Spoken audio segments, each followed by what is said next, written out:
Just going through a few more of these emails. This one's from Kent from Nova Scotia, Canada. He says, Carl, he's wondering if you've got any personal mantras that you could pass along. For instance, he reminds us of Ben Franklin's famous mantra, waste not, want not. Who said that? Ben Franklin. What did he do? What was his job? Benjamin Franklin was a well-respected American politician from the 1800s. He was a sort of thinker, a philosopher, a scientist, deeply respected. Also a big political figure. He features on the dollar bill, the $10 bill or something. Yeah. So he's one of the great sort of American Enlightenment thinkers. And he came up with the mantra, waste not, want not. You must know waste not, want not. I mean, that's just... Do you understand the phrase waste not, want not? No, not really, no. What does it mean? I've never used it. It's like...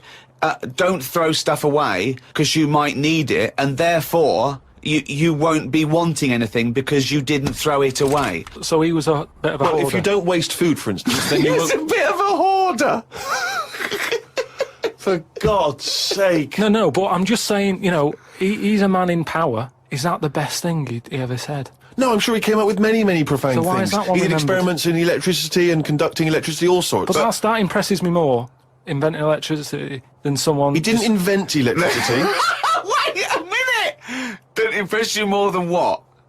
Just saying, waste not, want not. I don't think it's that good. It's not even catchy. How would you word it? I'd just say, whoa, don't be chucking that out. You might need that later. Don't be chucking that out. You might need that later. Karl Pilkington. Whereas some would argue that waste not, want not is perhaps a little bit more pithy, a little bit more... We should go through great sayings and phrases and say if he could, well, firstly, does he know what they mean? And then secondly, can he improve them? That would be brilliant. We'll do that next time. So, all right, let's say... Okay, Winston Churchill.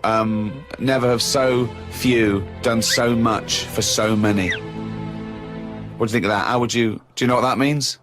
I'd just be annoyed if I was one of them who gave a lot for a few or whatever, right? No, gave a lot for so many. If you were one of those few that gave so much for so many, i.e. it means these few good men, their actions freed the world. They freed the world. They have an impact on every person in the world, and they were few brave men, and that's what he's saying. Yeah, but what I'm saying is, if I was one of them men who gave up his life, right, I'd want a name check.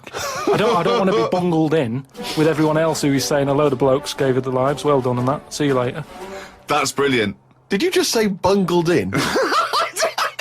Bungled in, yeah. You made up a word. I don't want to be bungled in. You made up a word. See, that's it, you see, we've been looking for it. That's original, that's Karl Pilkington. I don't want to be bungled in.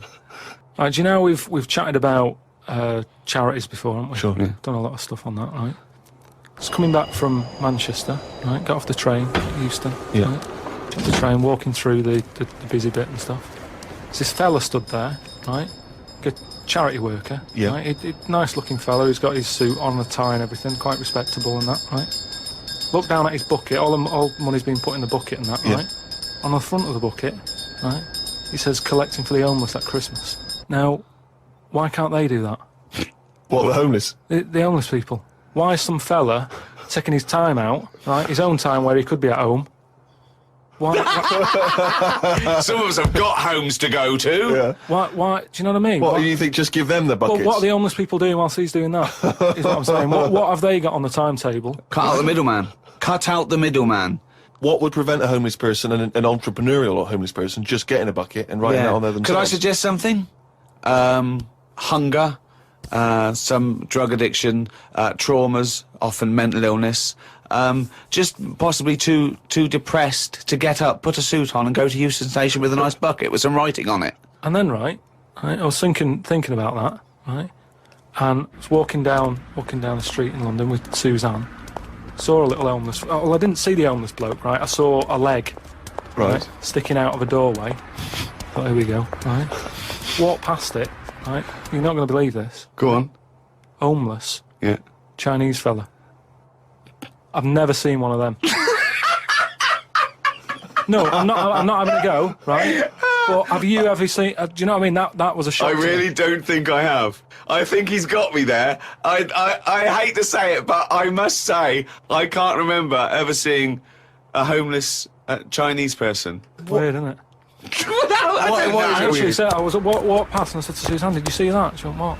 I said, just look back there. She said, what? I said, that homeless fella, look back at him. She said, what? I said, he's Chinese. And she said, yeah, good point. Good point. Of course she did. She said that to shut you up. She didn't want to get into a conversation with you. I got a text from Carl yesterday, Steve. A text from Carl, yeah. Yeah. I'll just read it to you. Okay. See you to Moz for a face rub at 6:30 then. No bum tubes, though. So I was intrigued, and I called Carl and said, I think you've just sent me a text by mistake. What's the explanation of that? My mate, right, Russell, he said, you know, there's things that go on in life that you need to experience. Yeah.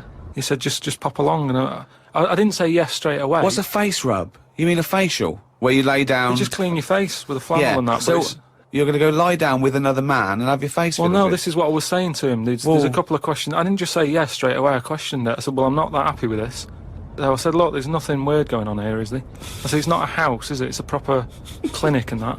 He said, yeah, it's proper. You wear a dressing gown and that. I said, well, I'm not that So he's already that. got you in the dressing gown? Yeah, well, I haven't agreed to that. Today I've worn a little round polar neck sort of jumper so I don't have to take it off. It's not going to get in the way of my face. I made sure I didn't wear a shirt with a collar.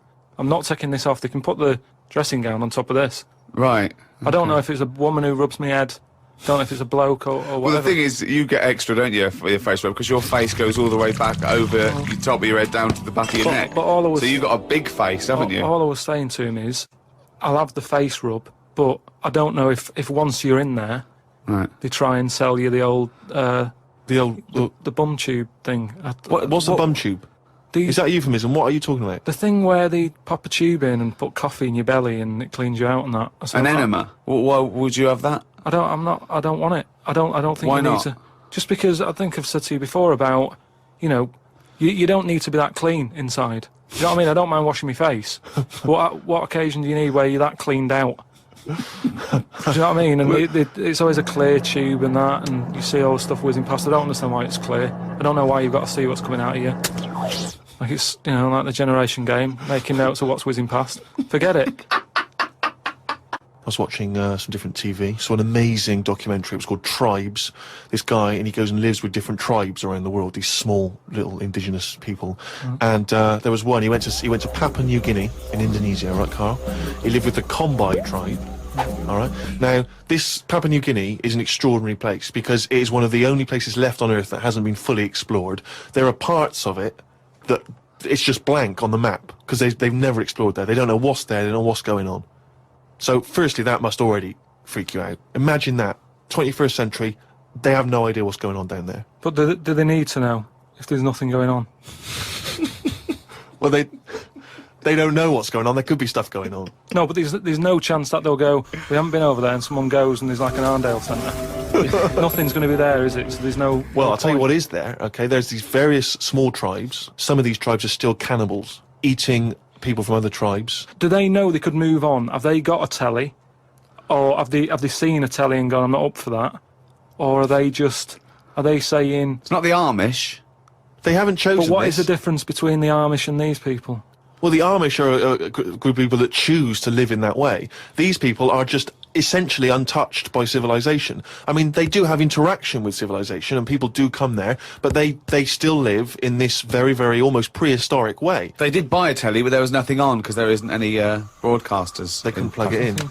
Yeah. They're having an absolute nightmare. Yeah. But there was one guy, okay, now he said that his brother was dying. This was a couple of years ago, right? His brother was dying. He said to his dying brother, what happened? Why are you dying? This guy said, it was a bloke in another village. Okay, he goes over to the other village. He kills this other bloke, right? He eats him, or eats bits of him. The other village gets a bit annoyed. They go, what's going on? Why did you kill this bloke? He went, sorry about that, right? They said, well, you need to make it up to us. He gave him a pig. They said, a pig's not enough. They gave him 5 pigs, so 5 pigs apparently made up for the fact that they'd killed one of them. They said, well, hang on, what are you going to do with this bloke's wife? Why were they bartering? Why didn't they just get the police in and say, what's going on? What police? Yeah. Why didn't they call in Kojak? Because he'd have sorted it out, wouldn't he? What I mean is, right, they're miles away from anything, but it doesn't sound like the great place to live, right? Could they not move? Could one of them go, do you know what, I'm sick of this. I'm moving or whatever and go to a proper city. how far away is this these Papa people to the next? They're like the Smurfs. They're very like the Smurfs. But how many miles away from a place with a normal life going on? But think about this, Carl. Firstly, they don't speak the language, so they don't have any practical skills. They've got no experience of civilization. So even if they chose to go and live in one of these cities, what can they do? How can they function? I think there's some bacteria that has better lives than that. That's got to be offensive. Why? Okay, how about this is one of the weirdest things. This is one of the weirdest things, right? Sorry. An entire people, an entire race just of people. dismiss. I'm not having a go, but I'm just saying I wouldn't fancy it, is what I mean. But they don't know of another world. How can they imagine that they could... Oh, I'll tell you what, this is boring. I'm tired of hunting for food and eating fish from the river. I'll tell you what, I'd like a world where there's iPods and room service. I'm going to go and move to New York. They're not thinking like that, are they, Carl? Because they don't know about this other world. People go to these places on holiday now. They like a little bit of danger. They like to see how the others live. So all I'm saying is we know they exist. The Papa people, maybe people aren't going there. It doesn't sound like the best place. I can't imagine it having a tourist board or anything, right? But would they accept me if I popped over there and, with Suzanne in Papa? Well, okay, this is one of the things that they do, okay, which is a tradition you may have to do. These combi, right, they invert their penises. So they push their penises back up inside their bodies. Like a sock. What for? Well, keep it out of the way. Of what? Well, if you're running through the undergrowth chasing a hog, you don't want it flapping away, But it's also become a kind of ceremonial thing. So if you were over there, you may well have to try it yourself. You would have to try it yourself. If you went there, you'd have to try it yourself. But even caveman had little pants on. Why haven't they? Whoa! Slow down. Rewind. What do you Again, mean? you've been watching the Flintstones. No. It's just Is it a leopard skin pair of pants that's actually quite a... Go on. But it's a well-known fact that they wore bear pants or whatever. Bear pants? What do you mean bear pants? No. Listen, you are a qualified anthropologist. So what? I mean that whenever you see them on footage or in a museum. Footage. Yeah. Whenever you see that, it's a bit shaky. It's black and white as well, isn't it? Caveman footage. You always see them wearing a little bit of fur little pants and that. So what I'm saying is, even though what year is it to these people in the woods? I don't know what this conversation is anymore. He's just clutching at straws. His mind, it's like a fly. His mind, isn't it? It's just buzzing round. It's trying to find a window. It is just hitting against pieces of information, but then just bouncing off. Dazed to perplex. Forget it then. Well, yeah, my mum always said I was old. She said I was an old baby. She said I could frown before I could walk. Hello and welcome to the Ricky Gervais Show with me, Ricky Gervais. Stephen Merchant. Hello. And the little round-headed buffoon, that is Karl Pilkington. All right. Now, you probably know me from such works as The Office and Extras, Stephen being my co-writer and co-director on those things. For those people who are not so aware of Karl Pilkington, he was our producer, sort of given to us when we first started on XFM. And you're thinking, well, why are we doing a podcast? It's because I like to be in a room with Karl Pilkington. Like some people go and help sort of chimps.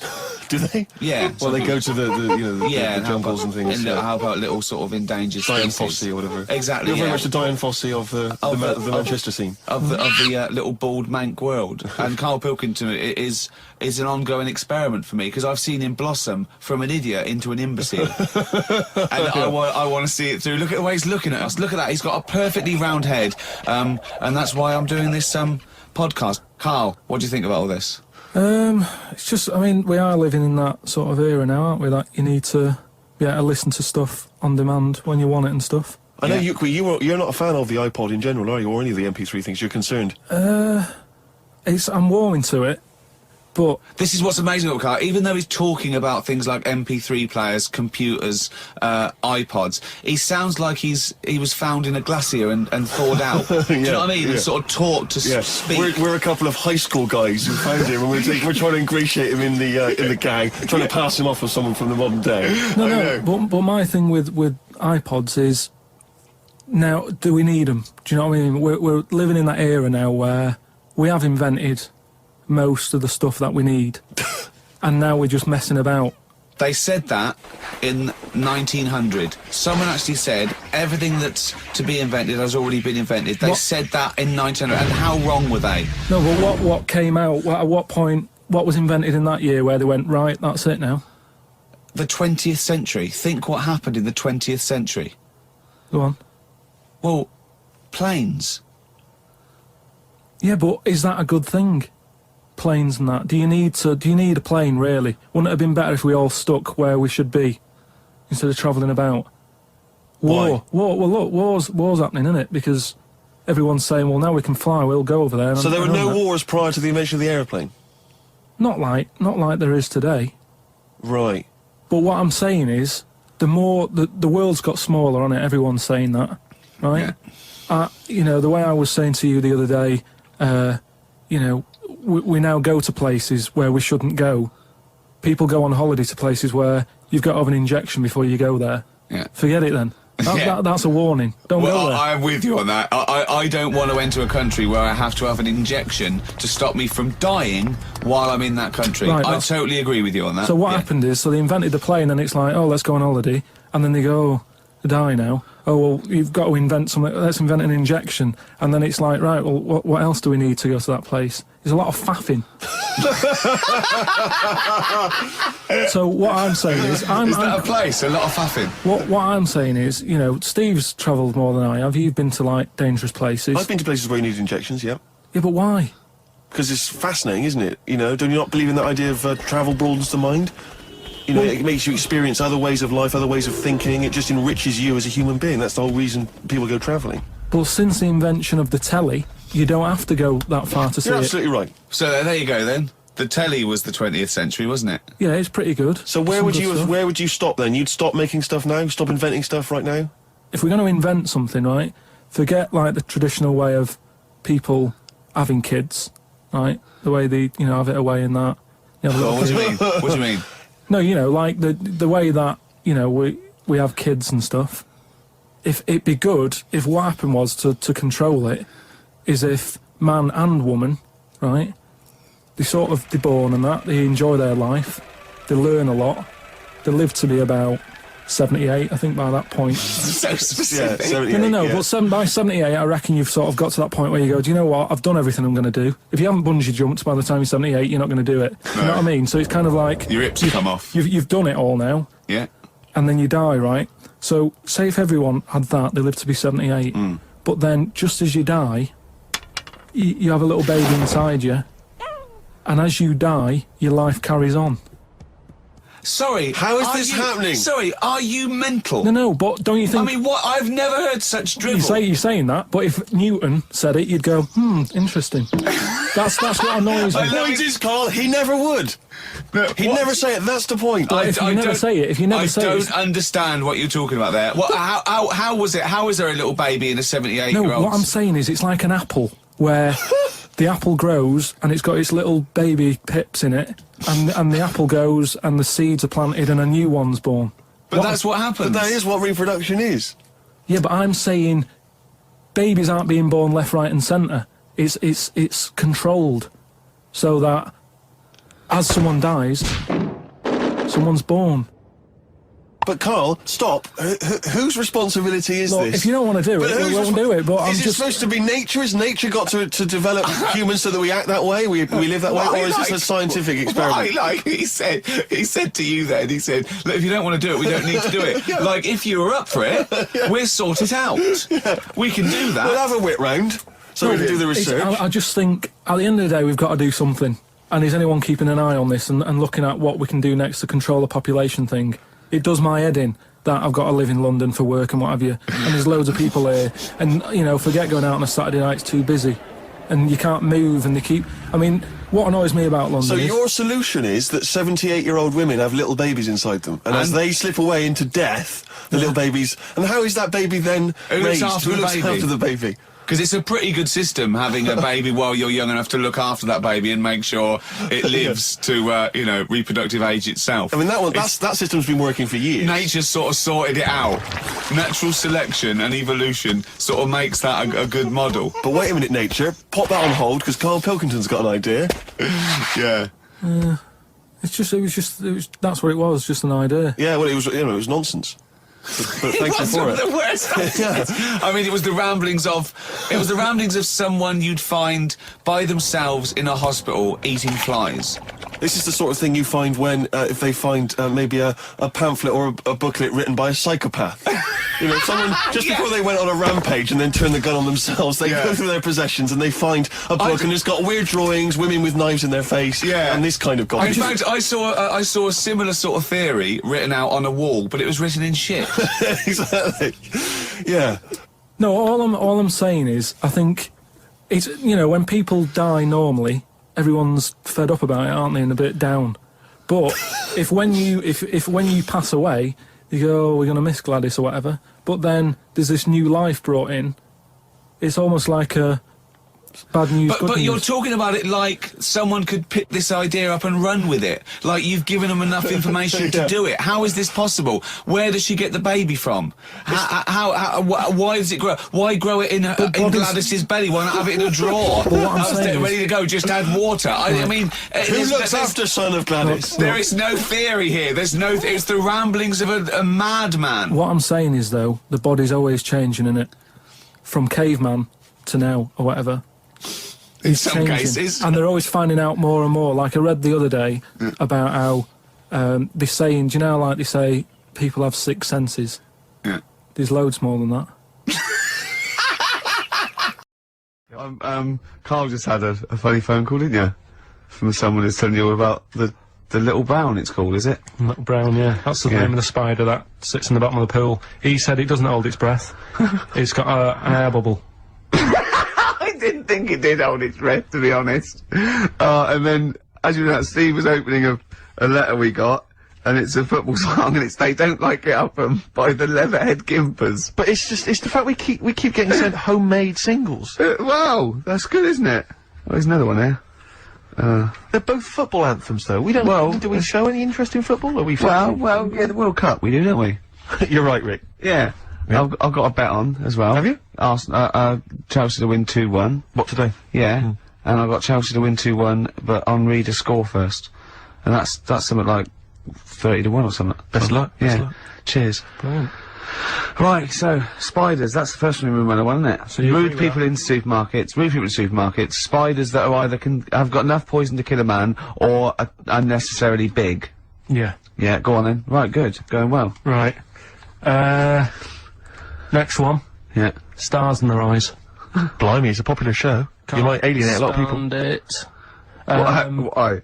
Just, I think, if you've got a talent, right, there's loads of shows now that you can go on and make a killing. Yeah. Like Pop Idol. Yeah. What was the other one? Pop Stars. Yeah. That sort of thing. So, people who will go on Stars in Their Eyes, they want to sort of be famous. Yeah. They want to be a singer.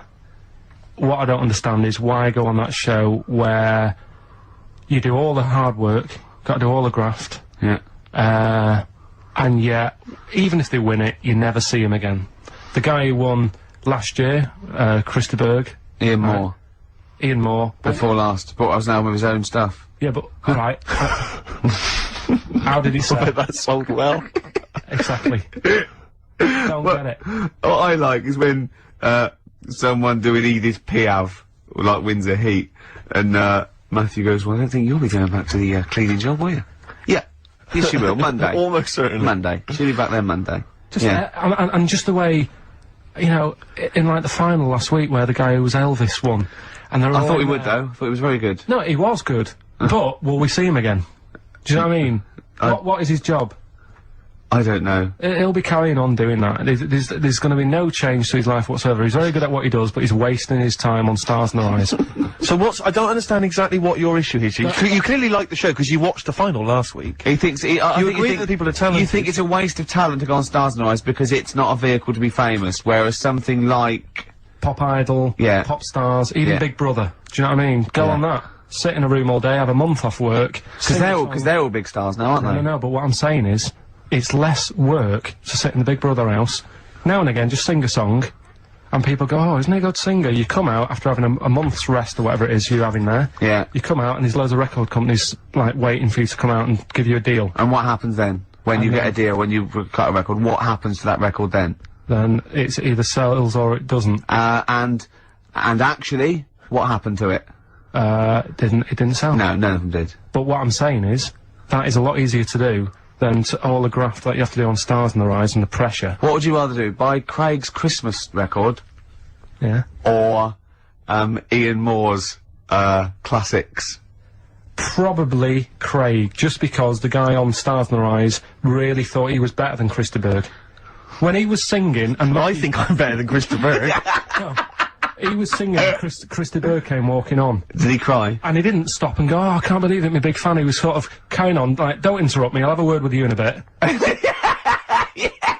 You think you should show the man he's actually making a little bit of living off? Yeah. Emulating. A bit of respect. A bit more respect. And the most annoying thing... I imagine them arguing, resting each other's floor saying, I'm Chris de Burgh, no, I'm Chris de Burgh. Like two ventriloquist dummies. Just having a fight in the dressing room afterwards. But the most annoying thing of all with Stars on the Rise, people who go on and do people like, say like, I think last year, someone went on and did Lamal. Now, if you wanna, cause the whole idea is with Stars on the Rise, you get work off the back of that show by, like, companies, don't you, saying, Yeah. who will we book? Yeah. You could get the real Lamal for about 30 quid. So why have an imitator? Well, it seems to me though, Carl, the problem is that show's been running so long that all the big names have already been done, so it's going to end up having to be, isn't it, Lamal or some old kind of 50s singer you've never heard of? Isn't that the problem? I remember when... I mean, it's just Eddie Reader was on there. There was you've had Eddie Reader. But it's just a karaoke contest. It's just, I think you're assuming that everyone on there wants to get, you know, a recording contract. They do, Steve. Okay. In that bit at the back where they say, and the votes are coming in, let's have a look at the tension now that's going on. And they sat there and they really think they are Elvis. And they are Luther Vandross.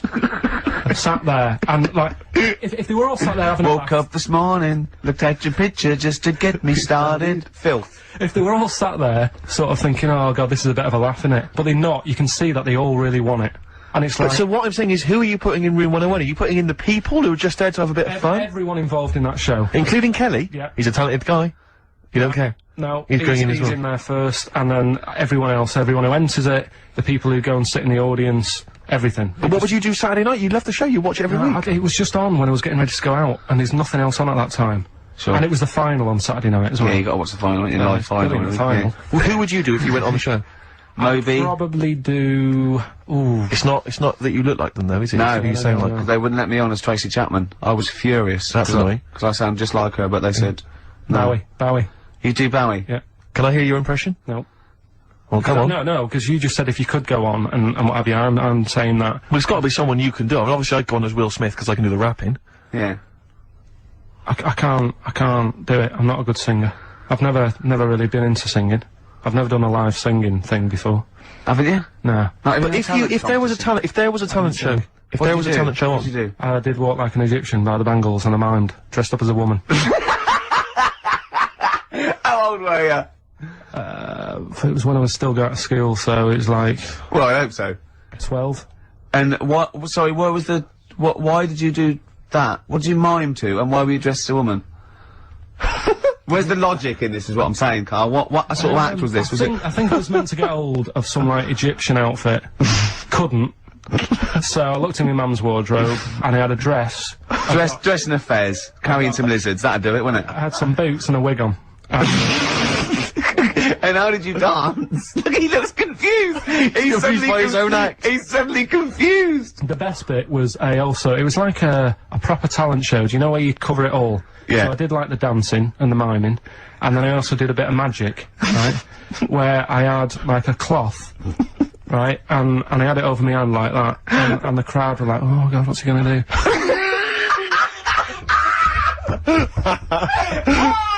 Of course they were. Go on, and what was the trick? They weren't saying that! The crowd going, oh, what's the great That's one chorus. Ooh, what's he gonna do? Oh, what's the great Pilconi gonna do? So what I did was, I was stood there teasing him, and Teasing the audience? yeah, Yeah. and I pulled. I said, "I'm gonna make a bird appear before your very eyes." Okay, and I pulled the tea towel off, and I just had hold of an egg, and I said, "Oh, it isn't born yet." They loved it. He's so proud of that! Look at his face! Did you come up with that yourself? Yeah. Did you have any help at all? No. So you did walk like an Egyptian and dress as a woman, then you did the egg trick. And then I was also playing like a janitor. Because when the next person was singing, I'd come on and all the electric went off. And I came on going, "Oh, God, has anyone got 50p for the meter?" Oh, you're quite a little showman, weren't you? And then, like, you know, the Did you win? audience chucked us some money. Yeah. And, Are you sure you weren't actually employed as the janitor? No, did you win? No, I think we came second. This really tarty girl who did Madonna, like a virgin. And I thought, yeah, right. Like you are. She's a right ropey little woman.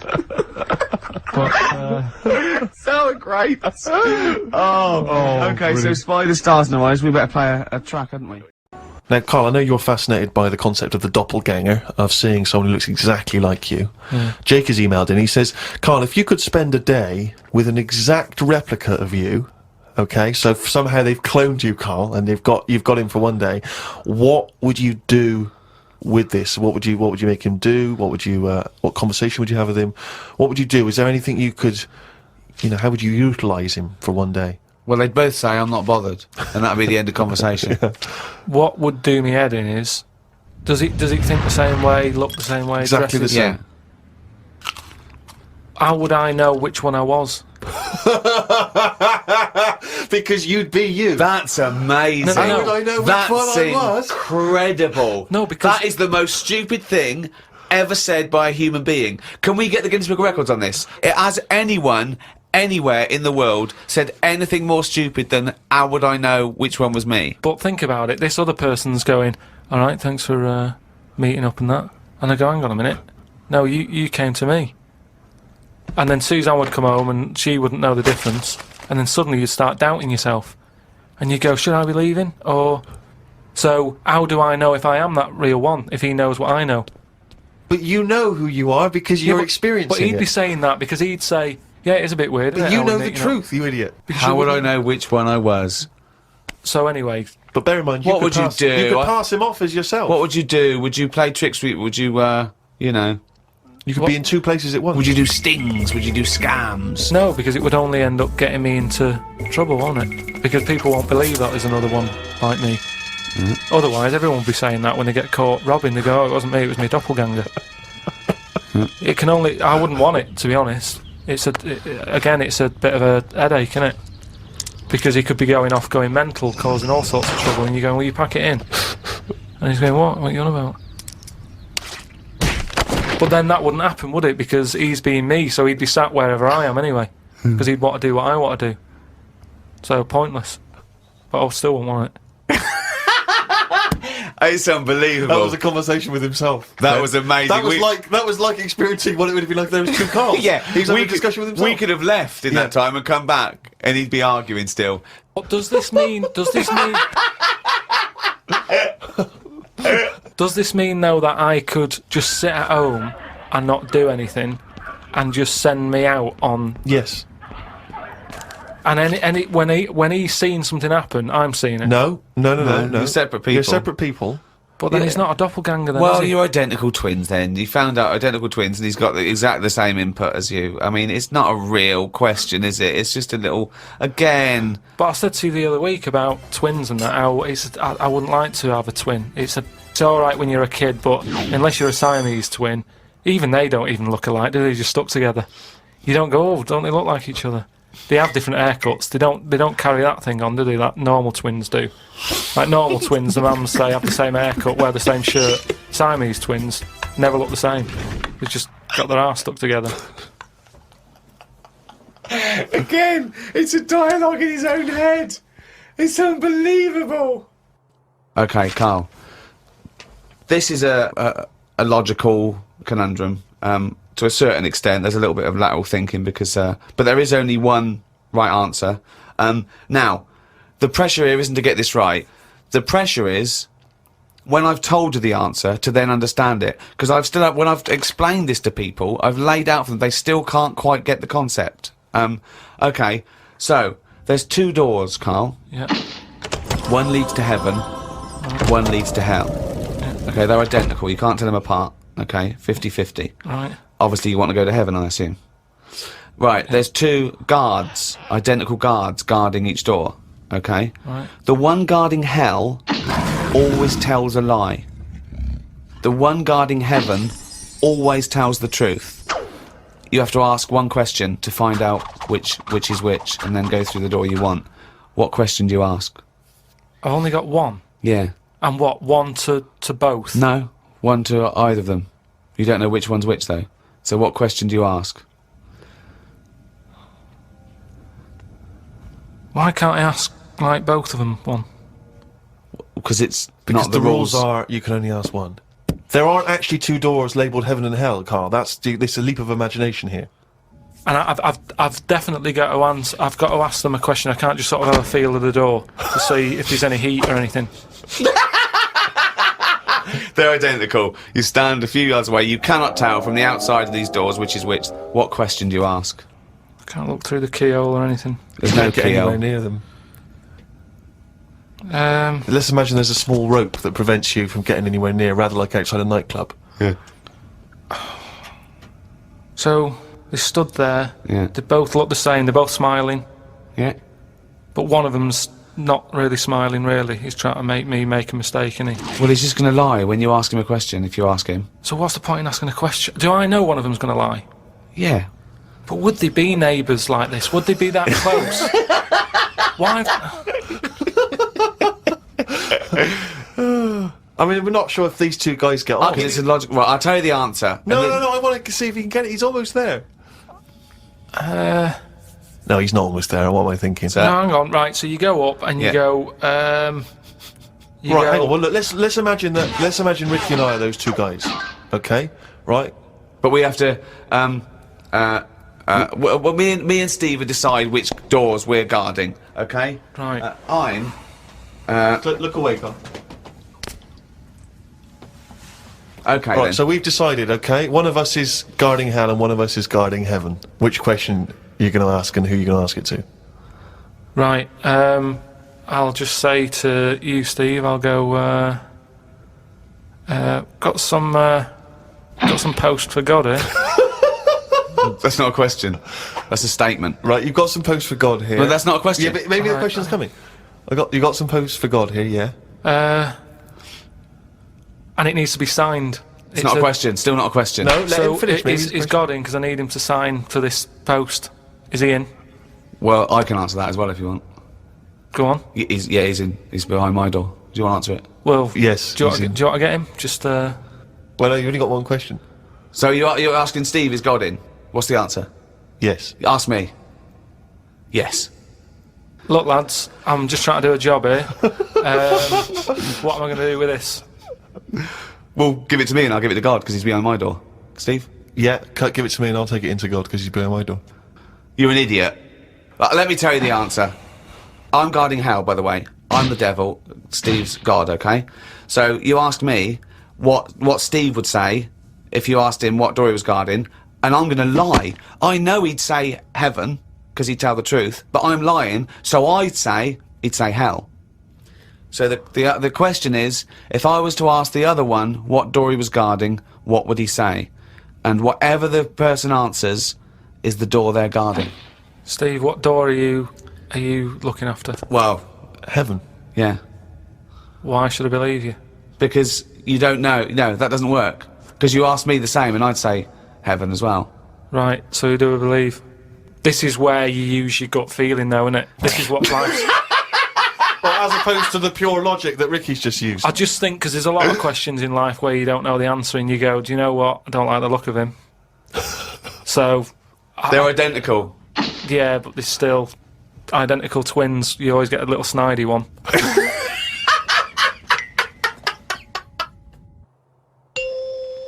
Well, Rick, you're not the only one who's been away. I know you've been off working, but I, at long last, have taken a bit of leisure time.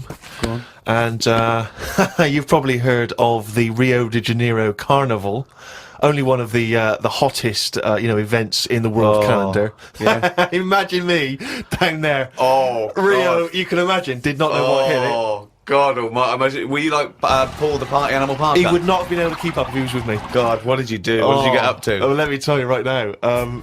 Day 1, I almost drowned. Day 2, I got a foot infection and spent the day in the hospital. And the rest of the time I had diarrhea.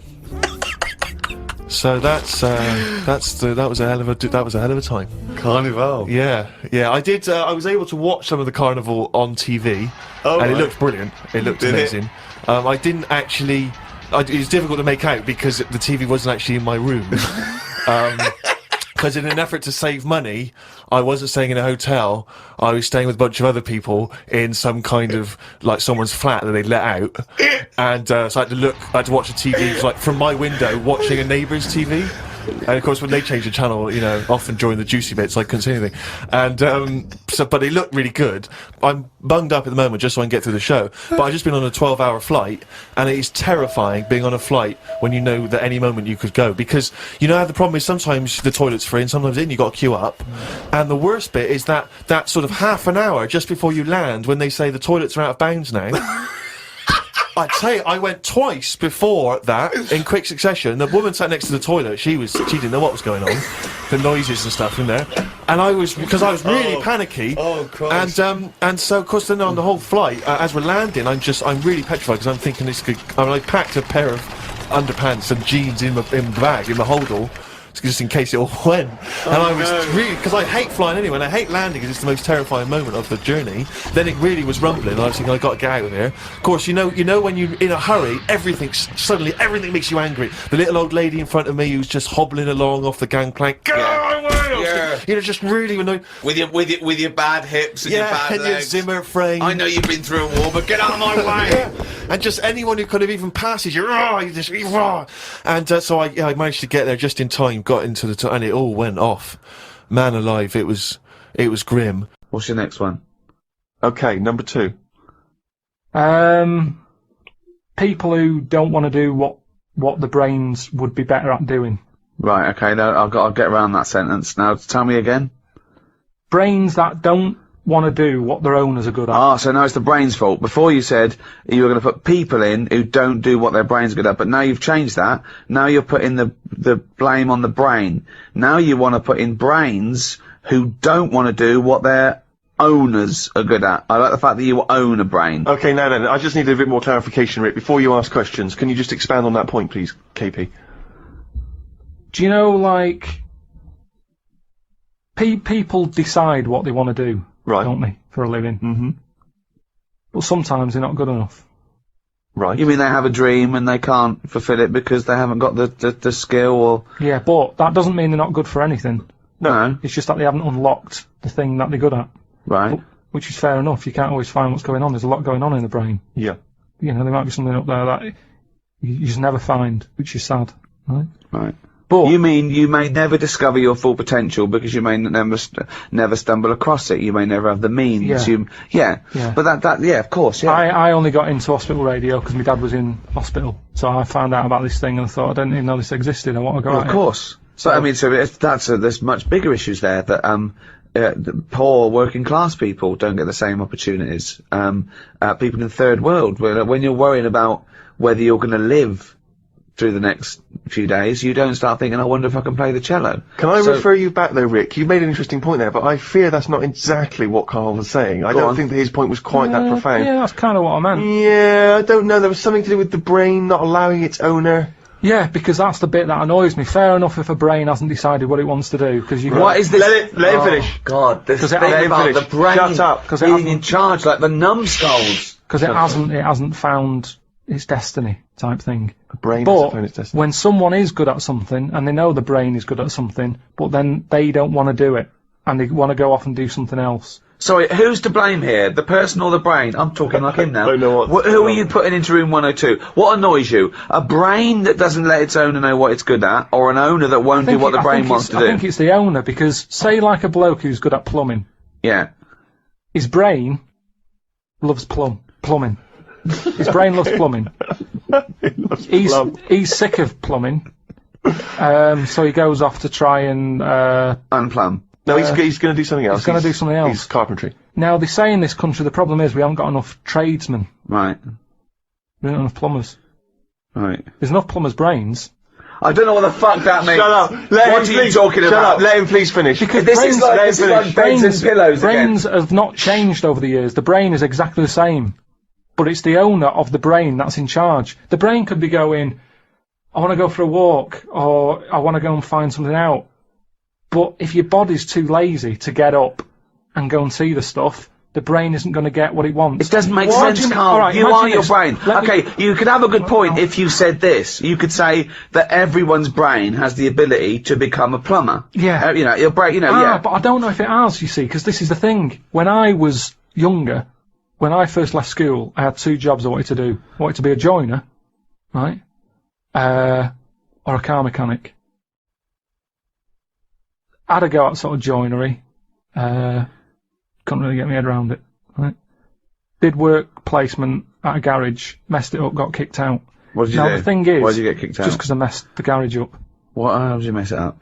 The fella was he's a bit moody, this fella, and he just decorated his garage. And you are like the slug in this scenario, aren't you? He just, do you know, like to paint the floor and everything, make it with lines in it and everything like that. Right. What did you do? And he painted it white. You shouldn't have white in a garage. It's stupid with all the oil about and that. It's not the right colour, is it? It's like getting a white sofa. You're asking for trouble. Yeah. So he'd painted it all, and then he sort of said, "Do you want to change the oil on the car?" So yeah, go on then. So what do? He said, you pull the sump out, stick a bucket underneath, catch the oil. Alright then. Go down there, pull the sump out, hold the bucket, but because of the pressure, the oil doesn't come straight out, it floats out sideways. Went all over his white floor, he went mental, kicked me out.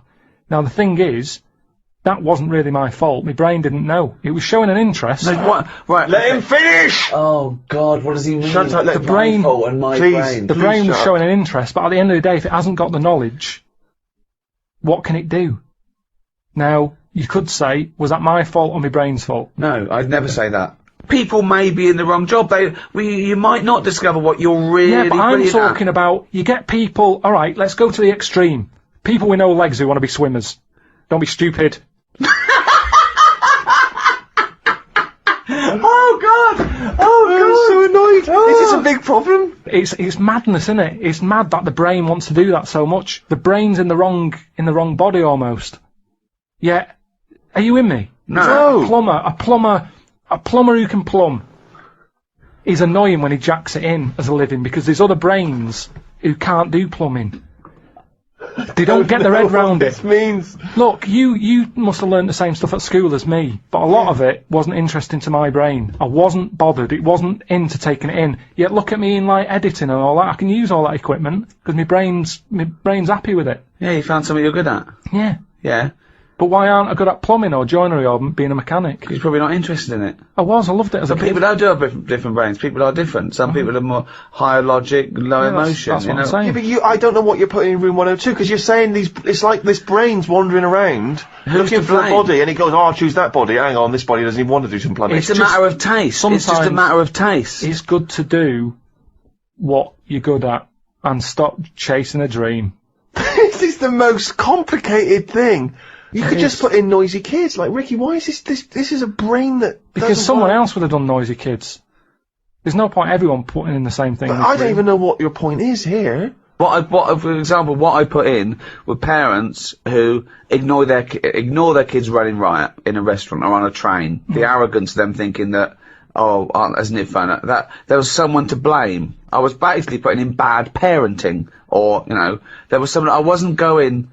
A brain who wanted to be a plumber, but the plumber didn't. I'm not putting a brain in, it's just people... if I had a really good skill, I'd hope that I'd use it. You don't know what you're good at until you try it. You might be the best drummer in the world. I know, but they're the people I'm having a go at. They're the people who I'm having a go at. The people who know they can do something, but they don't do it. So people who don't fulfil their own potential. That's a good one. Is that a better point? Yeah, that's what I meant. But there's nothing to do with this duality, this brain versus person. I don't know what that is.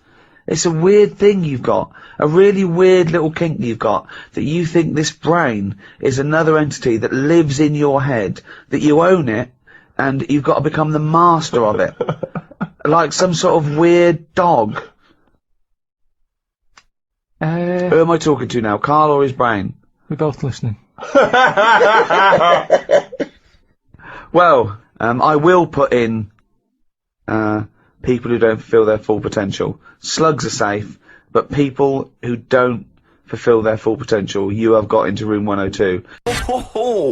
That's feeder and come back around. It's a new leaf, Steve. I'm going to do properly now. I'm not going to be slovenly. I'm sitting up straight, you see. Yep. And it's going to be a proper DJing, because I think coming up soon, some great tracks, including a new one from Abs and an old one from Snow. Informer. You know me, don't be me eka boom, a licky boom boom down. I'm joking, of course. We've got some fantastic tracks. There's some great chat, and we've got Karl with me, Steve. Steve, I'm Ricky Gervais on XFM 104.9. There he is indeed, with him Steve Merchant and Karl Pilkington, of course. Say hello, Karl. All right. Yeah, nice. And you say you're reading. The beginning of a radio show is very much your wares, your shop window, laying out your stall. I don't think you could choose a better track than The Only Ones, Another Girl on the Planet. I'd love to hear it. One of my favourite intros, that. Amazing. Oh, that was dangerous, because I once heard on Capital Radio, this has got to be the greatest rock intro of all time, and they played Money for Nothing by Dire Straits. Brilliant. Yeah, I can just imagine them putting their head down. I remember a friend of mine, when I was at school, he just bought a car, and he took me outside to show off the stereo system, Money for Nothing. Really? He just played that. I've never heard the song before. Just played that for its entire 4 or 5 minute duration. It is a good song for the sound system. Yeah, it's a good song for showing off intros and sound systems. Exactly. Yeah. You said you were driving along earlier. You saw someone. Yeah, it was one of those zooped up sort of sporty saloons. Nice. You know, the big back, like a Mondale or something, those big, and it was blaring out. And the bloke in it was sort of like, I could tell he was 24, but already going bald. Yeah. From like obviously his estate agency job, not to but he's made a bit of money, and he's got, and the stereo system was ridiculous. I mean, so loud, and it was going through Covent Garden. He was playing Snow in Informer.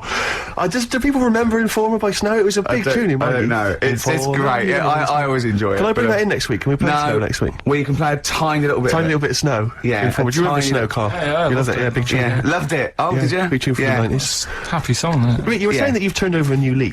Yeah. Is that in all aspects of your life, or is that just in your broadcasting career? Because the reason I bring that up is because, do you want to describe what you were eating just now when we came in? Because you're a 40-year-old man. You've put on a little bit of weight, so presumably you're watching what you eat. Well, no, but it sounded exotic. I went into a cafe and they didn't have a cheese sandwich. Right. And can I describe what it looked like to me? Right, it looked to me like a big slab of cheese. You've just got them to just cut off a big block of cheese, like the size of a CD case, or one of those double albums, right, of cheese, right, and just lightly melt that for me, so it drips over my hand and it gets really greasy in the bag. But just lay some strips of bacon on the top. Yeah, but listen, you've embarrassed yourself. Is that what it was? No, it's a croque monsieur, so it's French. It's a what? A croque monsieur. A croque monsieur. Yeah, and so I thought, I've never heard of a croque monsieur. Let's see, you've embarrassed yourself. Is that how it's pronounced, or is it croque monsieur? Hey? You didn't expect me to be bringing out the French. Hey? Tu aimes la musique pop? Oui, je t'aime la musique pop. Le plume de ma tante. Où est le syndicat d'initiative? That means my aunt's pen. So what was it then? It was a croque monsieur, and it was just too greasy. It was just too, and it was all wobbly. I like toast, like it to be crisp. Sure. It's the thing with like, what? This is rubbish. Play Coldplay. Coldplay. That's all right, isn't it? Yeah, it's not bad. Yeah, not bad. Nice little track. Yeah. Well, Steve, we've been away now for what? 12, 13, 14 weeks. Is that really? Yeah. Wow. I've been looking forward to coming back. It's great. It's great to be back. Yeah. And yeah, we've had some laughs, some tears in the interim, I imagine. Yeah. We've had a few ups and downs. Obviously, been working on the TV show, The Office, BAFTA winning. Coming soon, BBC Two. But Rick, I just need to mention something quickly to you. When did I last see you? I saw you yesterday, didn't I? Yeah. Because we went up to Edinburgh yesterday. We were very nicely invited to go and talk at the Edinburgh International Television Festival. It was quite a big deal. We went up there and we were interviewed. And Ricky chose to go on the train because it takes like 4 hours. Is it 4.5 hours or something on the train? But it's quite leisurely. It's quite sort of gentlemanly thing to do. Yeah. I opted to go for the plane option and fly up there. More modern. Exactly, and they bankrolled that, they paid for it all, and that was all not very nice. And as I recall, when I last saw you, we got a cab, didn't we? And you asked if you could get the cab to drop you off at the train station. Yeah. And then it took me on to the airport. Yeah. Did I... Now, that was before... the last time I saw you was before I got to the airport and missed my flight, wasn't it? Because I had to drop you off in the centre of town. Yeah, no, that was just before I had to pay £165 to upgrade to another ticket. How did you not tell me that in the last hour? £165, Ricky. I had to pay because we dropped you off at the train station. So I mean, do you want to go halves on that, or what do you want? How do you want to deal with that? How do you want to sort that whole mess out? Why were you late? Why was I late? Because we dropped you off in the centre of Edinburgh, and do you know how hard it is to get out of Edinburgh in rush hour traffic? But it was only 3 minutes away, so you'd have missed it anyway. No, because if we'd gone the other direction, it would have been 20 minutes. It took me like an hour to get to the airport. And I got there, and the plane had already left, and the cabbie was just laughing. He was saying, we're never going to make it. He goes, you were a religious man, you better start praying. I thought he was being facetious. He was absolutely right. £165. But hold on, why didn't he tell you that when he picked up at 4:15? It makes you wonder. So obviously I'm a little bit annoyed, because you know I'm not a man who likes to sort of spend unnecessarily. But wait, this is not my fault, because you were there when we made that decision. I didn't impose this on you, we both decided that might be it's both our fault. I mean, it's no one's fault. It's both our fault. That's fair, that's all I wanted to hear. It's both our fault, therefore it's both our financial obligation. No. £165, just split that in half. Write a cheque, Rick. Write a cheque. It's fine. I trust you. You know. Phone in. I think everyone. This is. You're clearly irresponsible. No, of course I'm not. If you share a cab and then one person's lucky enough to not be late and one person is unlucky enough, and that's what it is, bad luck. I don't think you share the obligation. It's a moral dilemma, this, isn't it? But it's more than that, though, isn't it? Because let's be honest. What?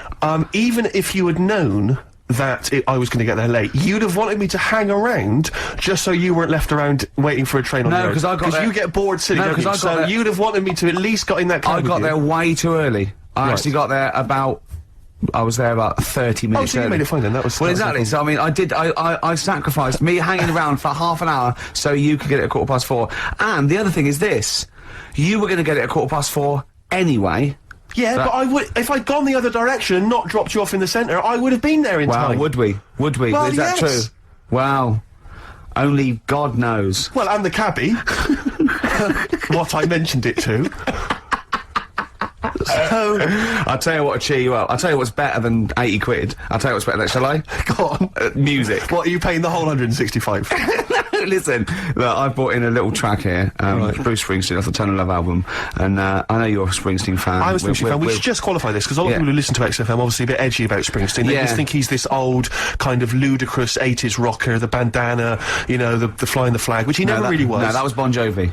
Exactly. Don't confuse them. Bon Jovi. But seriously, no, do you know what I mean? He did write some great music in the 70s, and he's just got a little bit kind of pompous in the 80s, but he still turned out some amazing tunes, one of which I imagine is this one, Rick. This one's called Brilliant Disguise. Bit of Springsteen there, Brilliant Disguise on XFM 104.9. I think that soothed you a little bit. That's not really taking the blood off. I just remembered something as well. 80 quid, Rick, 80 quid. You know what? We finished the talk at about sort of 3, and we had a couple of hours to kill before we got about that half 2, wasn't it? We had a couple of hours before we got the taxi, and we were eating in this cafe, and he said, how long's your train journey? I said, 4.5 hours. He went, so what time you get? I said, I'll get in about 10. He went, 6:30, me.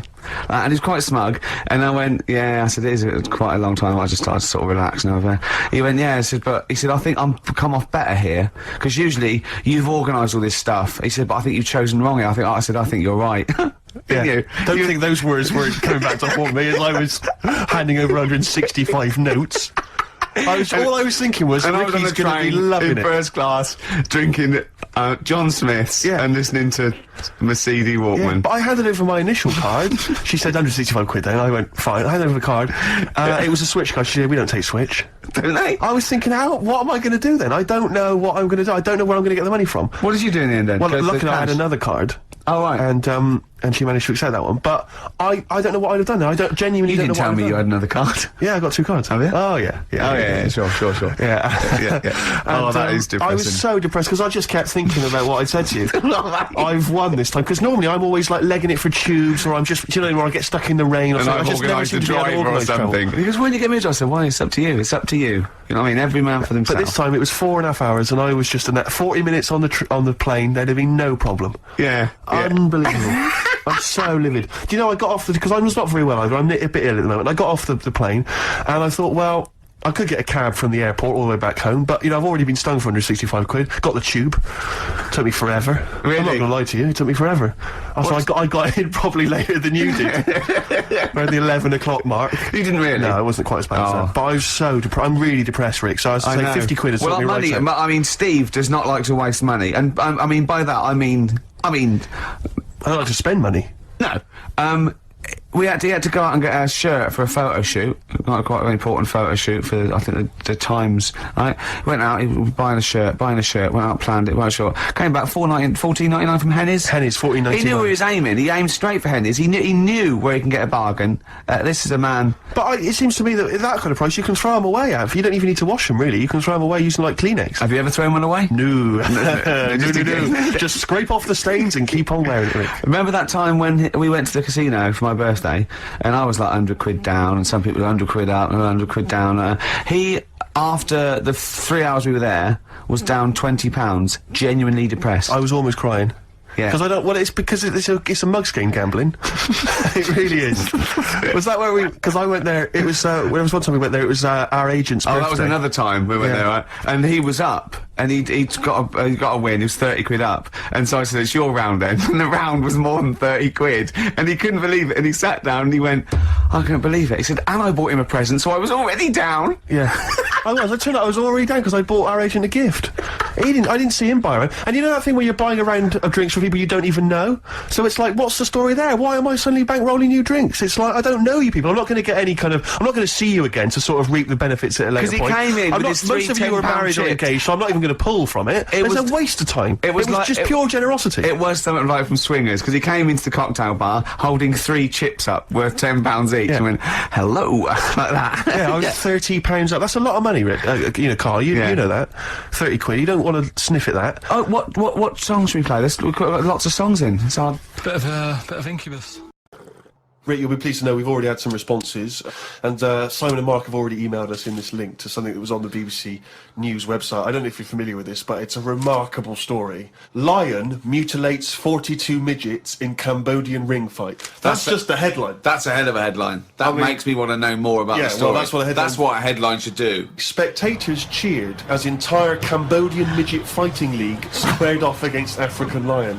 Tickets had been sold out 3 weeks before the much-anticipated fight. The fight was organised when an angry fan contested Yang Shamoni, president of the CMFL, claiming that one lion could defeat his entire league of 42 fighters. Well, the fight was ended, Rick, after only 12 minutes, after which 28 of the midget fighters were declared dead, right, while the other 14 suffered severe injuries, including broken bones, lost limbs, and they were basically unable to fight. But the lion wasn't hurt? It would have seemed that the lion was okay. Oh, good. Well, that's amazing. Carl, what are your thoughts instantly? I mean, you're bound to have a take on that. See, what's annoying me is I've sent money to Cambodia because apparently they're hungry and haven't got any energy. So what's going on? Well, it's much easier to fill up a midget than it is a regular Cambodian. You know, they're I just feel like I'm being cheated a bit. You were conned before with a charity, weren't you? Well, a few times, yeah. What about the old lady? What was that? I got stopped, and it's like they sort of drag you in by saying, "Have you got a gran?" And I said, "No, they died," and that. It's like, "Oh, did they die of the cold?" No, just, you know, ill. What have you? Just old age. He said, "Well, what happens with a lot of people's grans is they die in the cold, right?" So I was like, "Oh, that's bad, isn't it?" Anyway, so she's chatting and she's showing me pictures of these old women who look cold, right? Saying, "Look at her, that's Edna. You know, she's got no family. She can't pay the bills and all that." Yeah. So I'm like, "Oh yeah." Anyway, it goes on for about 15 minutes, and you feel bad. You give them your bank details, right? And what happens is every couple of months you get a letter from Edna. Well, it's not from her; it's typed up and what have you. But there's a picture of Edna, right? And it's saying, "Oh, this December, you know, Edna's going to be extra cold. It's cold outside. She can't afford to pay the heat and what have you." Yeah.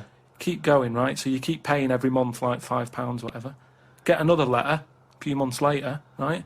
Edna's sat there. She's got a tan. What do you mean she's got a tan? Well, when they said, you know, she's cold, I thought they meant for the heating, not to send her on holiday for a month. She sat there with a tan. I'm not joking. Are you sure it wasn't just a slight problem in the printing? No, definitely. Sure, she looked well happy. Sure, it wasn't liver failure. You see, when does it become like bad to avoid people like that? Do you know what I mean? Because some people say you shouldn't. You know, they're people like us who've just had a bit of bad luck. Well, of course they are. Yeah, I know, but I remember one on our estate, right? And she was a bit... What's the word that you can use? Because I don't want to offend anyone. But I'd say, but sort of mental homeless. Is that a term? That's the official term. I think that is the new official term. It's mental homeless-itis. Right, so she lived on the estate and what have you, and she aged... How was she homeless if she lived on the estate? Well, she sort of decided to stay around there because I think people on the estate spoke to her more than people who had money. So this mental homeless woman on the estate, and what she used to do, right, she acted quite normal, and she used to always push like a pram around with her, right? And everyone was like, she can't have a kid, can she? Right? And she was dead happy every day. She was up and down, walking up and down the road. Anyway, one day she sort of walked past, right? Turned round and looked in the pram. There was a bucket with a face on it.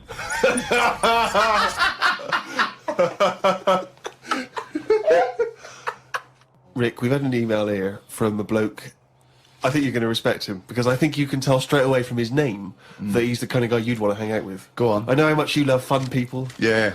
Well, Paul, and he's calling himself this, Paul the Party Animal Parker, he's emailed in. He's given himself that moniker. Right, I assume they're in sort of like quote marks, They're are they? in speech marks, yeah. Paul the Brilliant. Party Animal Parker. And he's calling himself that? Yeah. That I can't wait. So when you picture him, what are you thinking? Millhouse. Right, okay. I think he looks like Millhouse from The Simpsons. Yeah. He's He's working in sort of an IT department, maybe? Yeah, for a large possibly. organisation? Oh, I think he might still be at school. Okay, right, yeah. Yeah, I think. And this is the vital question. Do you believe him to be a party animal? I believe him to be a party animal is as much as a man with a long scarf that his mum knitted him to look like Doctor Who can be a party animal, yes. Do you think that when people are organising parties at his school, they're thinking the first person they got to get on the list and make sure he's guaranteed as You've a got guest to take Paul the is party animal. Parker. Because I bet he's got millions of affectations. I bet he wants to be known as the one that carries around a biscuit tin. Yeah. You know, he's got the scarf. He's the guy who only ever wears bowling shoes. It's his thing. It's his thing. He's a little bit kooky, it's his thing. And it is fairly interesting what he sent in. He's found this on the web. A Serbian man who has invented a sex machine for women. And he's appealing to Western women to test his device. It runs on a 390-volt electric engine, simulates sex, and has a 7.5-inch artificial penis. As soon as I read this, I was thinking, it's just imagining there going, oh, thanks for coming in, yeah, okay. So what's going to happen is there's a penis that's going to pop out from here, and it's going to have sex with you. I'm going to stand behind the machine.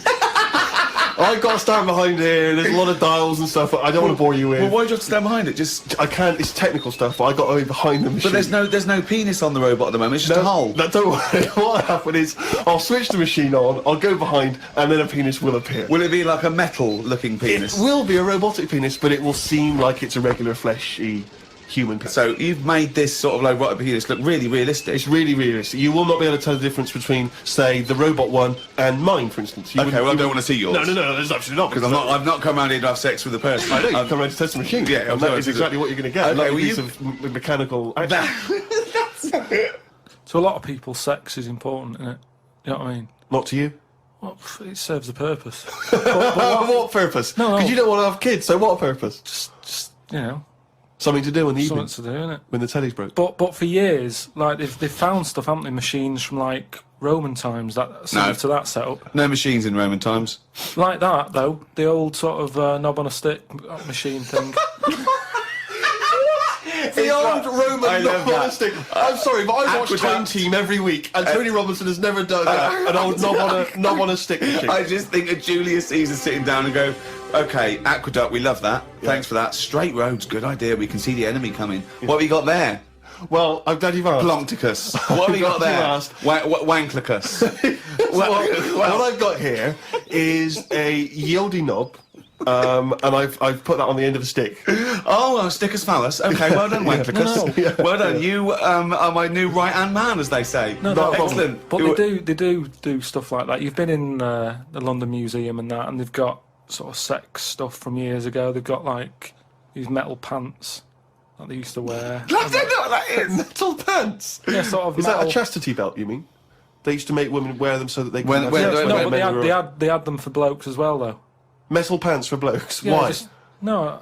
I I just think they sort of like sexy metal pants. What? Oh, I don't know what you mean with sexy metal pants. Well, they'll have to look, because I haven't got it in front of me. It's just something I remember seeing, some sort of sexy metal pants that I used to wear. But what are you saying, sexy metal pants? Because that was not British Museum, that was Soho. No, what I mean... That was Old Compton Street, you were looking they in the shop always window. had to be ready for, like, battle and that, but these were a little bit sexy, but protective at the same time. I love that!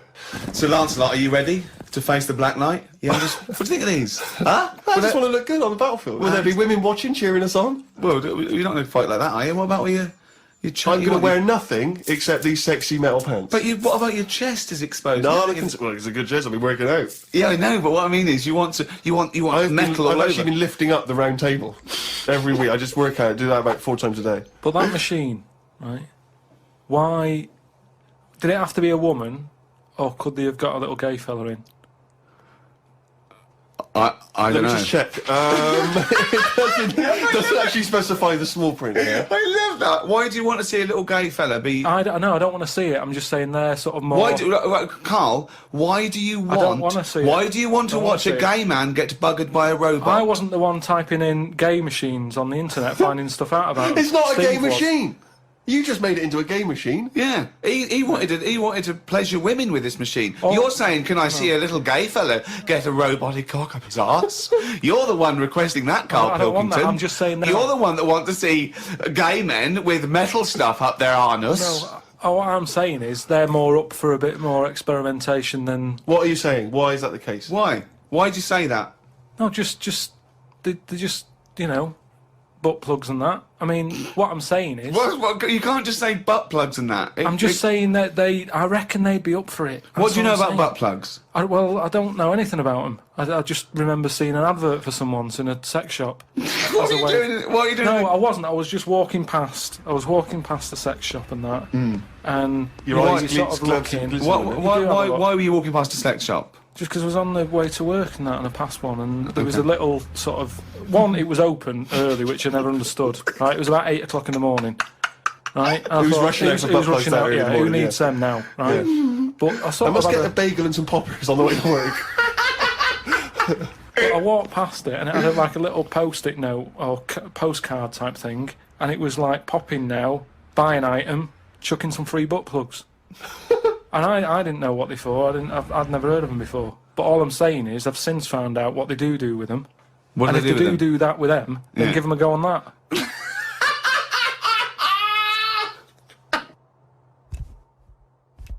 On XFM 104.9. Who are you? Ricky Gervais, who are you? Steve Merchant. Who's that little round-headed fella over there? Karl Pilkington. Karl, we haven't had a lot of Karl today. He's a bit tired, aren't you? Just a little bit. What happened? You came back from Edinburgh today as well, didn't you, on the plane? This morning. Yeah. Got an early flight. Yeah. It's just annoying me because there was like people on the plane fighting over where they wanted to sit. Surely they've got designated seats. Well, they have, but that wasn't good enough for them. They wanted to sit next to the friends and that. And it's like, well, you can't because you didn't check in together. So that's the way it is. Yeah, done. But the thing is, it's from Edinburgh, 40 minutes. Yeah. And I just don't understand this sort of...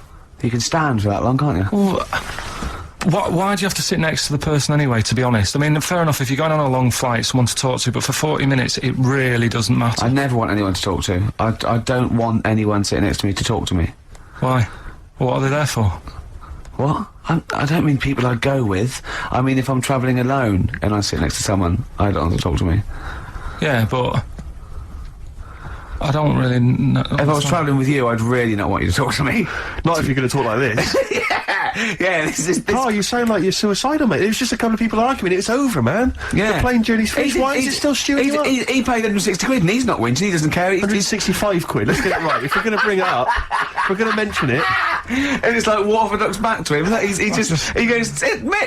said to me, Rick, it's only money, and money is just something you have in case you don't die tomorrow. He's got a great attitude towards money, Steve. It's like easy come, easy go. So just take a leaf out of Steve the I'm not spending that much merchant, and you'll have a happier life. Sorry, I just need to defend myself for a minute. There are certain instances in life where, you see, you're giving me an attitude like that I'm tight. It's not tight. No, Shut up. Let me defend myself. It's not that I'm tight with money. It's that I want to get value for money at all times. Yeah. Because, you know, you probably got a lot of cash given to you, maybe as pocket money when you were a kid. Every penny I've ever had is been money I've earned. Yeah. So frankly, I'm going to spend it wisely. Like, for instance, you might be, say you're in a party, or so you're at a party, maybe out in a bar with someone's birthday, you get talking to a girl, right? Maybe you buy her some drinks, right? You're chatting to her, and then you're chatting away for 2 hours, and then at the end of the evening she says, oh, I got to go meet my boyfriend now. Right, she's wasted my money and my time there. Yeah. That's 2 hours wasted and money wasted, right? Now, she should have told me straight away that she had a boyfriend, and I wouldn't have bothered with her. I'd have moved on, I'd have looked on to her. What if she thought she was just having a chat with another human being? Though, Rick, where I'm being deliberately deceived so people can extract money from me or interesting conversation. Yeah. She knew what I was after, it was obvious, the drooling mouth, you know, the beady eyes. And yet she was leading me on. And she was a prostitute. And think how he felt about that. I mean, what a slap in the face. Let's not try and cheapen it with that kind of cheap sexual innuendo, right? She occasionally slept with me for money. It wasn't for money, it was for meals. Yeah. No, but the point was, do you know what I mean? It's just that sort of attitude generally in my life. Is like, don't waste my time, you know? Don't waste my time or my money. You know, life is, the clock is ticking as far as I'm concerned. And, you know, and so just, if you've got a boyfriend and I come up and I'm chatting you up, just let me know and I'll move on. I won't bother you. Yes, please. I'm glad you mentioned that, because I feel they should definitely introduce some kind of badge system. You see, the problem is that women without boyfriends will be wearing those badges now, and you won't be able to, you know what I mean? You won't be able to say, have you really got a boyfriend? No, I just think there should be some kind of there should be an etiquette, there should be an understanding. Yeah. You know, because they know they can see what I'm after. It's obvious. Is it obvious, yes, is it? I make it very clear. You're not a subtle man. No, I just come over and pant. Do you still try and attract their attention by throwing small rocks at them? Yeah. As they walk down has that ever worked? Occasionally. Is it really? You know, the desperate ones or homeless ones. Oh, the homeless ones. He once, he said to me, he came in to work and he said, I gave a homeless girl £1, right? Because I fancied her. He said, is that wrong?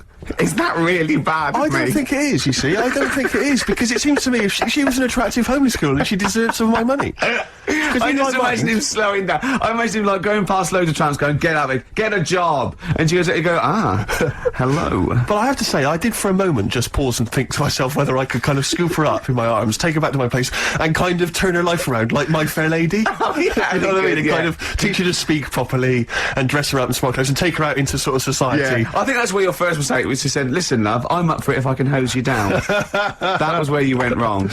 Smith's, Cemetery Gates, great, wasn't it? Always cracking. Off the Queen is Dead, voted best album of all time, I think, in an NME poll. I don't think it is their best album. Strangers Here We Come. I agree. I agree. Yeah. Cracking.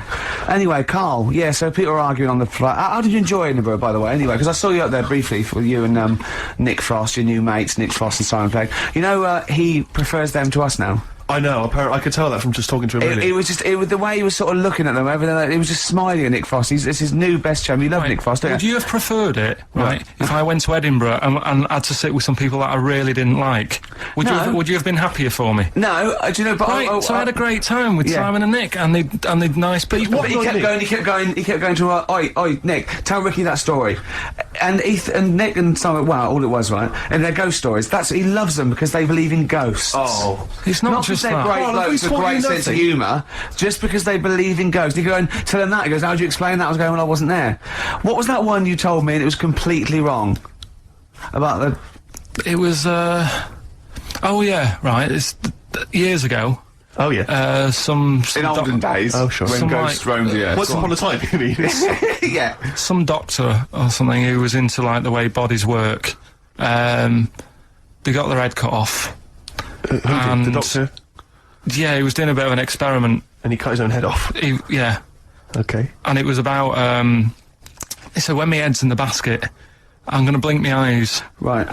Okay, sorry, hang on, let him finish. And, so the doctor has chopped his own head off, and he's told everyone, I'm gonna blink my eyes to he's in the basket, and he goes like, right, I'm gonna blink my eyes about, as many times as I can. So quick, count them. And they count, and he got to like 15 before he died. Now this is how Carl told me that. Till Nick Frost explained that, Carl told me, he said, right, well, a bloke, right, he had his head cut off, and when his head was in the basket, he went, count how many times I can blink. And I went, well, that's rubbish. He went, no. And Nick went, well, no, he actually said, when my head's in the basket. He went, and Carl went, all right. I said, Carl, do you know the subtle difference? Do you see the subtle difference? I have to say, though, guys, I still don't really understand what went on there. You've both lost me. The story is that a bloke who'd been found doing, You mean that Carl just explained it and that was a clear version? Because I still don't know what you're talking about, Carl. Well, this bloke had his head cut off for experiments against God. He was a doctor in the, in olden times. Yeah. And when they cut his head off, why did they cut his head off? Because it was he was executed. Crimes against he was executed. Yeah, and he said to his assistant, "When my head's in the basket, I'm going to blink. Count how many times I blink and write it down as an experiment." Right? Carl told it to me like his head was cut off and he went in the basket, and when his head was in the basket, he looked up and said, "Count how many times I blink." Yeah, I love that. I love the difference in that story. Yeah, yeah. Both rubbish, but you know, one's possible and one isn't. You believe anything that you're told except when we tell you the truth. Right, here's one. Christ. Ghosts and that we got talking about. Sure. And Nick said, right, he said, you'll like this one. He said, my auntie was having loads of problems. Why are you whispering? It's not illegal to talk about ghosts on the radio. No, but he's hearing this. So the auntie's in the house and that, and furniture's moving about all the time. Oh God. And they were like, no. Steve, you told me this one. This is such rubbish, mate. No, come on, let's listen. I'm going to leave it to you. I'm going to sit back and enjoy it. I'm just going to watch your face, Steve. Right. Sorry, so I missed the beginning there, Carl. There's an auntie in the basically, Nick's auntie. Right. In the house, things moving around all the time, and it was just annoying every time she tidied up. It was like... it was just annoying. Making a mess. It was one part annoying to two parts scary. Yeah. So... stuff was moving around all the time, and they said, right, rather than we need an housekeeper. Rather than having the house a mess, until we sort this out.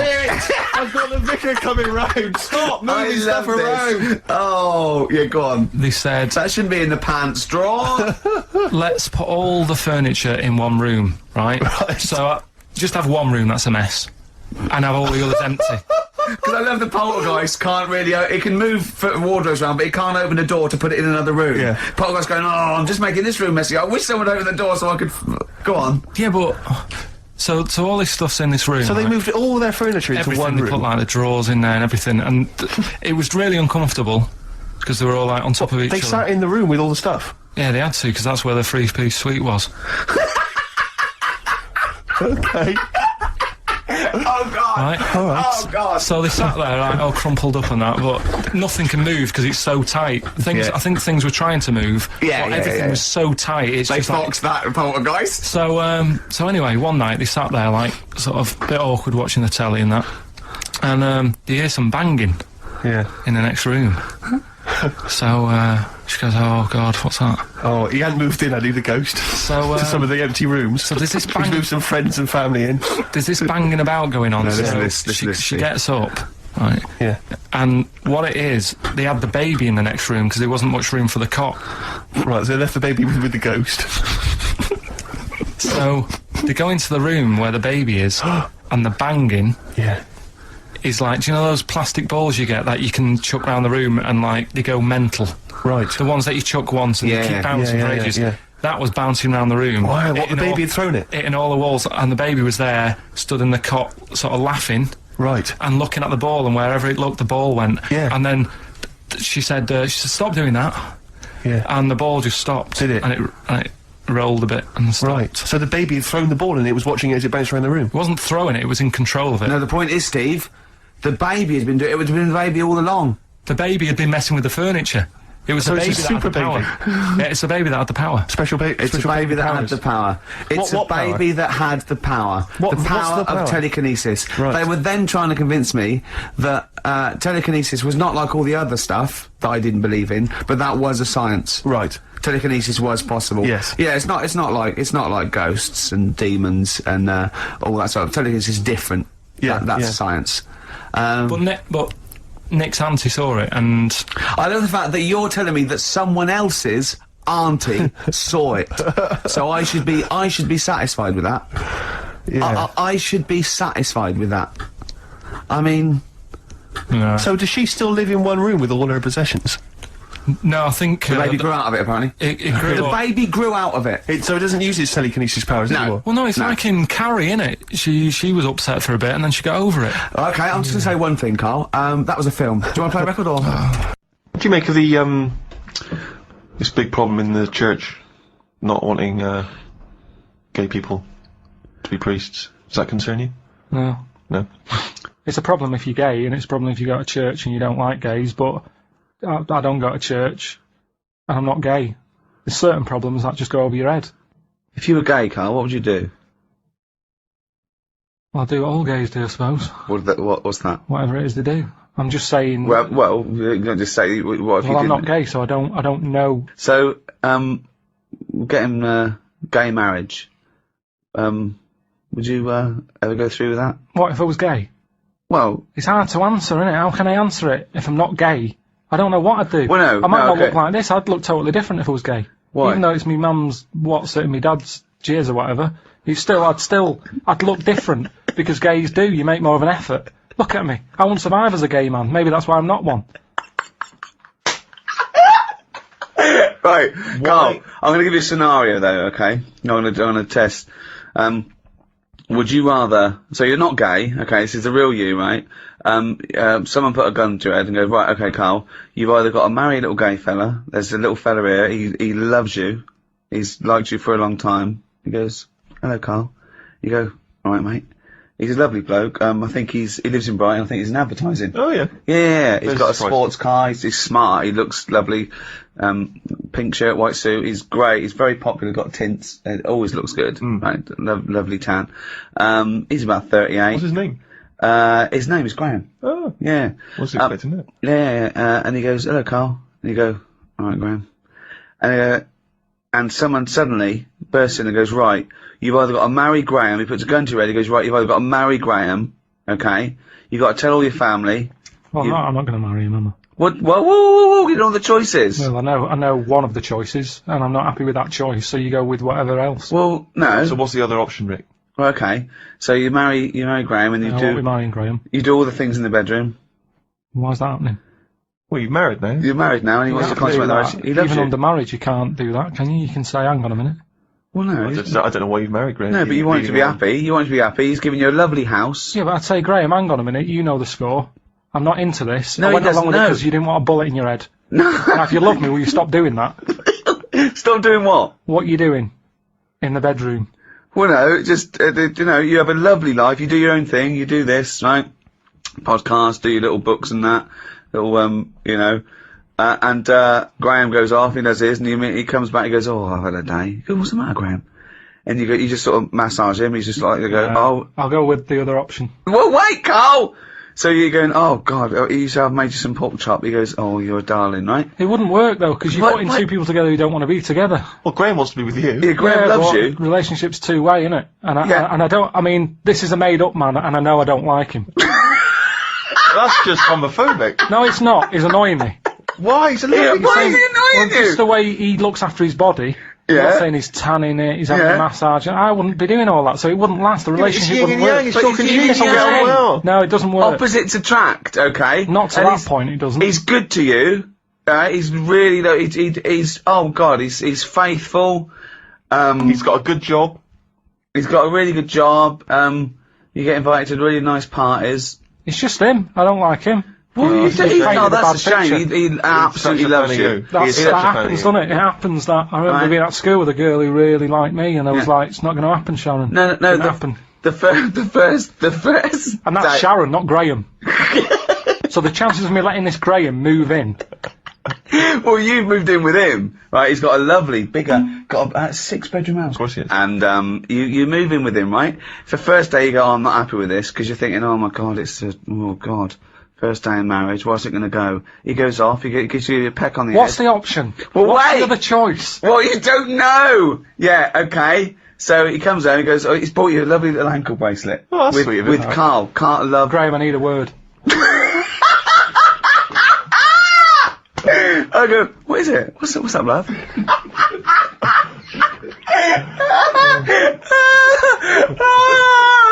What's the matter? I'll be Graham. Right, okay.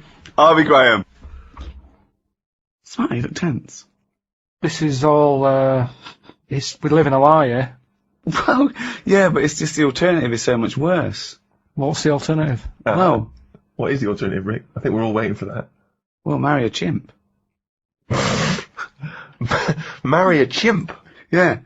Unless you either live with a chimp in a tree or marry Graham, your family are going to get killed. Someone's going to shoot him, right? So you have to decide what you want to do.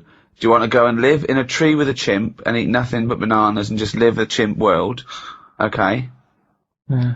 Or woo Graham. You go down there, you're chatting to him. You're just in a club, right?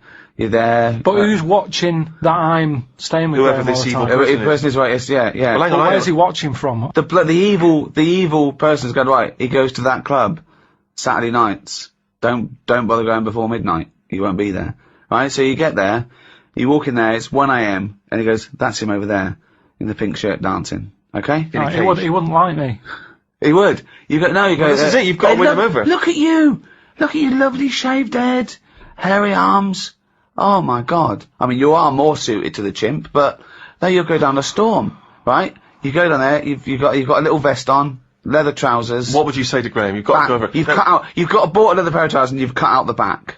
Okay? There you go in. Your arse is showing. You've got a freshly shaved head. You've got a little white vest. Okay? Has he got all this on? No, he's got like a little pink Ben Sherman, white trousers and espadrilles. Right, I'd dance over. Yeah? I'd say, you Graham, and go, yeah. Oh, hello. Who are you? Say, never mind, you haven't seen a chimp about, have you?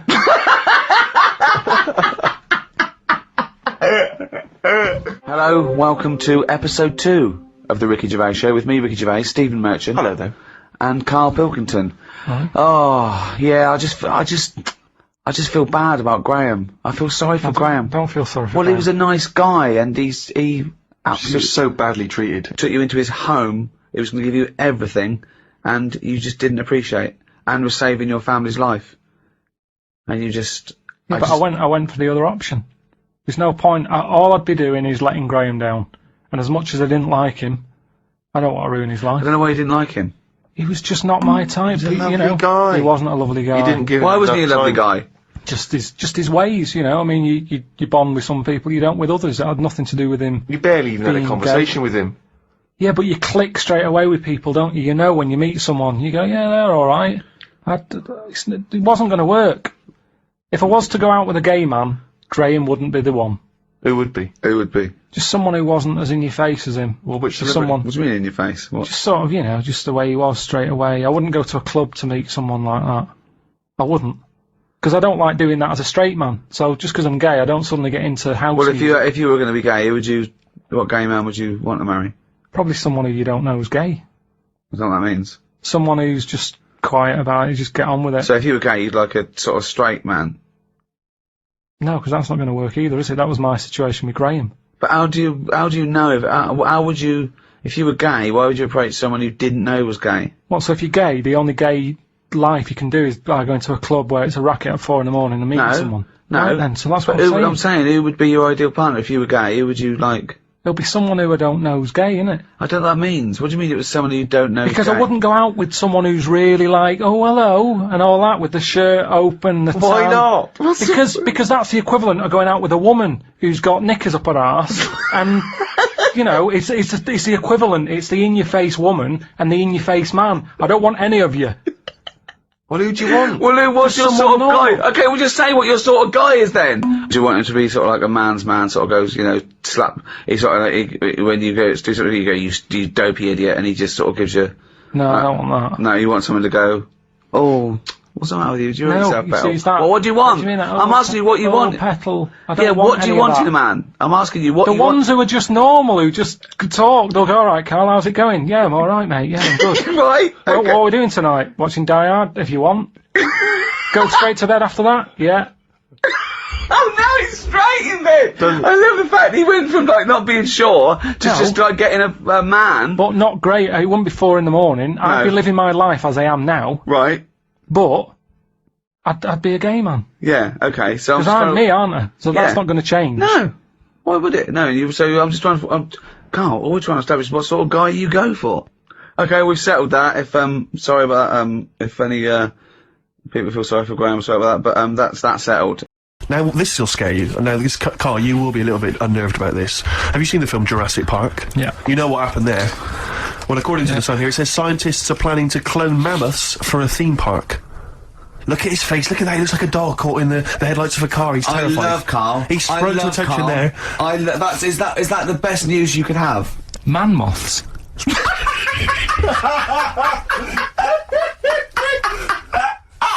Right. Yeah, man moths. I Man love moths. the fact that that's why he was so excited that they've bred a man moth.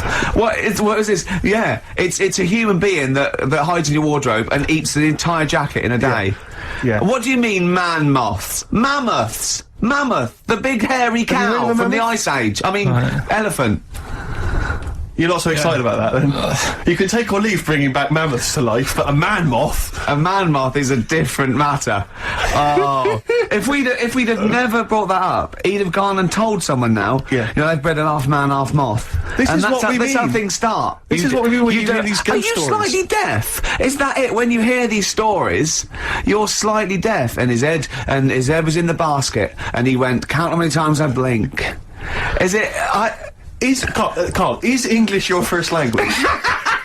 Are you actually foreign? Is that the thing? Yeah. Should we speak when we say slower? foreign, we mean not of this planet. Yeah. Should we speak slower? Would that be a help to you? No, go on. Next What do you one. make of that? Do you think that's good? Seriously, Do you think the that's idea good of to bring bringing back mammoths? prehistoric animals. These giant elephants. They're slow, aren't they? It's not as if they're going to, like, get out and run fast and they can't capture them. They'd probably be a fence, to be honest, Carl. They'd probably be a fence. No, but I'm saying, but you're asking it as if, like, oh, it could all go wrong, but it couldn't, could it? Well, Really? but the point was about Jurassic Park is they thought it wouldn't go wrong. They thought they had it all under Yeah, but control. that was and Have you dinosaurs. learned nothing from Jurassic Park, Carl? Dinosaurs would say, "Oh, think about it before you do it." But with a airy elephant, it's not going Not a to. concern for you. Would you go along to see him? Would you be interested in that? If it was in the area, He's great, isn't he? I'd love a queue, Nothing right? impresses No, him. but what I'd like to do is Carl sitting like Yoda in a little cave, and I'd just like to see people like Tony Blair and, you know, Stephen Hawkins in a queue, and they go and say, "Carl, got a bit of a problem." And thinking of cloning a man and a moth. Problem? Not an issue. No, if I'm in the area, I might cruise around and have a look at it. Otherwise, just don't send it near my my clothes. Oh, that's fantastic. So it's just for a second. What's As the words "man moth" came into your head, how excited were you? I mean, were you both terrified and excited? For the moment when you thought that they'd cloned a man and a moth. I pictured What kind of face did he have? Did he have the moth's head or was it a man's head? just a little man head. Right. What was his face? What did it look like? He just was like a bit shocked. Perplexed. Yeah. Yeah, So it was like he'd been grafted onto the body of a moth without his consent. And when he was asleep, Yeah, he'd woken up. he just went in to have a goiter removed, Yeah. and they said, "We've He replaced woke your up with goiter with the body of a giant moth." Yeah. Is that all right, Mr. Jenkins? So he had the head of a little. Was it a little boy or a man? little man, Right. Okay. and he's just bumping into a lamp. Just running into a. If you went into hospital and they'd done something, what's the worst thing they could do, right? What would you rather have done, right? You wake up and you've got lobster claws for hands. Right. You wake up and you've got duck's feet. Or you wake up and you've got one horn coming out of your head. The worst thing, Yeah. probably the horn coming out of my head. Why? Get in the way. That'd be useful, wouldn't it, in fights and stuff?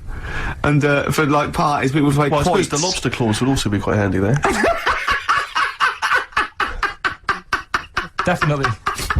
So First show back. yeah, it's not bad. It's great to be I'm back. just thinking about that money, Rick. To be honest, it's I still know. playing on my That mind. I know. Yeah. Could we maybe get like a sort of telethon type thing going, or a little charity thing, just sort of help me pay? You can't really ask people to send you money. It's Really? technically begging. Is it? Yeah. Okay, is Unless there you're any are you a registered charity? I suppose not. Not really. We could probably get you status.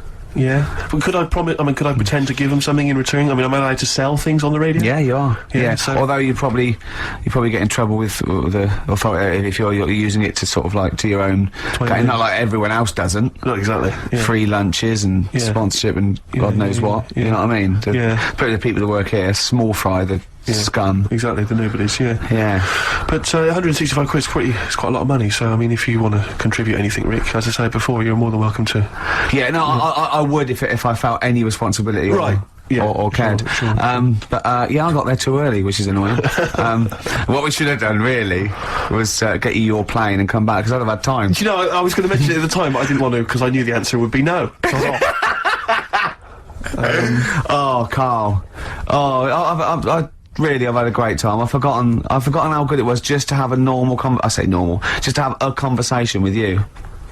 Are you looking forward to this? He's really down today, isn't he? He's down, man, isn't he? Just a bit tired. But it's interesting because I said to him, did you enjoy Edinburgh? He spent the week up in Edinburgh, obviously, and he said he had a well of time. He loved it up there. He's been partying every night, and he actually enjoyed it. And I've never met him when he's actually enjoyed anything before. He's never enjoyed anything, as far as I know.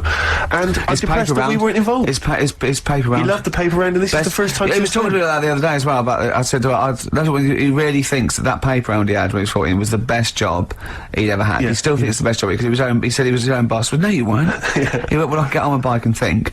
And he said, I bet if I phoned those people who I delivered the papers to, they'd say it was the best delivery they've ever had. He said, in fact, I bet a lot of them have chucked in delivery because it went downhill. This is all, he's thinking this as he went along. Didn't you? Yeah. Imagine phoning someone up and saying, you don't remember me, but I used to deliver your paper 10 years ago. Was it the best delivery service you've ever had? No, but if I said I delivered it 10 years ago, you used to, if you got up at like 6 in the morning, it was there for you. Yeah. There's no other paper boy who could guarantee that they'd have that paper when they got out of bed. If you could earn enough money, would you do a paper round again? If that was your job, but you were being paid enough to make a living from it, is that something you think about? Do you think you'd enjoy it as much nowadays? Yeah, I reckon I would, yeah. Yeah?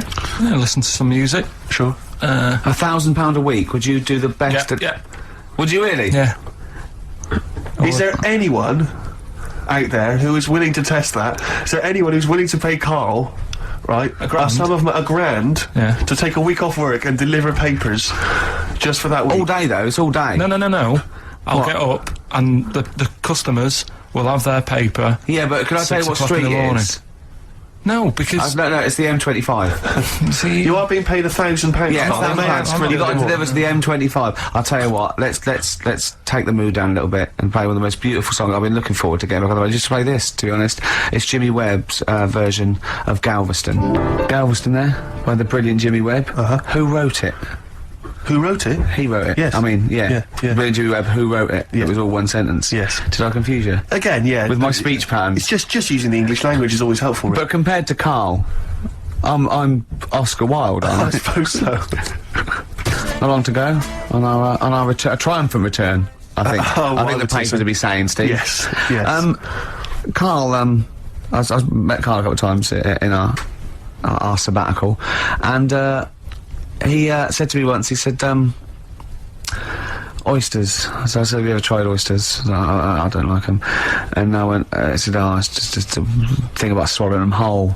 You know, he went, well, the reason you have to do that is because they're fatally poisonous, and if you bite into them, they kill you. And I went, well, of course they don't. He went, yeah. I went, well, of course they wouldn't. What if you chewed on it? He said, no. I said, well, so you swallow them whole and they're not poisonous? He went, yeah. See. He said, when you swallow heroin in a Johnny, he says that doesn't kill you, does it? That was it. Oh. And then about a week later, he went, I was wrong about them. Yeah, I went, well, he said, yeah. And what did you say?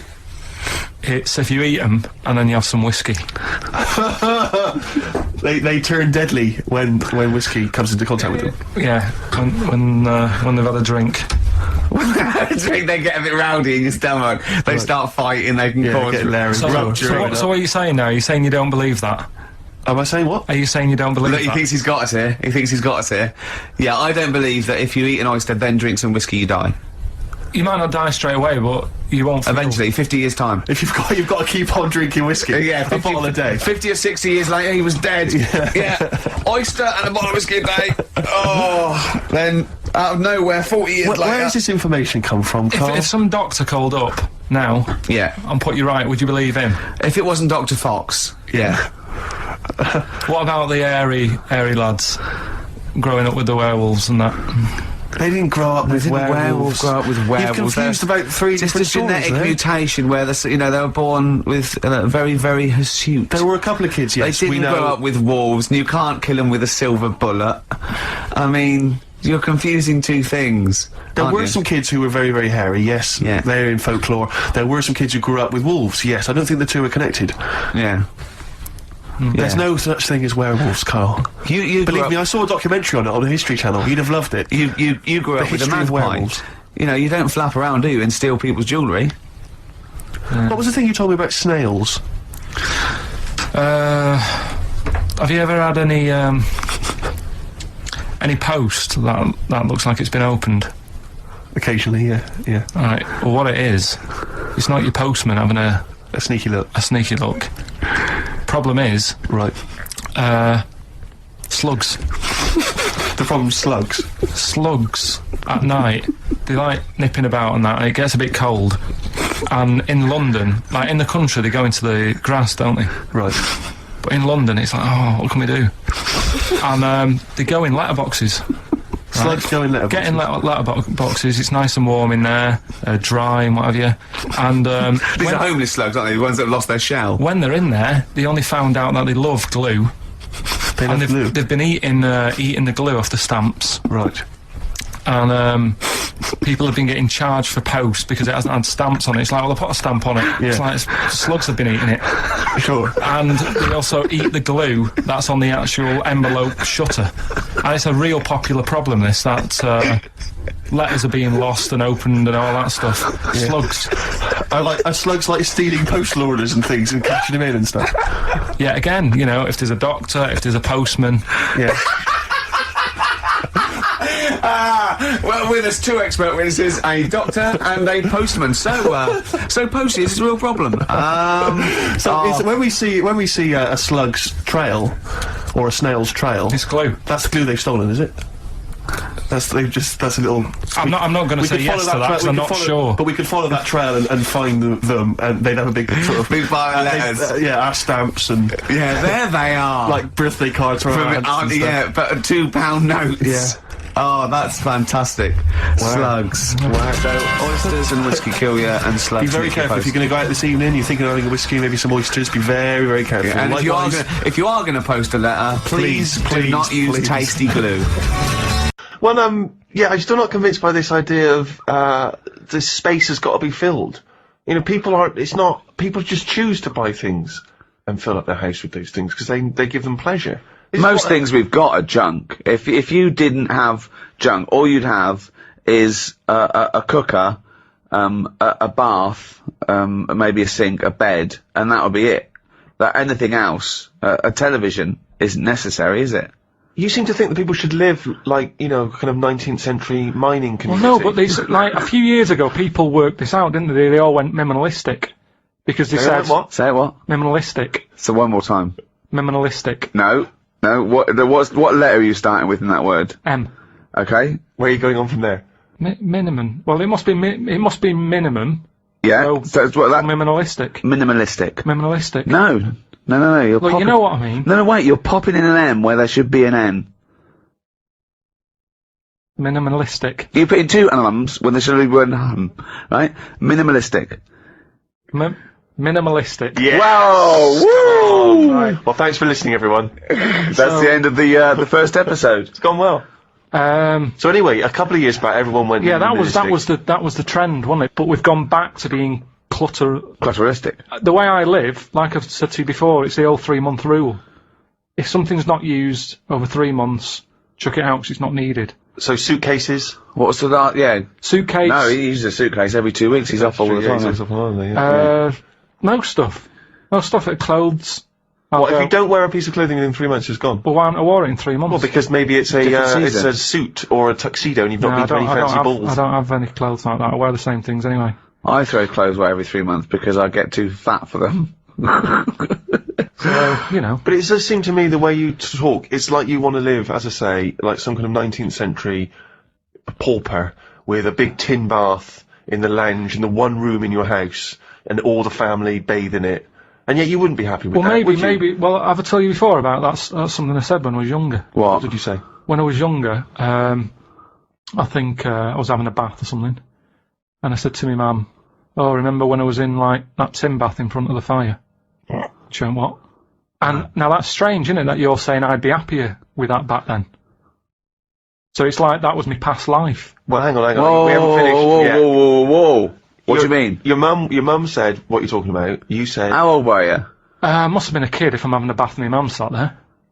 Well, yeah. Well, I don't know how you operate. I assume you were, but how old? Must have had time to have a bath. As you get older, you don't have as much time, do you? So I'd say 5. I love the fact that after 5 he didn't have time to have a bath. No, it's He's just so busy. Carl, we've read your diary. One day it was simply went to the cobblers and back. No, but so you had time to have about 19 baths. No, but as you get older, you sort of go, I haven't got time to sit in a bath, whereas a kid, it's something to do, you're innit? staring at ants. When have you ever been too busy to have a bath? 1, you're never busy.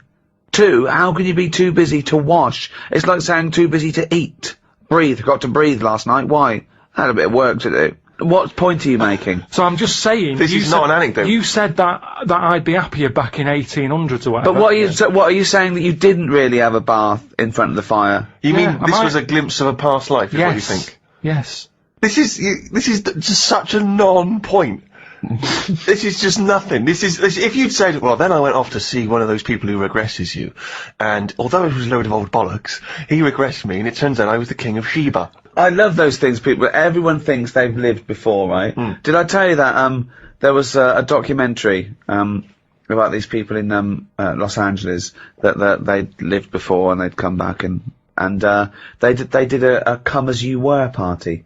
So they went as the people in their previous life. All of them famous. Of course they were. Kings, queens, leaders of men. Not as I was a stable hand, I forget my name. Right, 2 Napoleons, one of them's lying. I mean, absolute twaddle. We're talking about things that have happened since we met. We've done podcasting, we've done the iPod, we've dismissed that. See, Carl, when he disses all these great inventions and design, when he says you don't need them, it's just faffing, what he means is, he's a little bit annoyed that no one's picked up on his ideas, like the clippable mat for the mug, or, I don't know, cat mops. I don't know, it wasn't yours, nor was the tie, was it? The stupid tie. What's that? What's the one about the tie? The tie that had a pocket. Loads of pockets. But I didn't come up with that. That's something I saw somewhere. But it never caught on. I've never seen anyone wearing one yet. It's such a good... It's not a good idea. It's like having a carrier bag round your neck. It doesn't make any sense. It's a tie packed with stuff. You want to... Imagine... Alright, Frank, nice tie. What you got in there? Baguette. It's ridiculous. But imagine the day that the tie was invented. There you go. Do you want a tie? What do you do with it? Put it around your neck. What for? Don't know. Well, I'll tell you. What? Because you haven't invented buttons yet and it keeps your shirt together at the top. Well, alright then. Right. We've invented buttons. Are we going to stop making these ties? No. Why? He's got you there, Rick. There you go. Now, I'm saying, what are you doing with that tie around your neck? Oh, it's a pocket tie. It's a what? It's a pocket tie. What do you mean? It's got pockets in it. Oh, that's weird. What That's all right, I've got pockets in my jacket. Yeah, no, but hang on a minute. It's a hot day, innit? Don't want to put your jacket on. Oh, or a tie. Well, if you're going to wear a jacket, wear a tie. Leave the No, I'm jacket not wearing on. a jacket. I'm wearing a shirt. Give it a purpose. If you're going to wear something, give it a purpose. Everything has a purpose. A tie at the moment is just round your neck, keeping you hot. If you're going to be hot, carry something. Hands free. And everything's always there. A bag, you put stuff in a bag, you put a bag down, you forget it. I always forget bags, that's why I don't like carrying them. You pop it down, you get up, you walk off, oh, where's the bag? A tie, when you go in a cafe or something for beans on toast, you don't take your tie off. I don't wear a tie. I would if it had pockets. Go! The country would look smarter. Right, you have pockets, so what are you carrying in this pocket? I have got spare change. Yeah, okay. Which, You're rattling around like a cow in Switzerland, just like... I've got spare change, I've got, like, my debit card in there. Right. Maybe got me little front door key in one of the pockets. Okay. Pair of scissors if you want. Amazing. That's safe, isn't it? Oh, that's a good place to put it, just around the heart area. Yeah, and near the throat. Facing upwards. Brilliant. Carl, think what you're saying. So when you're on the beach and you just got your Speedos on, pop a tie on, go to the shop, pop a tie on. Well, no, you wear it in the appropriate times, but I'm just saying if you're going to wear a tie, let's make it useful. Let's give it a purpose. Don't wear a tie, it's alright. You do not need a tie with pockets. If you're wearing a tie, you've got clothes with pockets. And it's going to be weighing your neck down. I mean, come on. It's not Don't practical. go mad. If you're carrying anything big, you buy the scarf version. What else has happened since we met? 2002. Gay marriages. That's kicked in. Thoughts? Yeah, they've happened. Are Yeah. they popular though? I mean, Well, amongst gay people who want to get married, they're very popular, I imagine. what's the point of it? You know, I suppose they want to feel that there's an equality. But is it just one of them things where they wanted it because they can't have it? Do you know what I mean? I think any excuse for a fancy dress. They like to dress up. They love a press tent. See, I just don't understand. Whose name do they use? Whose surname do they go with? I don't know. There's a problem. Just creating problems. I always say that. Any problem solved is a new problem made. Gobbledygook.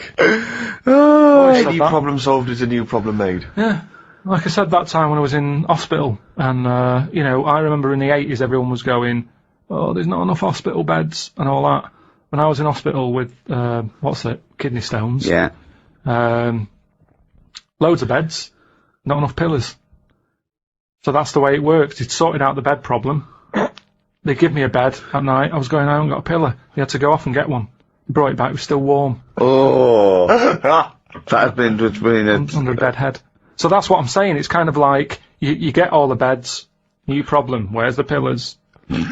Don't solve problems. Don't solve problems. Brilliant. Point 9. Can I just tell you a story that KARL told me a couple of weeks ago? Is this another ghost story? Another spooky story? Yeah. I called him out. I was, what are you doing? He said, I've just been reading ghost stories again. He said, you don't believe in them, but how do you explain this? Right, I went, go on. He said, I'll tell you as he told me. He went, bloke, right, just sitting at home, doing, watching telly with his cat. And, the phone rings, and it's a bloke going, is that fire, in your oven okay now? 'Cause your wife called. And he went, KARL went, well, 1, there was no fire in the oven. 2, he wasn't married. I went, right. Go on. He went, well. Then, right, there was a knock at the door, and there was 2 sort of people in sort of white coats, and they came and said, we've come about that fire. Your wife called us. He went, 1, there isn't a fire in my oven, and 2, I'm not even married. Right? And he said, they saw the cat, and they looked at the cat. It looks a bit weird, the cat came out. He said, and then he went back, sat down, phone rings, and they said, did they sort out the fire in the oven that your wife told us about? Oh. He went, 1, there is no fire in my oven. 2, I haven't got a wife. And KARL went, what do you think of that? I went, that's not it. He went, yeah. I went, that's the end of the story. What? He went, well, how'd you explain that? I went, explain what? I thought he was going to say, a year later he got married, but she died in an oven fire. Right? I thought it was going to be that. And I went, that's what? People winding him up. Yeah, or, someone did report a fire oven, and their name was Johnson, and they looked up Johnson, they got the wrong thing, it was the gas board, and they sent it round to the wrong person, right? You know, he went, yeah. I said, I explained it to him, he went, yeah. Why did they look at the cat funny? Oh, man alive, KARL. This is really weird, right? I was in my house once, right, and the doorbell rang. Yeah. Right, I opened the door, there was no one there. Yeah. Right? And then I looked across the street, right, and there were some kids running away. Yeah. Now, how do you explain that? Yeah. There was another time, right, where, like, I opened the door and there was a bloke goes, you've ordered pizza. I went, I haven't ordered pizza. And I heard my mate upstairs giggling and putting the phone down. Yeah. How do you explain that? KARL, seriously, why did you tell me that story? What did you think it was weird about that? The fact that it was 3 different people. Is this all the information? Is that the entire story? It was 3 different people. Did you fall asleep and not read the end? A fire that didn't happen, about a wife that didn't exist, and a cat that didn't look happy.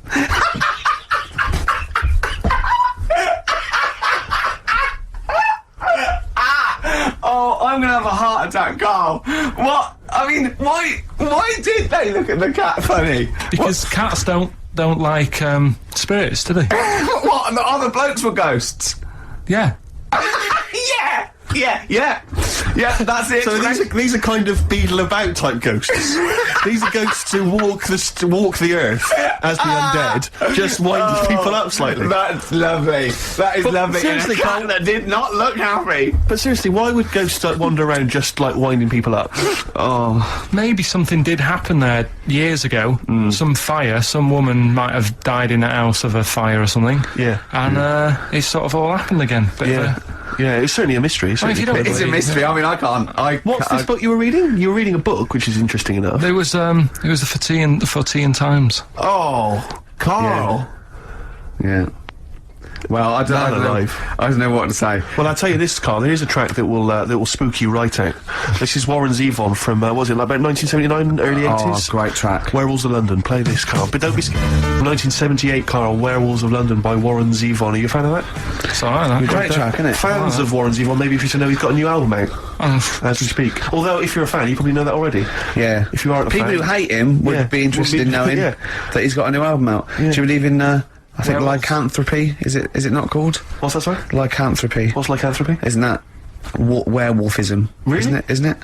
Do you believe in that, Carl? They've found stuff, haven't they? They've found kids walking about who are all hairy because they've sort of grew up with wolves and that. Yeah. So No, you see, two things there.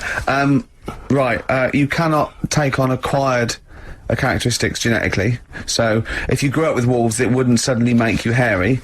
There's been pictures, there's been stories on it, and I reckon most people a lot of people have seen the stories. It's a popular thing. You mean the kids that are born hairy? No, there's kids who've been born hairy, right? Yeah, that's it. No, but listen, and they walk around on all fours, and they drink milk from a saucer. Steve, this is remember that time with the maggot in the head? And getting out with bacon, and you were like laughing, and then people called up and said, yeah, I've seen that, I've read about that. Yeah, this is the same thing. Have you seen an XFM listener up close? Have you ever looked? They drink milk from a saucer. Yeah, they've got to be kept on leads. People who listen to this show. There's no point me telling you about stuff. There is. It's comedy gold. When you were out of school, did you keep arguing with the teacher saying you're talking rubbish there? Teachers didn't teach us about werewolf boys and ghosts. They taught us maths. God, right. Tell the story about the manhole cover. Right, in the same magazine as the one with the cat and the fire and that. Don't tell me that story again, it gives me the shivers. Yeah, a cat that's got a weird expression on its face is against God. Anyway, this isn't a scary story, this was just like physics. Yeah. It was going on about the nuclear bomb and how powerful it is. And they put a manhole cover on top of one. Okay. Blew it up. Yeah. Never saw the manhole cover again.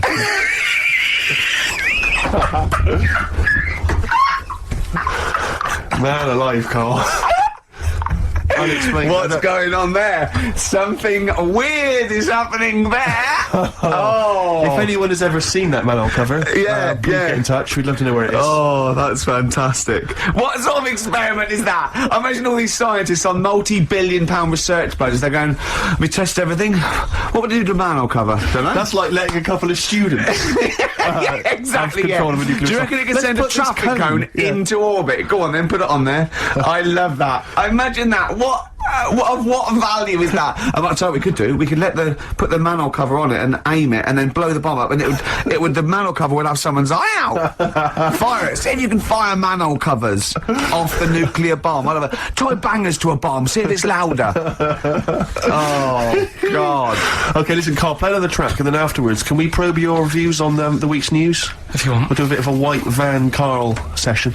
Smashing Pumpkins. Today is the greatest, because we're back. That's true enough. All right. I hope people, Rick, were listening to that loud in this lovely summer's day. I mean, no, not too loud. Well, don't annoy people. White van, Carl. Yeah, White van Carl. I mean, for those that don't know, we do this. We ask Carl the questions that the Sun asked someone else. That's right. The Sun every day asks some, average Joe his views on the week's big stories. Carl, let me ask you now. What do you make of Prince Harry smoking openly at a polo club? Are you aware of this story? No. Was it? Go on. Prince Harry, you know that he's one of the royals. Yeah. And he was seen smoking openly, a fag, a cigarette, at a polo club. Third in line to the throne. Something like that, yeah. Imagine that. Someone smoking a cigarette is third in line to the throne. A cigarette, Carl. Is it a non-smoking polo club? Do you know, I don't know, but if it were, would that make things even worse for you? No, seriously, what do you make of it? This is, the whole, the furore is he's a role model, he's a royal. Should he be seen puffing away in a public place? I don't think it matters, does it? Not a concern for you? How old is he? Is he old enough to smoke? I think he probably is, yeah. Right, yeah. Well, I think the trouble with this role model thing with anything that's legal, it should either be illegal or not. Yeah. I just don't think you can impose things like that, because you could say that it is bad for you, and it is bad to start smoking, and it really is bad for you, you know, it causes cancer and everything. But everyone knows that, don't they? Well, yeah, but you should either make it illegal or shut up about it. So this is Carl you're asking, isn't it? I am indeed. Sorry, So we can throw these questions your way as well, if you fancy. Sorry, yeah. But it doesn't matter. But Carl, what are your views generally? I mean, it's obviously cigarettes are perfectly legal and so on, but what about stronger narcotics? Because I know you're very scared of drugs and stuff, aren't you? Yeah, I'm not a fan.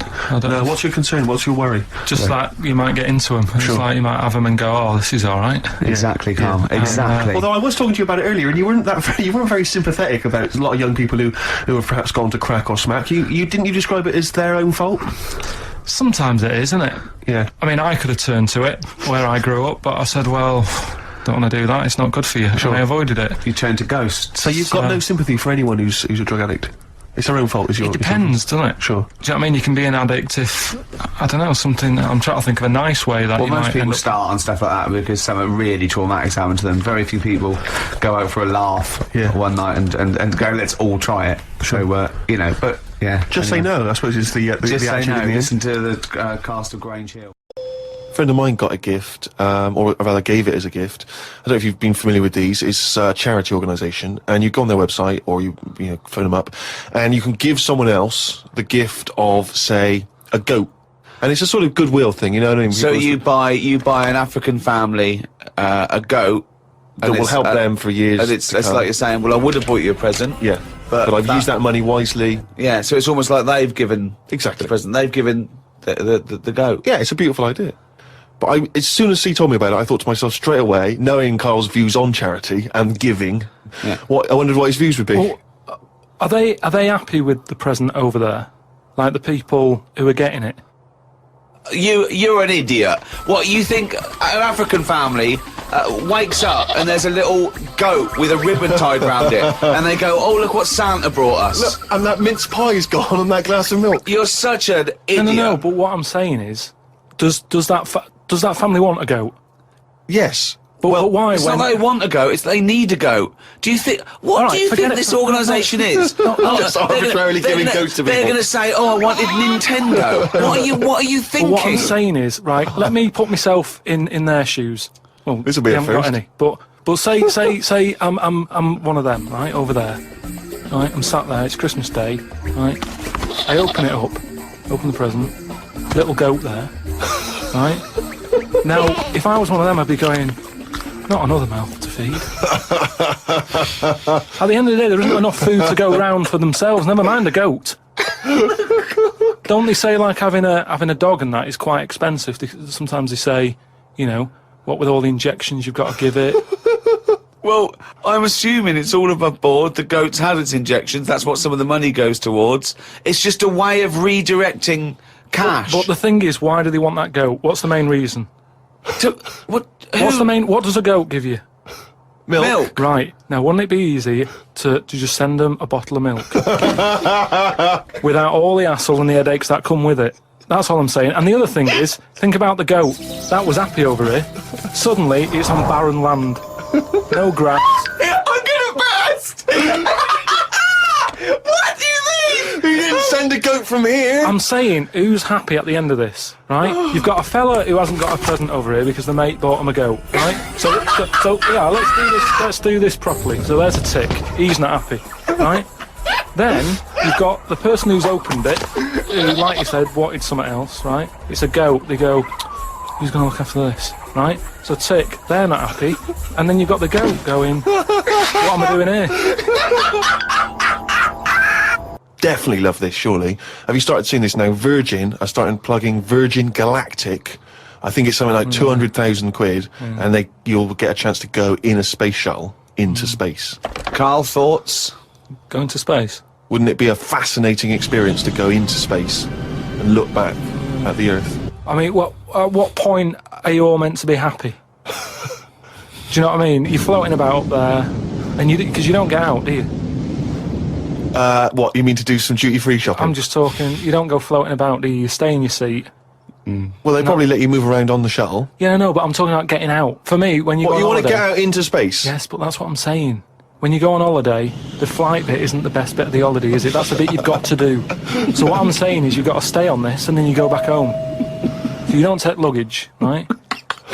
I don't see the point. Right, so you're there, you're sat in your own clothes for the whole time, same clothes the whole time.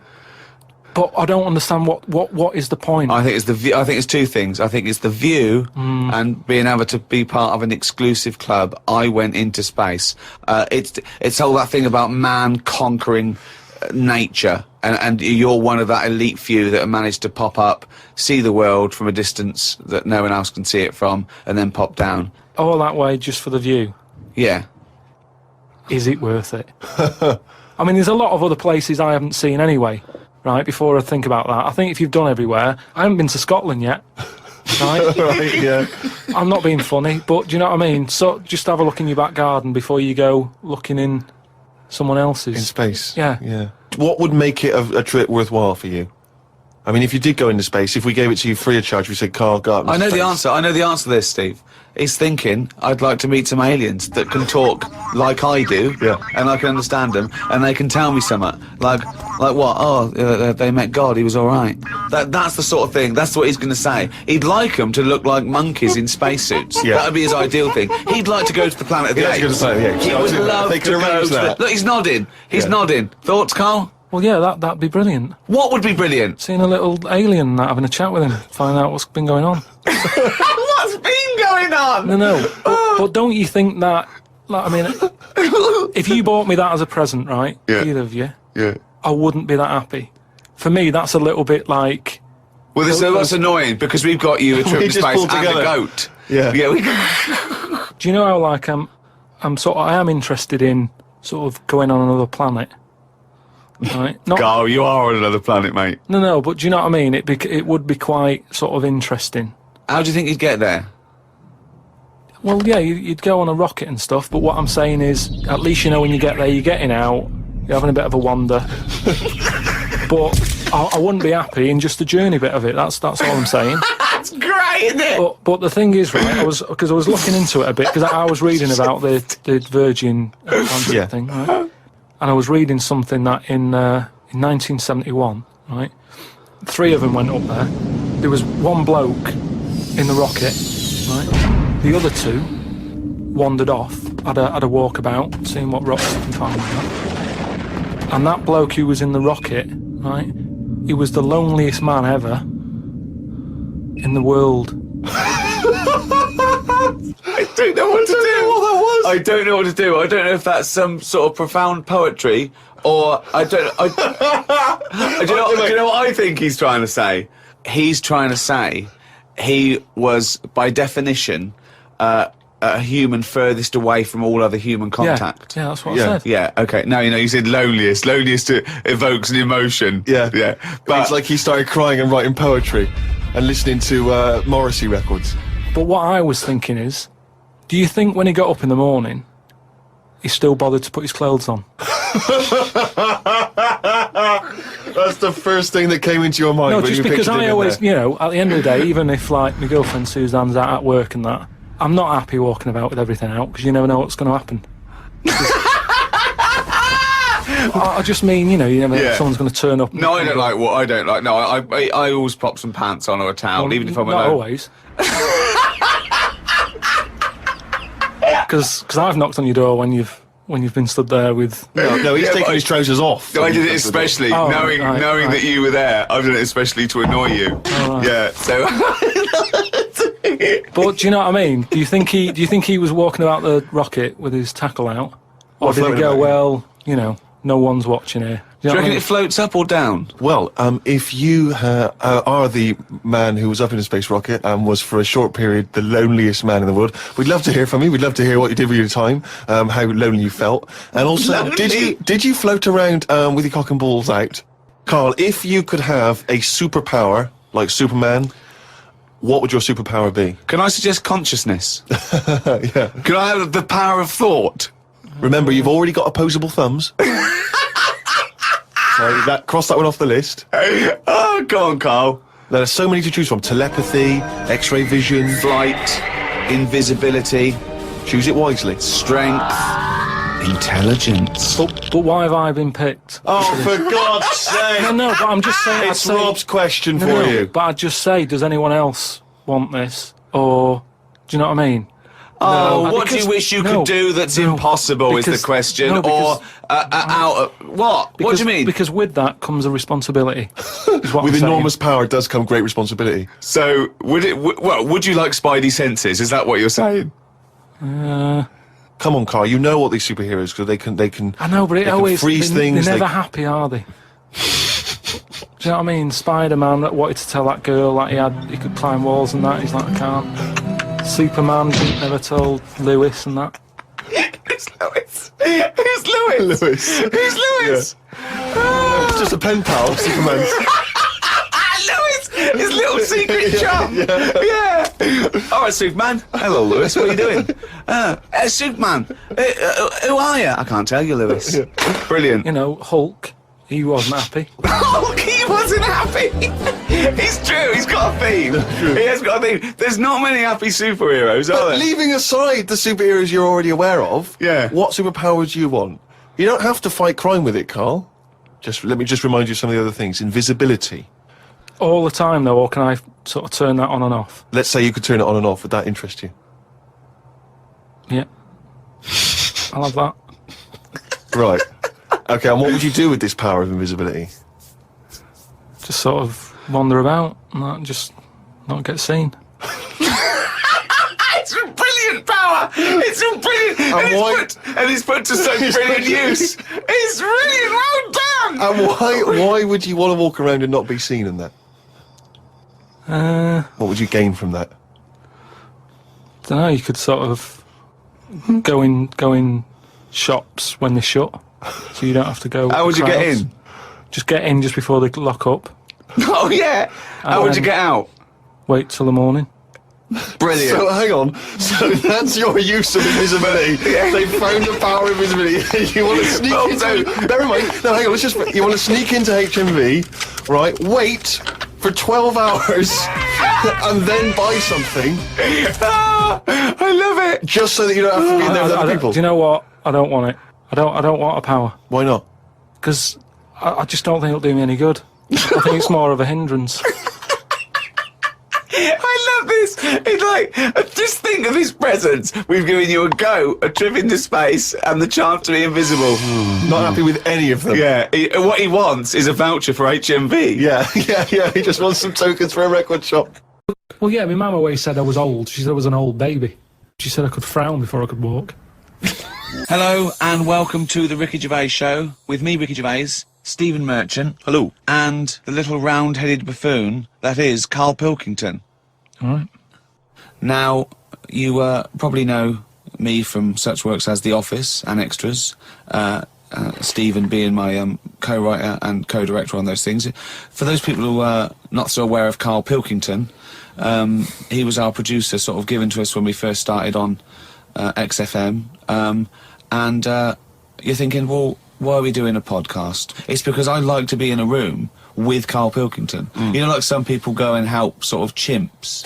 Do they? Yeah. Well, they go to the jungles and things. And help out little sort of endangered Diane species. Fossey or whatever. Exactly. You're very much the Diane Fossey of the Manchester scene. Of the little bald mank world. And Karl Pilkington is an ongoing experiment for me, because I've seen him blossom from an idiot into an imbecile. And I want to see it through. Look at the way he's looking at us. Look at that. He's got a perfectly round head. And that's why I'm doing this podcast. Karl, what do you think about all this?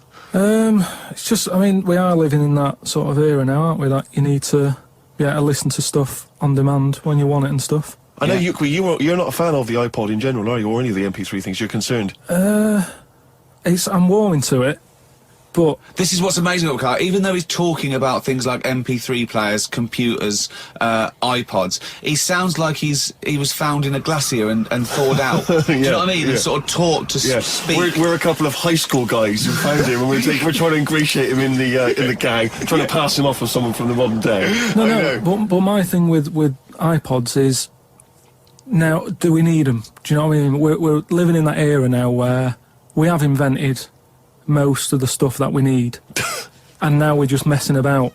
They said that in 1900. Someone actually said everything that's to be invented has already been invented. They said that in 1900, and how wrong were they? No, but what came out, at what point, what was invented in that year where they went, right, that's it now? the 20th century. Think what happened in the 20th century. Go on. Well, planes. Yeah, but is that a good thing? Planes and that. Do you need a plane, really? Wouldn't it have been better if we all stuck where we should be instead of travelling about? War. Well, look, war's happening, isn't it? Because everyone's saying, well, now we can fly, we'll go over there. So there were no wars prior to the invention of the aeroplane? Not like there is today. Right. But what I'm saying is, the world's got smaller on it. Everyone's saying that, right? Yeah. You know, the way I was saying to you the other day, you know, we now go to places where we shouldn't go. People go on holiday to places where you've got to have an injection before you go there. Yeah. Forget it then. That's a warning. Don't go there. I'm with you on that. I don't want to enter a country where I have to have an injection to stop me from dying while I'm in that country. Right, I totally agree with you on that. So what happened is, they invented the plane, and it's like, oh, let's go on holiday, and then they go, oh, I die now. Oh, well, you've got to invent something. Let's invent an injection, and then it's like, right, well, what else do we need to go to that place? There's a lot of faffing. So what I'm saying is, is that a place? A lot of faffing. What I'm saying is, you know, Steve's travelled more than I have. You've been to like dangerous places. I've been to places where you need injections. Yeah. Yeah, but why? Because it's fascinating, isn't it? You know, do you not believe in that idea of travel broadens the mind? You know, it makes you experience other ways of life, other ways of thinking. It just enriches you as a human being. That's the whole reason people go travelling. But since the invention of the telly, you don't have to go that far to see it. You're absolutely right. So there you go then. The telly was the 20th century, wasn't it? Yeah, it's pretty good. So where would you stop then? You'd stop making stuff now? Stop inventing stuff right now? If we're going to invent something, right, forget like the traditional way of people having kids, right? The way they, you know, have it away in that. You know, what do you mean? What do you mean? No, you know, like the way that, you know, we have kids and stuff.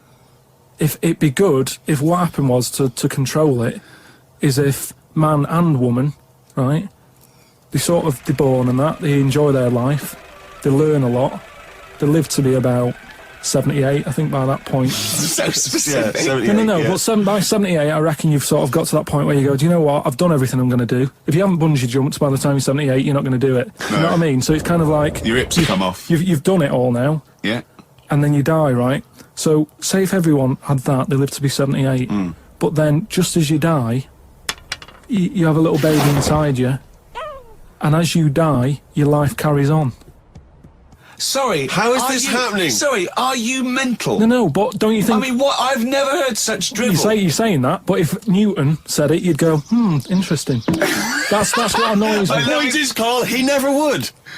He'd never say it, that's the point. If you never say it, I don't understand what you're talking about there. What, how was it? How was there a little baby in a 78-year-old? No, what I'm saying is it's like an apple, where the apple grows and it's got its little baby pips in it, and the apple goes and the seeds are planted and a new one's born. But that's what happens. But that is what reproduction is. Yeah, but I'm saying babies aren't being born left, right and centre. It's controlled so that as someone dies, someone's born. But Carl, stop. Whose responsibility is Look, this? If you don't want to do it, we won't do it. But is it supposed to be nature? Has nature got to develop humans so that we act that way? We live that way? Or is this a scientific experiment? He said to you then, he said, look, if you don't want to do it, we don't need to do it. Yeah. Like, if you were up for it, we'll sort it out. Yeah. We can do that. We'll have a whip round so we can do the research. I just think, at the end of the day, we've got to do something. And is anyone keeping an eye on this and looking at what we can do next to control the population thing? It does my head in that I've got to live in London for work and what have you, and there's loads of people here, and, you know, forget going out on a Saturday night, it's too busy, and you can't move, and they keep... I mean, what annoys me about London So your solution is that 78-year-old women have little babies inside them, and as they slip away into death, the little babies... And how is that baby then raised? Who looks after the baby? Because it's a pretty good system, having a baby while you're young enough to look after that baby and make sure it lives to, you know, reproductive age itself. I mean, that system's been working for years. Nature's sort of sorted it out. Natural selection and evolution sort of makes that a good model. But wait a minute, nature. Pop that on hold, because Carl Pilkington's got an idea. Yeah.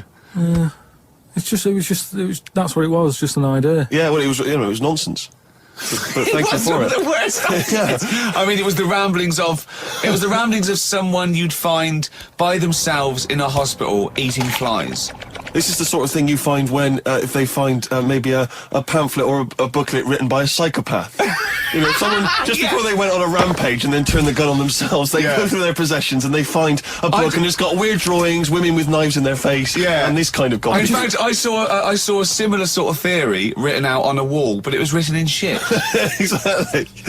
Yeah. No, all I'm saying is, I think it's, you know, when people die normally, everyone's fed up about it, aren't they, and a bit down. But if when you pass away, you go, oh, we're going to miss Gladys or whatever, but then there's this new life brought in, it's almost like a bad news, good but news. You're talking about it like someone could pick this idea up and run with it. Like you've given them enough information to do it. How is this possible? Where does she get the baby from? Why does it grow? Why grow it in Gladys's belly? Why not have it in a drawer? But what I'm saying ready to go, just add water. I mean... Who looks after son of Gladys? There is no theory here. There's no... It's the ramblings of a madman. What I'm saying is, though, the body's always changing, innit? From caveman to now, or whatever. In some cases. And they're always finding out more and more. Like I read the other day about how they're saying, do you know, like they say, people have 6 senses. Yeah. There's loads more than that. Right, and there's this one. I say, show me that you've got one. No, right, and there's this one that's knocking about. Go on. That what it is. Say if I'm in a pub, right, and I'm just doing a crossword or whatever. Unlikely, but go on. And there's some woman who's walked in, right, and she's staring at me. Yeah. I know she's looking at me, and I look up and I look round, she's looking at me. Right. And they're saying that's a new sense that they found out from, like, you know, doing tests and what have you. Yeah, it's rubbish. And they're saying that's been around since like man and dinosaur was knocking about. They've stopped. No, they've explained I think it's safe to assume that, you know, that with your perfectly round head, people are always stopping and looking. No, but they explained you just know that there's probably going to be someone there if you get right. They said it's from the time when, like, caveman was, like, wandering about, and he'd go, hang on a minute, and he'd look round, there's a dinosaur there or whatever, and he'd leg it. This is nonsense. I hate it when people use the term when caveman was wandering around. Caveman and dinosaurs, oh, they used to live together, yeah. Oh, that's the same era.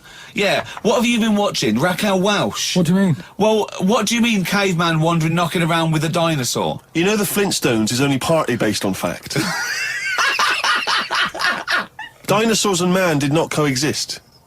The dinosaurs had long gone before man arrived. Extinct. Kaput. You don't believe us? Well, you don't believe because you've seen... Because you saw that film where they took pictures of lizards and magnified them and put them next to men in films so they looked like they were fighting. Yeah. No, but why couldn't that have happened? What is the film with Raquel Welch? A Million Years BC. A Million Years BC or something. A Million Years BC. Brilliant. Yeah. Yeah. No, but... She had a sort of woolly mammoth bikini. Fact. What I thought we could do, Carl, on this, the brand new 5th series of the Ricky Gervais Show, we're talking about things that have happened since we met, looking back, what have you learned, where are we going forward from this. I thought we could play Room 101, the popular TV show where people cast the things they hate into Room 101 forever. Room 101, of course, is taken from George Orwell's 1984. Room of all your fears and terrors and... So, is there a copyright issue here? Can we just steal this idea? Well, yeah, well, let's play Room 102. Clever. This is the room next door to Room 101, which is worse, in my opinion. Is it? Oh, Winston Smith. He'd love to be in Room 101 if he went to Room 101. He'd go, oh, get me back to Room... I didn't know I didn't know I was born. This is much worse. So, Carl, these are things that really annoy you. Don't put in things like, you know, cancer and racism.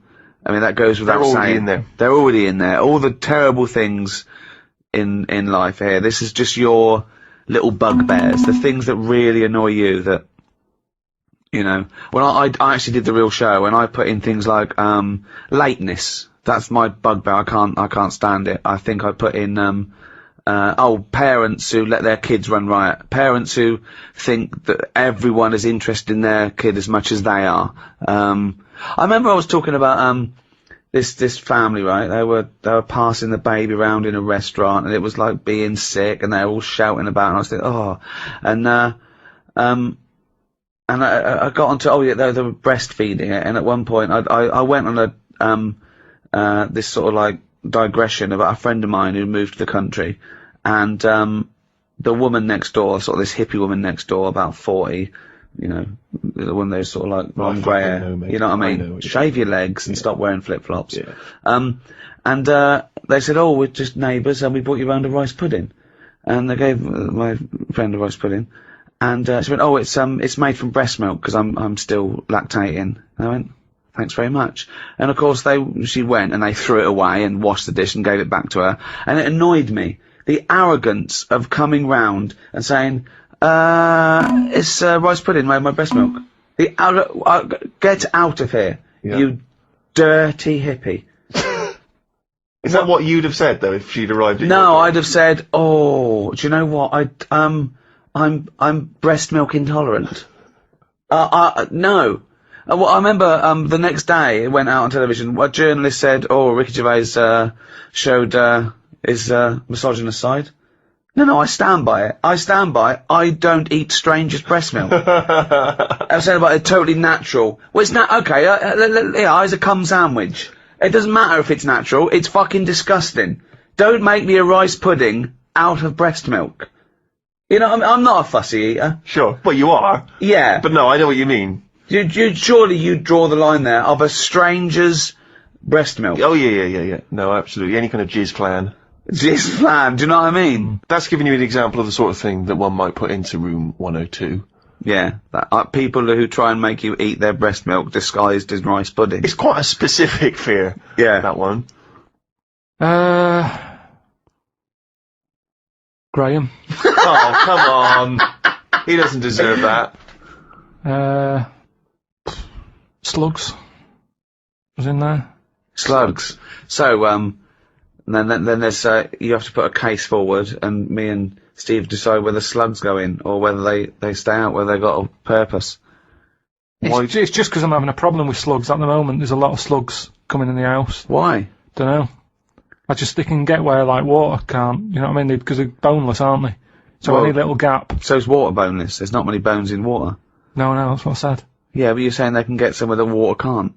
Yeah, no, they're even more likely to, because they sort of move about and that, and they're looking for light. Water's just happy where it is. You understand what I'm saying? Why banish them all to room 102, slugs? Because they're harmless, aren't they? Yeah, but I also think, I mean, at the end of the day, they're happy wherever. So stick them in room 102. They're not bothering me, and they're happy. They're not bothered what the room is. No. This is a metaphor. Room 102 means they disappear from existence. There's not really a room where you put in slugs with people making rice pudding out of their breast milk. It's not really. No, it's not. You can't rent that room. We're saying, would you take slugs out of existence? That's quite a tough call, isn't it? Because everyone's going to have a go. But I don't know what they do. All I know is they're clogging up my piping. I had to go out and buy a plunger. I hadn't seen them since, like, comics when I was a kid. And I suddenly thought, I need one of them things that I always saw in comics. I never thought I'd need one of them in my life. It's 2008. I've got slugs in my pipes. So I went out, £3 it was. I had no idea what the going rate is for a plunger. Where did you go and get one? It's a hardware shop round the corner. So I went round there, said, have you got a plunger? He said, what size do you want? I said, what size have you got? He said, oh, we've got 3 different sizes. I said, I'll have the middle one. So that was £3. And took it back, gave it a bit of a plunge. And I think it was slugs, like, all, like, bits of black stuff came up. I think it was slugs in there, like, broken up slugs. Well, hang on. That could just be black gunk, couldn't it? No, it looked very sluggish. Because remember, I've had a problem with them anyway. I'll go to the toilet or whatever, look round, there's a slug climbing up the wall out of the shower basin thing. Are you sure it's a slug? Yeah, definitely slugs. I have to keep chucking them out, because I don't like killing anything. Right. I didn't want to kill the slugs with slug pellets. I bought some copper ribbon. Right, they don't like going over that. They don't like that. They get a little shock charge, yeah. But now that should be a warning. But instead, they're diverting. They've done a diversion. They've gone up the wall and across. Now it's like, that's a warning. That's like having a no trespassing sign. Yeah. And they're just going bollocks to that. And they're getting in. And it's annoying me. And now you get to a point when you do say, well, if they carry on like this, I'll have to kill them because they're not. How much? They're not playing by the rules. I don't know what they're doing. I don't know what the purpose is. You just sit there still. I don't see him doing anything. I was looking at one close up. But what do you want to do? Be reading Rousseau. What do you want a slug to do? In the same way you see a bee collecting pollen, good. He's doing his little work. But they're ants carrying big leaves or whatever. But the slug's just sat in the They're middle all of the doing the kitchen. same thing. They're all doing the same thing. That slug is out. It's eating. It's finding there's food. No food. There's no food in our kitchen for a slug. Believe me. There's not enough there for me sometimes. But never mind a slug. There's nothing for it. Definitely not in the shower. What's he doing? So I told you ages ago about how they cause more problems than good. They eat cabbage. Right. When they shouldn't be. They get in letterboxes and nick stamps. They don't nick stamps. They eat the stamps. They like the glue on it. Right. Right. Is this a big problem, though? Is there an epidemic of slugs eating stamps? But I think it is, and that's why they're so slow. I think they're sweating glue. And it's slowing them They're down. eating all them, and that's why they're sticking to stuff. Have you ever picked up a slug? Well sticky. They give off this glue. It's like all the glue they've eaten off stamps. They panic, and when they sweat glue. Sweat! Think of a slug! What do you mean they sweat glue? You're making up nature. This is like Attenborough, but made up. When you see a slug, Yeah. you prod it, it gets nervous, it wants to run off. But the problem is, because it's sweating glue... It's not sweating glue! It makes sense. That's not It's just a nonsense theory. It's just what I've noticed on them. Right, Rick, do you allow slugs in room 102? Well, I think we should, if they're going to be gone forever, then we should put a case forward. They're amazing creatures. Yeah, but you haven't got them in your house, it'd be different. All you've got is people coming around saying, do you want some rice pudding? That isn't a world problem. That wasn't me. Right, whatever it was. No, but they're amazing. They've got two sets of like antennae. The one at the top is for light, and the next one is that they can smell and get food in the air, just the slightest. What do they do for the world? They're food. If only. It's not good enough, that. It's not good enough. What do you mean? That's the ultimate sacrifice. Surely them being food for Who's something. eating them? Hedgehogs. Do they like them? Yeah, they love them. They love slugs. Do they? Yeah. The thing is, though, if you're always going to upset someone, aren't you, with anything I put in room 1 No, you just got to make a reasoned case, and I'm not sure that you've argued well enough. I'm just having problems with them at the moment. I spent £3 on a plunger, and I don't like the idea that every time I get up in the night to go into the toilet or whatever, I've got to put the light on because I might have a bit of sluggage between my toes. Sluggage? A little bit of sluggage between my toes. But if you're going to put everything in your house that causes problems, what else are we going to have here? No, boilers? I'm not. It's just, I mean, at the end of the day, you only moan about what's fresh on your mind at the moment. And I haven't, I've got to go to that house, and I dread to think how many slugs are going to be stuck to the ceiling and everything. Right, okay, so we need to move on. So, you are not putting them in? I'm not putting slugs in. Alright, slugs have not gone in, Carl, I'm afraid. Ricky Gervais, Steve Merchant, and with us, KARL Dilkington. Can't. This is the worst chair I've ever sat on. And I've sat on some fucking chairs in my life. Yeah! Right, are we started? One. Are we ready? Are we recorded? Yeah. Ready? Yeah. Right. Hello and welcome to a brand new series. What? It's ridiculous. I was getting all fired up. Excited and motivated. What are you talking about? One. Just seems a bit loud, that. Well, you should have sorted that out. Look at that. Look at this, Carl. This is a shambles, mate. This is a... People have paid good money for this. Carl, are we ready now? Yeah. Well, come back here then. We're doing a podcast, you dopey bald twat. What are you doing? Right, go on. We'll just have to go with it. What are you up to? Fucking Davros. Hello? Yeah. I'll just sit like that. Right, okay, ready? So it was your problem. Oh, Jesus. Just this carpet. Right, ready? Yeah. Hello, welcome to a brand new series of The Ricky Gervais Show with me, Ricky Gervais. Hello. Well, no. Sorry. I was so excited to say hello. Okay. Hello and welcome to a brand new series of The Ricky Gervais Show with me, Ricky Gervais, Stephen Merchant. Hello. And the little round-headed shaven chimp that is KARL Pilkington. Alright. The boys are back in town. What concerns me, is this the tail end of the last series of podcasts, or is this a brand new comeback? What I mean is this Take That when Robbie Williams had left, they sort of limped on with a couple more songs and then called it an end? Or is this the triumphant return of Take That? This is, I mean, no, I think we're like a great rock group who's just been away for a couple of years doing their fifth album. Right. Is it the fifth? The mediocre fifth album. Yeah. We've done, 1, 2, 3 series. We did the specials, which is like a 4th series. Yeah, this is like the 5th series. Here it is, the 5th series of podcasts. Although we can't call it podcasts because they're audiobooks, because we're charging for them. We're not even going to give them away free first, then charge for them, because in the past we've given them away free. Oh, and then we put them on iTunes, the back catalogue. You can buy them if you missed out on the last year when they were free for a year.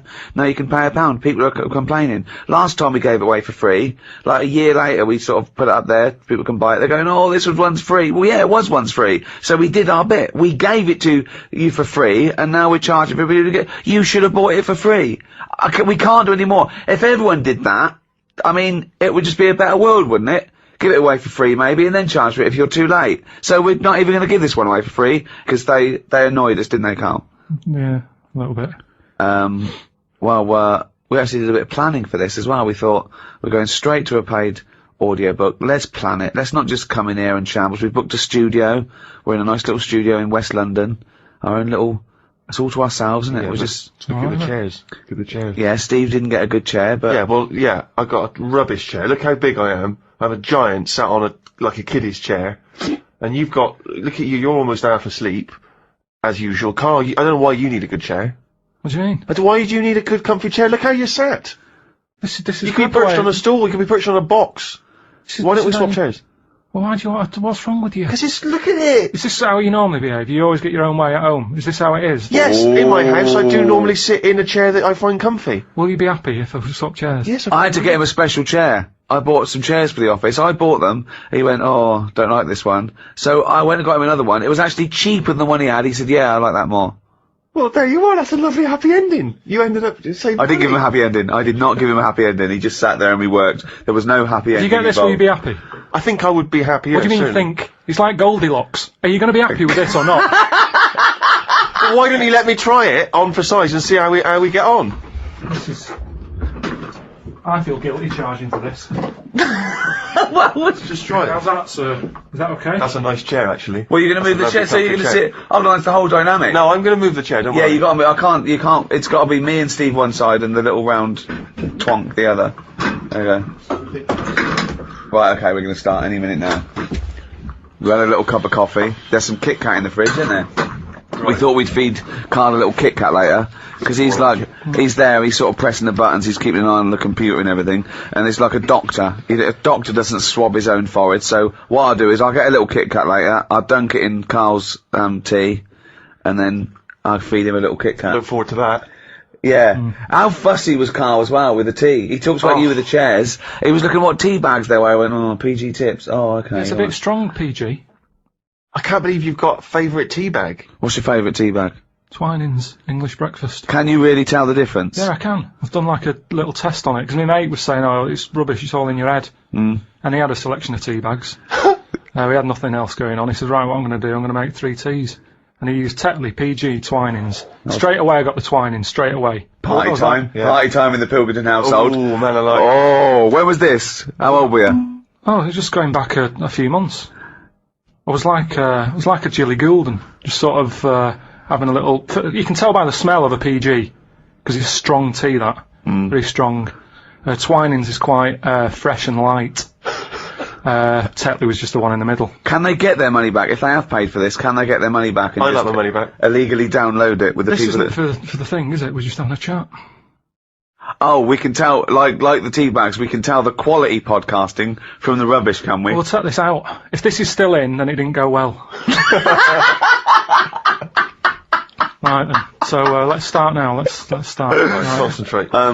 So episode 1, I thought what we'd do is maybe go over some of the things that have happened since we met, as it's the final series. We met in about 2002. I thought we could think about how the world's changed in those 7 years. 6, 7 years. Well, certainly the big news is the endless threat of terror. terror, the war on terror, that had kicked in when we met Karl all those years ago. I walked into that room, we were given this little, what I at first I thought was a little slack-jawed gimp, sort of techno kid. It turned out that he wasn't very technical either. Didn't even have that. No, didn't even have that, just a gimp. And he opened his mouth and we thought, we've struck gold here. This is like a vein of pure idiocy. So that was going on. Podcasting hadn't been invented. That's new, isn't it? You were very much a pioneer, if you don't mind me saying, Rick. Thanks, mate.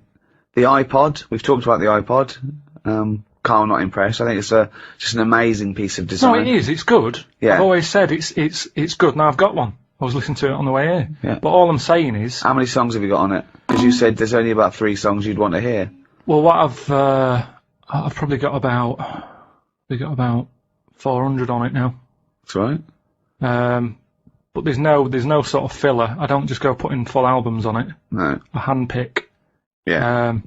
But what's odd is I find that I'm sort of buying stuff that I wouldn't normally buy if it was only on record, which is good but bad because I've got a lot of clutter now. You know what I mean? Well, you said you haven't. You said you haven't got a filler. I thought you were cherry picking. No, but what I'm saying is, like yesterday I bought some Dr. Hook. When was the last time anyone thought, I'll tell you what I haven't heard for a while, Dr. Hook? Well, I heard it and I thought, oh, I used to like that one. My mum used to have that one when she was doing the Sunday dinner. I thought, I like What that. one? What did she used to have on? Dr. Hook. What, every Sunday? Well, it's just, that's the memory I've got of it. I'm cooking the turkey, put the Dr. Hook on. It just always on. And some other country western singer. My mum was Jim Reeves. She always put Jim Reeves she liked on. Jim Reeves. Yeah, I like Jim Reeves. My parents didn't like music, just silence.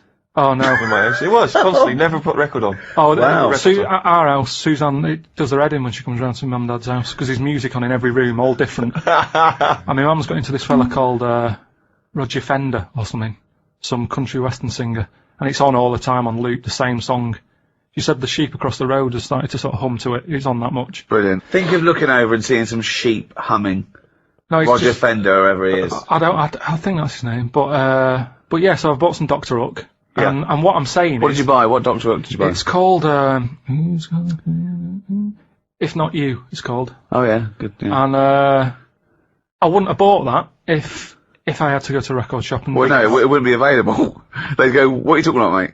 Have you got that one by... Mate, can you leave the store? Well, yeah, but that's a good thing, isn't it, now that you're being opened up to a whole different... Yeah, but it's that thing of just... That's what excites me most, Exactly. the back catalogue that you can, Yeah, without trying to go into it. But I'm just saying that that's what happens, isn't it? If you've got a space for something, you fill it. And that's the problem. If my iPod wasn't an iPod and it was a cassette, Dr. Hook wouldn't be on it. He wouldn't feature. He wouldn't be on the cassette. Elvis would be. Yeah. Just the big boys. What's wrong with having a space and filling it? I mean, there's a space between your ears. We'd love to fill that, but... Just because it's normally stuff you don't need if you've got too much space and you're filling it. It's like Ricky's house. You've got stuff in there now that you wouldn't have had in a smaller flat. You've got dead owls and stuff like that. Right. Dead owls? Why are you buying dead owls? No, it's an antique thing. It's an antique stuffed owl, and I was assured it died of natural causes of old age. And then it looked in good nick. It didn't look upset. But dead owls suggest that they just fly into the room and I just leave them there. No. Like they crack their head. But what You're just sat in your dressing gown constantly drinking gin. Jane, another dead owl. Clean up. Feed into the cut. Feed into the puma. But that's what I'm saying. I haven't got room for a live owl. Never mind a dead one. So that's the difference, and that's the same with an iPod, isn't it? With an iPod, because you've got so many gig, you go, what will I have? Well, yeah, but Ricky's not sat at home looking at an empty space in his flat thinking, I need to fill that with something. I think he would be. What would be there? If that dead owl wasn't there, what would you put there? But you've picked on one thing. You've picked on one. Well, that's all you small... can do. I'm just picking on an example. What else do you want me to pick? I'm just saying I have not got room for a dead owl. So I'd never look at one in a shop. I'd go, I'm not going to buy that because I haven't got the space for it. But why are you obsessed with, like, someone trying to pressure you into getting this dead owl? I mean, it seems a weird thing to shout. I have not got space for a dead owl. No, but if I had an urge to see a dead owl. Right. Natural History Museum. Loads of them. Right. I've never seen one and gone, oh, I wish I didn't have to go to the museum, I want one in my house. That to me is like, right, Suzanne, have we got everything? Have we got a dishwasher? Yeah. Washer dryer? Yeah. Ironing board? Yeah. Right. There's a bit of space there. Is there anything you want? Then, if it's like dead owl, all right, we've got the room for it. But the way we're living now, we've definitely not got room for a dead owl. That's all I was saying. And to me, a dead owl. I'd like it to be part of estate agent's patter. There's a lovely space there for you can fit in about 7 dead owls. They don't do it by square footage anymore. It's 6,000 dead owls. You idiot. Another email here. It's an interesting fact. I'm hoping it's true. America's first nudist organisation apparently was founded in 1929 by 3 men. Now, what intrigued me when I read that is the fact that it's clearly 3 blokes just trying to meet some nude women. They're all 52 balding. Exactly. With little, so those gold-rimmed glasses. Yeah.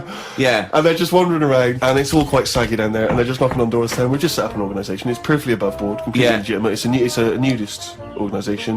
You got any women in there that want to come and join us? Because we haven't got any female members at the moment. Got any women in there interested in, volleyball or trampoline? I can't be doing with it, me. You hate nudists, don't you? Nudists. I don't understand what it's all about at the end of the day. And here's something, right? Do you know, like, when you're a bloke nudist, right? Do you ever get any who just have, like, a small knob? I don't know. I don't understand the question. What's that? What's your point? Well, are there any blokes who are knocking about who just have a normal-sized knob, or maybe a bit smaller than normal, who are happy wandering about showing off what they haven't got, if you know what I mean? I don't think nudists are just doing it because they're so proud of their knob. No, but there's got to be a little bit of that in it, isn't there? Just saying, most blokes who, nudists, they must be pretty confident in themselves to, I looked once. What? Where are you going natural. this? It's natural, that's what I'm saying. What do you mean? This is Carl takes a sneaky look at menscocks.com. No, what I'm saying is, it's natural. What's this happening? You were in a gym. No. A lot of guys are getting changed, and you were just checking out their knobs. You're at your bedroom window with a pair of binoculars, and there was a little fella across the road getting changed. I was at some night out once. Go on. So you were at heaven, and you were in the toilet. It was some night out, and some people come running on the stage, right? Some music started coming on, and these 4 people ran out. It was 2 women. So you were at a gay strip club? It wasn't gay in that. It was just a normal night out. Well, some sort of party night out. Right. These people come running on, right? You got 2 women, you got 2 blokes. Right. They whip their knickers off, the fellas whip their undies off. At the same time? Yeah, all at the same time. Was it was it like a choreographed thing? So that happened, and all I'm saying is, right, before I had a look at the woman's bits, right, I just had a little cheeky glance at the fellas. Why? Just checking it out, just seeing is everything normal down there. Why weren't your eyes drawn instantly to the ladies' bits? No, don't believe me. I had a look at that. All I'm saying. But you went to the guys first. I didn't know how long pants were going to be left off for. So you didn't want to miss your opportunity, is what you're saying? You saw a window of opportunity to see some men's bits, and you thought, I better take it. No, because this may never happen again. No. So what happened? So there's 2 women, 2 men, right? I don't know what sort of event this is where you're looking at anyone get their knickers and pants off. I don't know why you're looking at all. So you go right. There's knickers and pants off. Right. Let's check out the knob and testicles first. You're telling me you've never, like, when you've been in a gym or anything, you've not just sort of turned your head, had a look, and gone, all right, yeah, that's all right. Yeah. So let's just get this question right. Have we ever been in a gym and just taken a sneaky glance at a man's genitals? Is that your question to us? Right. For me, it's the same as when you see someone who's a bit odd, 2 heads or whatever. Well, I'll be honest. If I was in a gym and a bloke came in with 2 heads, I'd look. I'd get a sneaky glance in the mirror. I'd go. Sorry, but you'd look at his genitals or his 2 heads. His 2 heads. Or would you sneaky look at the heads and then think, I wonder if he's got 2 cocks? And just.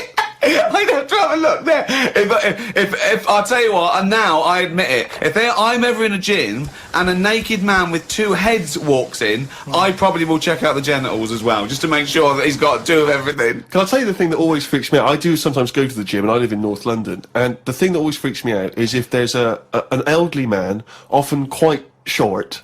I'm always freaked out because there's at least 2 I'm aware of who've got very, very large penises.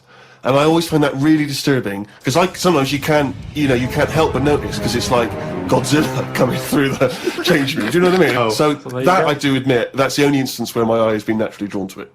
Do you know what annoys me in gyms? Where people walk round happily naked all the time whistling. They get weighed naked, pop a towel on and take off 3 ounces. How exact have those measurements got to be? Yeah. Do you know what I mean? Pop a tower on. I mean, unless you're going on the space shuttle, I reckon you could give or take a couple of stone. Yeah, exactly. Yeah. Absolutely right. Well, we've put that to bed. Talking of eating knobs, Carol Thatcher, you know, a daughter of one of our leaders. Sure. Well, you saw her in I'm a Celebrity, Get Me Out of Here. She popped a couple of bollocks in the mouth, Oh. chewed them up, swallowed them. Oh. Kangaroo penis there, dried. She couldn't even get. It was so tough she couldn't even get through it.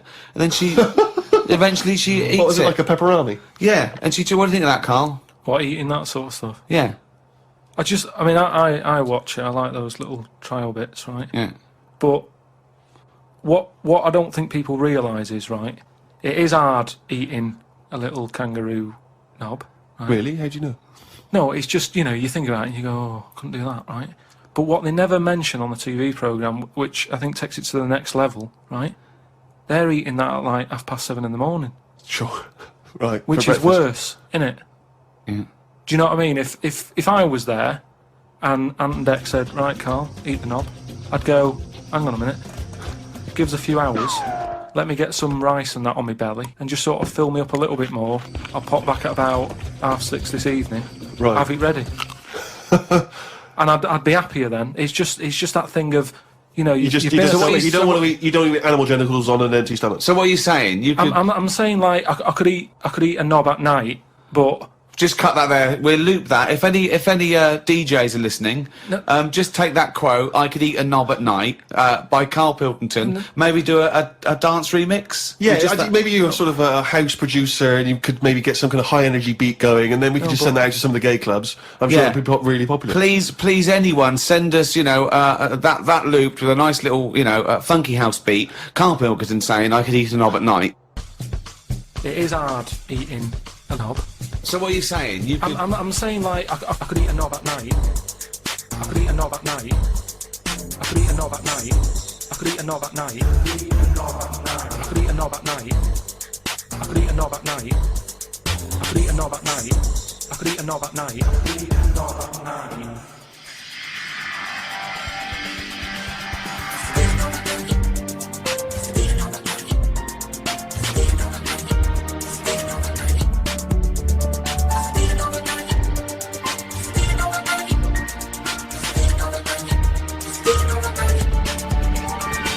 Knob at night.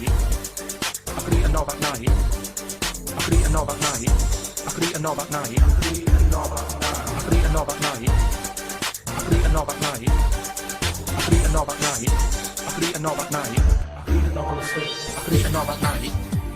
I could eat a knob at night. I could eat a knob at night. I could eat a knob at night. I could eat a knob at night. I could eat a knob at night. I could eat a knob at night. I could eat a knob at night. I could eat a knob at night. Do you know the other week when I came up with like a different idea of how we can sort of make the world run and that? Can we just have a quick recap of that? Because I seem to remember it was a load of old arse. It was ridiculous. It was. He was saying that the world is overpopulated, so the system would be where people were living too long and stuff. So what happens is people live till 78. I don't know how you can enforce that, right? Yeah. But when they die, they've got a little baby in their stomach, Right. like a pip in an apple, Yeah. that then carries on when they die. Right. It wasn't a theory. It was an idea. It was the ramblings of a mental You're case. saying it's stupid, but someone's emailed in and said, "Oh yeah, that's pretty good." Just saying. If that's a no, right? I've been thinking. It is a about, no. What about if we do it the other way, right? Ah. Go on. Somehow, I don't know how. A kid has an old lady. That's what it's going to be, isn't it? A child give birth to an old man. No. What I'm saying is, right? Go on. Work the other way round. Come on then. So if somehow we can inject something in like a body that's just died, right? Listen to this. Imagine this is notes. So- when he hands it into the Nobel people, Yeah. and they go, if there's a way that we can inject something, they go, well, what? Well, I don't know the chemical formula, but something HO2. Right. So anyway, so you inject it in the temple.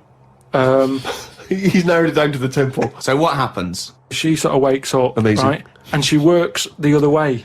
So, like, she might be 77, Yep. and then she'll have a birthday, she's 76, and she's working that way, Right. if you know what I mean. Okay. Are you with me? No, keep it. Because the thing is, you've got. I'm really scared. Yeah. I'm really scared. This is the maddest thing you've ever said. This is madder than the old lady with the pip like an apple in her belly. It sort of did work. No, it didn't work. It worked in your head. It's like a dream that you wake up and go, I've got a great theory. And This is it. Let me just tell you the ending, because the endings works out a bit better. Go on. What I'm saying is, when you die, at the age of 78. 9 months, What? at the age of 9 months, because that's when you come out, What do you mean when you die at the age of 9 you're months? not scared of dying because you're now a baby, so you don't know what's going on anyway. So there's no fear. So you've missed out a bit here. So this woman, what, literally gets younger and younger? I think when she's in her 20s, she's in her old age, Rick. Yeah, but it doesn't matter, because that's the fun part of your life, isn't it? When you're 20 and you've got all your energy and that. So before you die, you're actually having a good life, rather than it being the other way around. But does she do different stuff than she did on the way up? Because she's already lived 78 years, hasn't she? Don't forget. She was a baby once, and she grew to 78 years, then someone stuck a needle in her head and said, right, back you go. No, we'll forget all that bit. Forget all that bit. How do we forget that bit?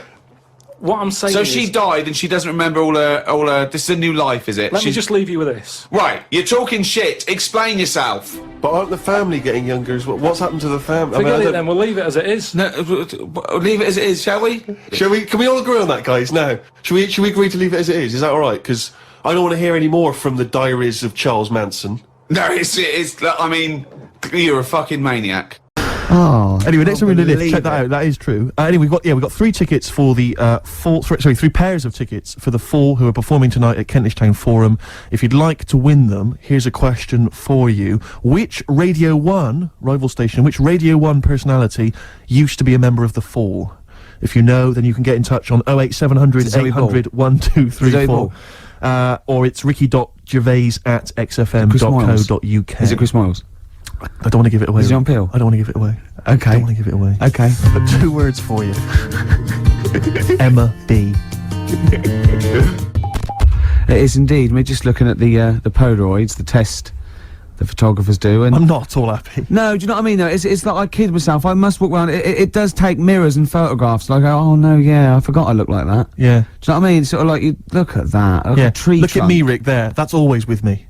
Oh, there was a bloke downstairs thought I was Johnny Vegas. He was going, I love those adverts with a monkey. I didn't have the nerve to say I'm not him. At one point, he actually said, I like that one when he hits you. And I went, yeah. He went, you do any more adverts? And I went, yeah, I'm doing a couple more. I just thought, God, it's gone too far now. I can't say I'm not Johnny Vegas. Sorry, I'm not really listening, Rick, because I want to say to you, can you get me more square on? Yeah. Square on, I'm not so bad. It's from the side. Yeah, the side looks bad. All right, come on, Rick. Yeah. Carl, what do you make of that? Pretty face. Yeah, this isn't great radio. No, it's not. I know we never do great radio, Yeah. but this certainly really isn't. This is some of the worst we've done. Yeah, we were talking before about Schindler's Lists. Yes. Like those people just make one thing, and they're famous for that. Now, do you think the Monopoly commissions should investigate Armitage Shanks? Yes. Because I've never seen another sink or toilet made by anyone else. No. When did they take over this? Can you hear that clicking? Yeah, would you just stop just for a second while we're just doing this? Because he can't talk, because he's trying to make himself look so handsome. Well, exactly, I've got to keep striking poses. To sort of look normal. I've just changed my mind. I want to, you remember that George Michael video where he doesn't appear, he just gets supermodels to play him? Yeah. Or kind of replace him. Can we do that, maybe, instead? Just get a leggy blonde in? That'd be fine. In our place, like 5 people. Exactly. Instead of, this is Steve. Exactly. But he looks like 5 women. Yeah, no, that is Steve. And so you were talking about Shanks? Yeah, Shanks, Armitage. They've got it sewn up. They've They have, haven't they? Yeah. When did they sort of like get I don't know who the Shanks people are. I don't think they make anything else, though. I've never seen them making anything else other than lavatories and sinks. They seem to have got that. So who went, we're going to make so many urinals that there's going to be too many urinals. No one's going to have a look in. When anyone's out having a slash, they're just going to be thinking, Armitage but Shanks. presumably there's someone called Armitage Shanks who's Could got his be. name all over that. Whenever you meet him, you're just thinking, I've had a Waz. On Armitage on Armitage Shanks. Is Waz a word? We can say Waz, can't we? Yeah, or piss or slash. Yeah, either of them's fine. Oh. U2, Walk On. See, I like U2 again now. I liked him sort of, in the very early days. And I hated him for about 15 years. And then the last album, this, and Beautiful Day, I think really good. Thanks for that. They've lost all their pomposity, don't you think? I saw one of them saying that he felt this was the best album they've ever made. I'll tell you what, I'm not going to argue with him, whoever it was, Steve. Could well have been The Edge, not sure. Could have been Larry Mullen. Real name David Evans. Really? Yeah. Interesting. Yeah. Rick, you may recall that some time ago we gave people the opportunity to win some tickets for the Fall performing live at the Kentish Town Forum this evening. Supported by Schindler. Schindler. I know you're a big fan of them. And we have some winners. I could have made more lifts. The question I set was, which Radio 1 personality used to be a member of the Fall? We did have some wrong answers. Wrong answers included Gary Davis. Oh, I imagine him in the Fall. Oh, that is brilliant. Noel Edmonds. And of course, Ed Stewpot Stewart. Oh, what's happened to Noel Edmonds? What's happened to lovely Nolly? Noel's just utterly doomed, isn't he? No one will employ him now, it seems. Well, we don't know that. That's probably libelous. How is that libelous? Well, he might be turning down stuff and therefore might be sort of waiting for a big comeback with Noel's House Party 2002 for all you know. No, you're right, it is libelous. Thanks for pointing that out, Rick. There's so many lawyers thinking that's not libelous. No, actually, good point. Yeah. So the winners are Minna, who's from Finland, apparently, according to these notes here. Minna. Why is that funny? Well, how would she have called him from Finland? Well, no, when someone says, where are you from, she might have been here for, like, a year. I go, well, Finland. Well, I've embarrassed myself. Sorry about that, Rick. Thanks for tearing me apart. That was fascinating radio. Vinny's also one. He's from Surrey. Imagine coming from Surrey. And Tom Prince from Camden. What a great name. Tom Prince. They're all the lucky winners. I think we've lost it. No, I was really good. The first few weeks, thought, yeah, and even the first hour. But this last 20 minutes, I feel that I've bored myself. Yeah. What's happened? I think it's because you keep picking me up on every single thing I say. It can't help, surely. And then if it's not you, it's Carl having a go. Yeah, but he's more going for your looks. I'm more working on your personality. Right, sure. But together... So it's my fault now that the show's going No, but downhill. it's like, you know, we're sort of like your mentors. You've got to be harsh. It's like, you're like Eliza Doolittle. And we've got lots of little stylists in, like they do with, like, you know, makeovers and that, all that, faking it. They get in, like me and Carl. Carl's working on your looks. I'm doing your personality. We're going to get, like, stylists in and, you know, coaches. And then you have to do a date. And the woman has to, and there's 3 other blokes, and she has to work out what the freak amongst them is. And you've got to go, no one voted for you as the freak. Yeah, Rick, I've known you for 3 years. I don't think you're count for that job. Groove Armada, Superstar on XFM 104.9. It's nearly the end of the show, Steve. It is. I'm going to try harder next week. Yeah. I mean, it started off well, and then I didn't get bored. I couldn't concentrate. I know what you mean. I mean, I thought I tried hard early on with the anecdotes that embarrassed me and which Carl just used as well, venom. I had the funny bullshit T-shirt I had, and the, you know, I had the woman, you know, walking around in my clumpy shoes. I had the washing with me. Oh, they were classic anecdotes, Rick. Oh, I love the first hour. I love the first hour. There should definitely be a sort of show on Saturday evenings on XFM with Kate Thornton Richard Blackwood. Blackwood would be good. Moyles in going. Just remembering the first hour they used to. Oh, it'd be great, wouldn't it? That'd be lovely. Oh, it'd be amazing. There's people taking our photographs, which I'm not happy with. No, I'll be honest. I'm gonna have someone. Because I know you've. I'm only joking. He stopped. I was only joking. Oh, I've offended someone, which I don't like to do. And then we all the stuff about. I'm worried I'm worried because I didn't know that the photos were going to be taken. Yeah. That we won't seem quite as hip and down with the kids as we thought we would on account of wearing these tuxedos. I'm telling you now, that is ironic. We are down by law. This next track is Ice Cube. It was a good day. It's my selection for the hip-hop track. Yeah. As you know, we want to spread the word of... a lot of people don't seem to realise that hip-hop is music as well, and it's out there, and it should be enjoyed by kids. And it's, at the moment, it's kind of quite an eclectic thing, you know, it's very underground. Yeah. We're trying to bring it into the mainstream. Yeah, and in this, you know, Cube says it was a good day, you know, simple things like he didn't use his AK. That's the sort of world he lives in. That's what he's trying to get across. And it talks to you about your life. Sure. Yeah, respect This is you, man. Well, there you go. Ice Cube, it was a good day. Great song. Yeah, yeah.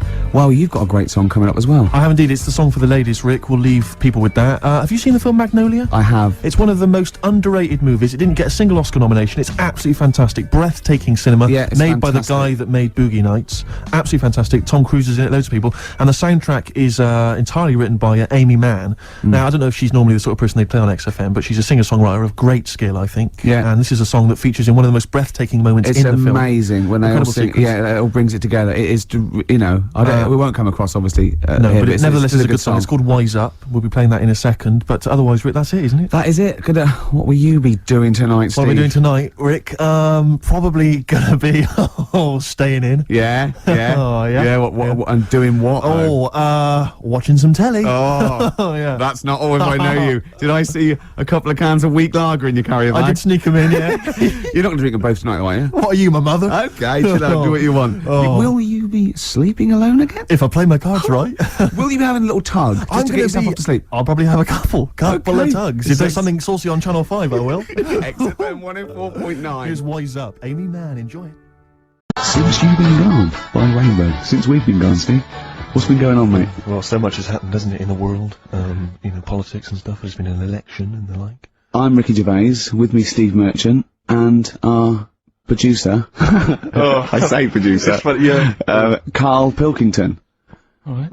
Yeah, very good. We've been away for a while. I think the last show we did was January 2004. Yeah. Yeah. And nothing's changed. Nothing's changed whatsoever. Nothing's been mended. I mean, I'm pretty sure I threw that away in the bin. Yeah. Before I left. Yeah, there are some of your old bacon rinds from that sandwich. yeah.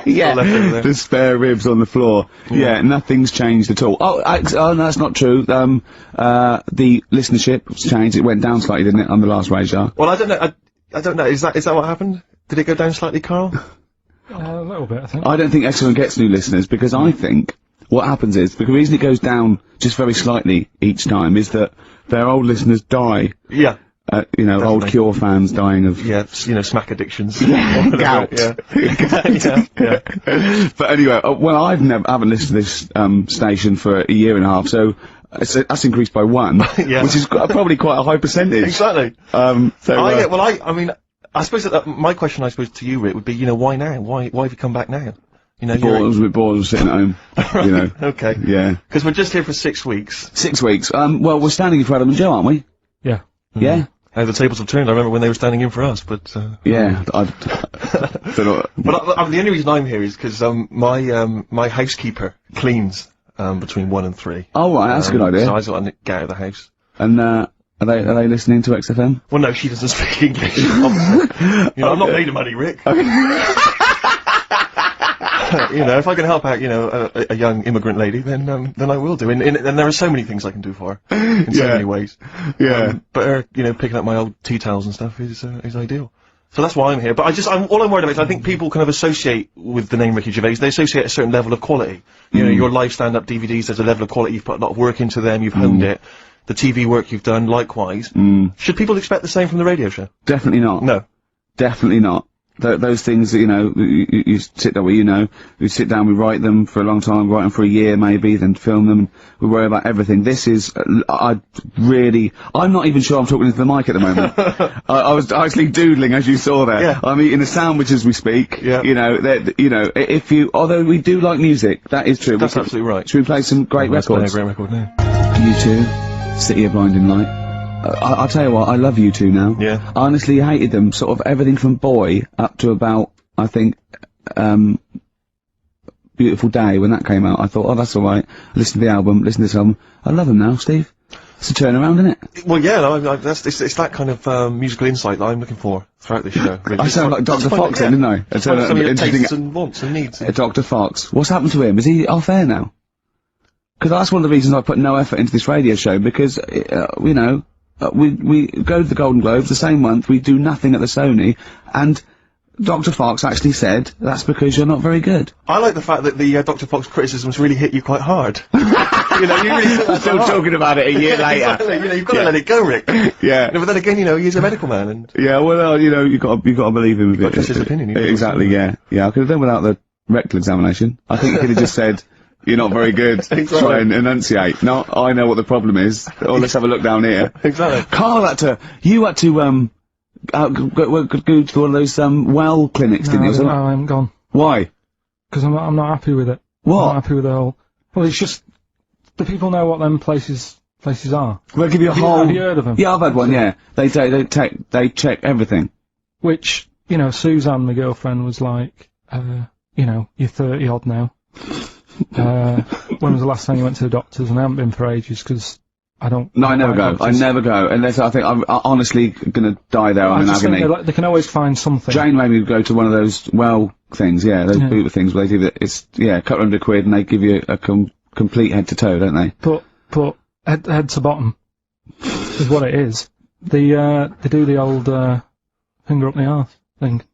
Now, what is that testing for? What I like that he said it quietly, because he's on the radio. You can't say arse. Yeah. I say it quietly. Say it quietly. Yeah. Arse.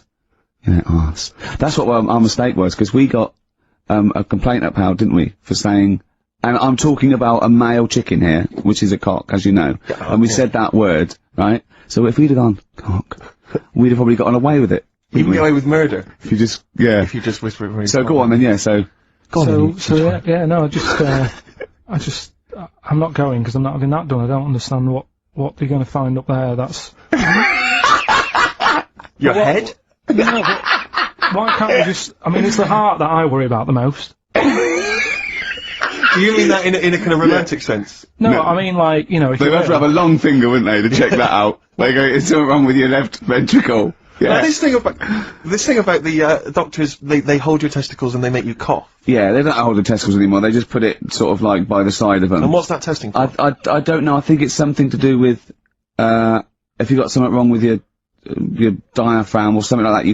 You can't do it when they press there. I don't know. It shows them something. So it's not doctors having a quick feel. But so you can't. Well, that's good because do you remember when Carl said he's going to die of cancer, and I said why? He said I don't check my balls. I said why? He said I don't like the feel. So they feel it for you. They feel them for you, and you can just relax, shut your eyes, and think of England. But don't mess with them. What do you mean? You can do more damage messing about with them. Just leave them. And there's two anyway. You can afford to lose one.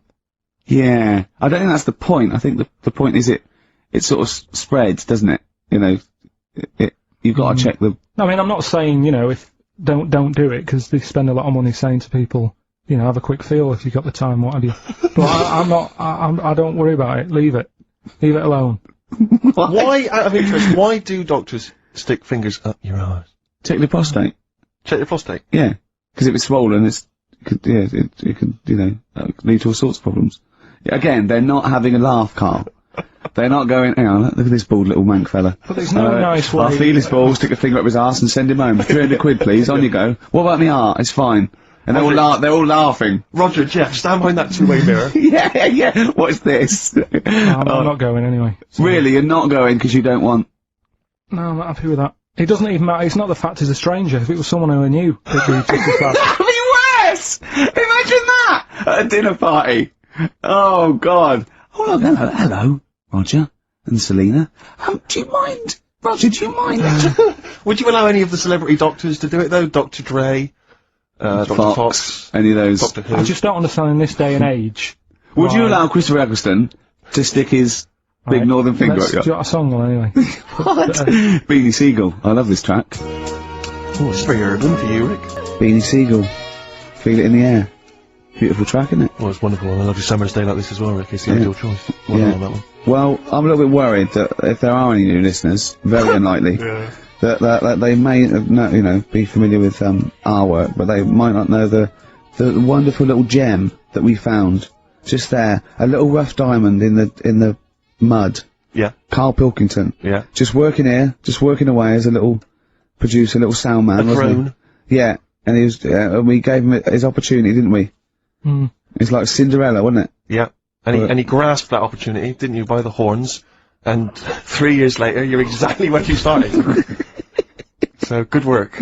Got Mondays off now. Well, I thought maybe a useful way of introducing the mind of KARL Pilkington to our new audience. You use that term loosely. Yeah, when I say mind, I don't, yeah. I thought, look at his face! Oh. There is a website. Have you got a website? Oh, there's a website that we just found. Right, Carl, what is the address? If you are unfamiliar with what KARL looks like... Please log on to this now. Log on to this website and stay tuned, but log on to the website because you'll see KARL's face, you'll see some of his pearls of wisdom. Yeah, now what's the address, Carl? Freewebs.com. www. Yeah, freewebs.com. Freewebs.com. Yeah, / Yeah. the -k-man / The K-Man. It's complicated. It is, yeah. Do it again, say it again. Get a pencil now, they've all got a pencil now. freewebs.com One word. Yeah. / the - K - man / Now, when you say dash, is it a dash or is it in the middle? underscore? Is it underscore? Is it in the middle of the word, or is it hover in the middle of the word, or is it at the bottom? It's just a line and that. Yeah, I know, but is it an underscore or is it a dash? Try both. He's even scared of, like, doing something with a friend or, getting a gift because he goes after buying one back now. Yeah. It's sort of like life's a bit of a chore for Carl. Isn't it? Well, anyway, alright, let's leave that aside. Obviously, you're never going to be entirely happy, although apparently you are already on the brink of happiness. All you No, had to I say told you was your that, hair right. looked nice. I That's was all you at- had to say, yeah, it looks good, yeah. And that's it, end of story. What's the point in that? What is the point in Because that? she doesn't really care what you think, but she doesn't want to hear that she looks like Dave Hill from Slade. She's not having her haircut just to please you, Carl. Despite what you might think. Yeah. He's taken aback by that. yeah. Sorry, happiness then, yeah. All right, So the it's thing is, I was happy the other week, right? When I was going up to Manchester on the train, nice quiet carriage, I'm sat there reading about sharks and that, right? Nice and quiet. And I got annoyed, I texted you, didn't I? Yeah. When, two fellas got on. Can we talk about it? Well, yeah, you've started it. Two gay men got on. Go on. Two gay fellas got on. And it wasn't the fact they were gay that bothered me. It was No. like, each to their own. Let them get, you know what I mean? Let them do what they do. Yeah. And, Behind closed doors. but they started talking really loud, right? And they were going on about, That's annoying anyway. That's annoying whether you're straight or gay. Talking to But do you know that theory I have about they go out late? Yeah. Gay people always go out late. Yeah. Yeah. Right. When I mean, what time do you go out in the evening? 7:30. If you go out about 7:30, if you know, if I'm out of work, I might go out about 8 o'clock or something. Yeah. I can guarantee I'll sort of be in bed by about 12:30. Sure.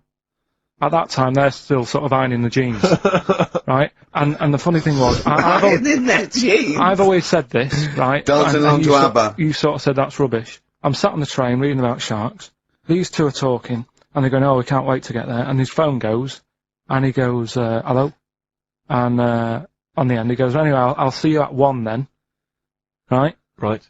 So I thought, well, maybe that's tomorrow. Yeah. Could be 1 in the afternoon. That's when most people would meet. Yeah. And then he carried on talking. Most people would meet. Carried on talking, and he goes, "Yeah." So anyway, like I say, see you tonight. 1 o'clock he's meeting someone.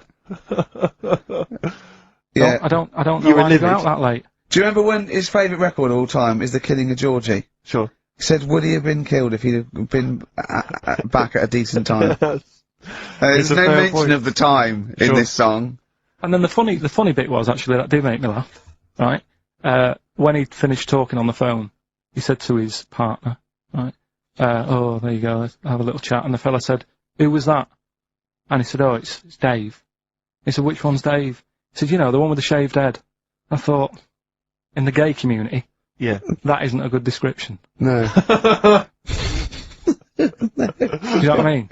Yeah, I know. They've all, Right, they've all got little shaved heads. Before we move on, was the Sharks article interesting? Did you learn It's anything? pretty good. Was it? Go Yeah, on, I'll what was teach it? you something about that later. Oh, okay. Is this educating Ricky? Wasn't, but I can teach you a bit. Yeah, Alright? that's good. Play some ads and that. Play some ads and a tune, and then have we got maybe a competition? Yeah. All What have we got? We're all looking forward to that. Alright. Fortune Faded, Red Hot Chili Peppers, and XFM 104.9. I'm Ricky Gervais, with me Steve Merchant and Carl Pilkington. Back for 2 hours a day, then a Monday off. Conning the management, baby, and sending this station spiraling down into the depths for his greed and selfishness. Yes. Okay. We were talking earlier about things that have happened when we were away. Quite a lot. Quite a lot, but there's one thing I heard. It might be a rumour. I hope it's a rumour. I kept it from you, Steve, because I want you to sort of have spirits out, because we've been at it in the office, and we've got to be... Okay, I'm just going to say it. I think Shed 7 have split up. Sorry, I didn't... Shed 7 have split up. Sorry, I think I got something in my eye. It's just a bit dusty now, I think. So, okay, if it's true, it's true. If not, at least we got their music. Their music did. The music lives on. So we're going to dedicate this show, Shed 7, and all the bands they influence. So we're just going to play Just every artist that formed a band after they'd heard Shed 7. Just play them from now on, and obviously the hits, all the hits, the Shed 7 hits. When I saw this, I saw it on a website. It said about, is it true Shed 7 split up? And the next, you know, one of those dorky message boards, someone came on and said, "You are joking."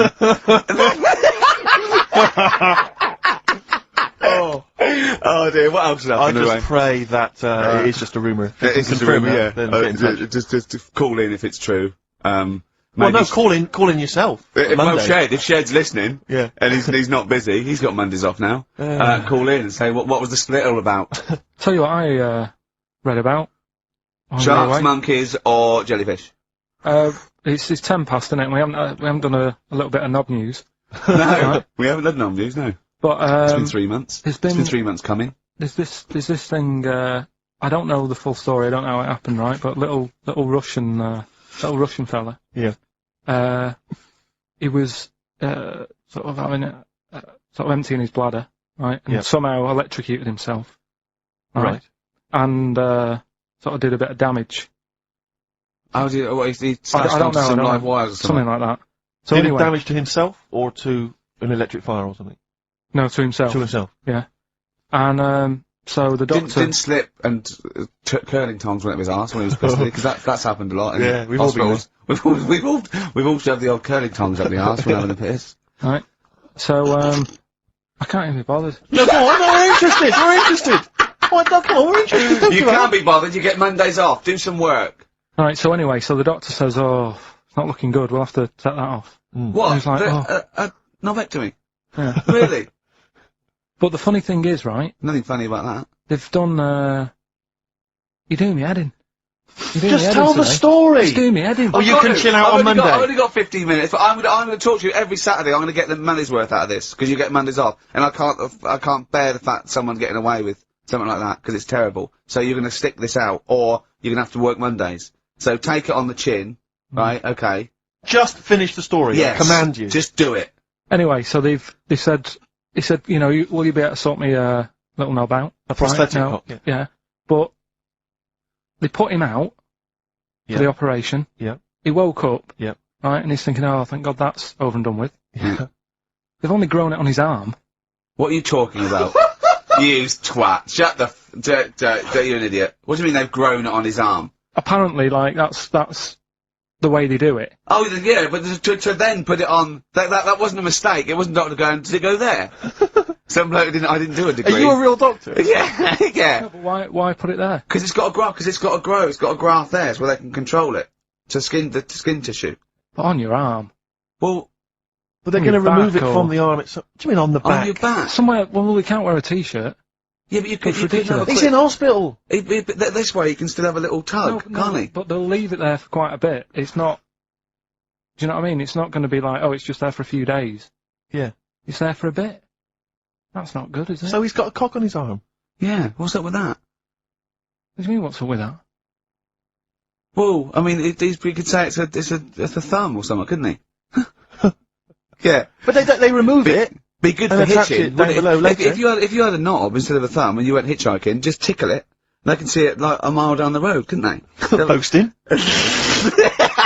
Yeah. If I'd lost my knob, I'd go, oh, I'm not going to have all that stuff. Just whack a pair of tits on me. Do you know what I mean? I think, oh, just forget it. But why not just put it where it should be straight away instead of messing about? Where should it be straight away?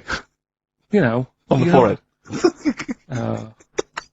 Listen, are we doing a competition? Let's play a tune. Come on, Carl, you can't be bothered. Right, okay, we're going to scrap this and you're going to work Mondays again. So you had him, right? There was Fred the Veg.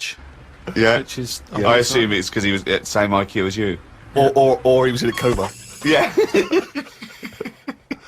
Right. There was my uncle, Tattoo Stan. Oh, right. Yeah, he had like loads of tattoos that he'd just done himself.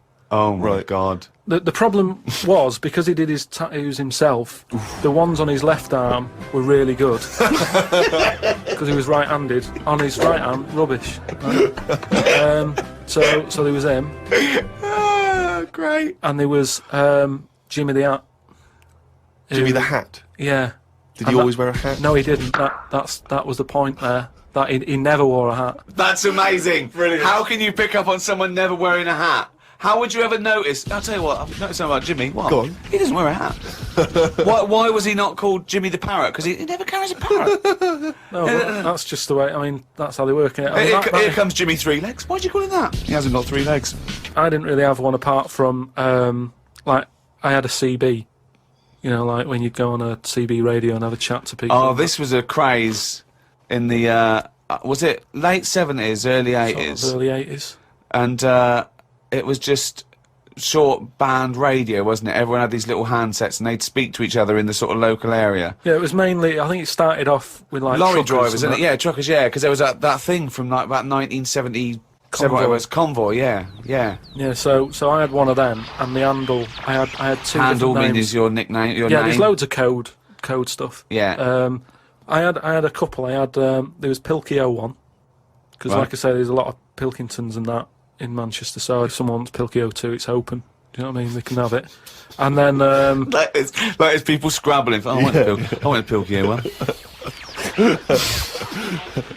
and then because I did boxing and that, Well, you did it once. I'd Boxer Boy, because I thought that's quite a good image as well. That's kind of like people going, oh, don't mess with him. Do you know what I mean? Yeah. If he asks what your handle is, tell him. Do you know what I mean? Yeah. It's Boxer Boy in that.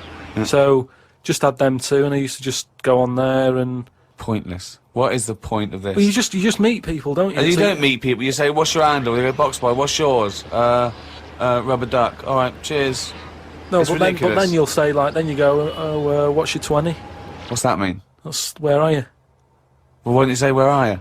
Because just in case there's someone who's listening in who you know, you hear about this all the time, don't you? People listening, jotting stuff down. Oh, right. So, just in case someone in the world doesn't know what handle means, they're out of the loop. They're out of the loop. It's not a difficult code to crack, is it? If Yeah. you're trying to track someone. It's hardly the head of the mafia talking to each other because the FBI are on the wire. It's ridiculous. Like, I go, oh, you keep saying that, what's your handle? And they come back with something else. I can't work out what's going on. No, it's like anything, isn't it? That's what codes are all about, isn't it? You set them up and that. Go on, and tell me the code then. Reveal at long last to the world what Yeah. these codes are. Right, so Yeah. what's your 20? Where are you? This is better than the Enigma. Yeah. Right, now here we go. Right. How many candles are you burning? Does that mean how big's your car or something like that? Horsepower or something? See? No, that's Oh, how old what are you? time is it? No, how old are you? What, how old are you? Okay. Right. Right.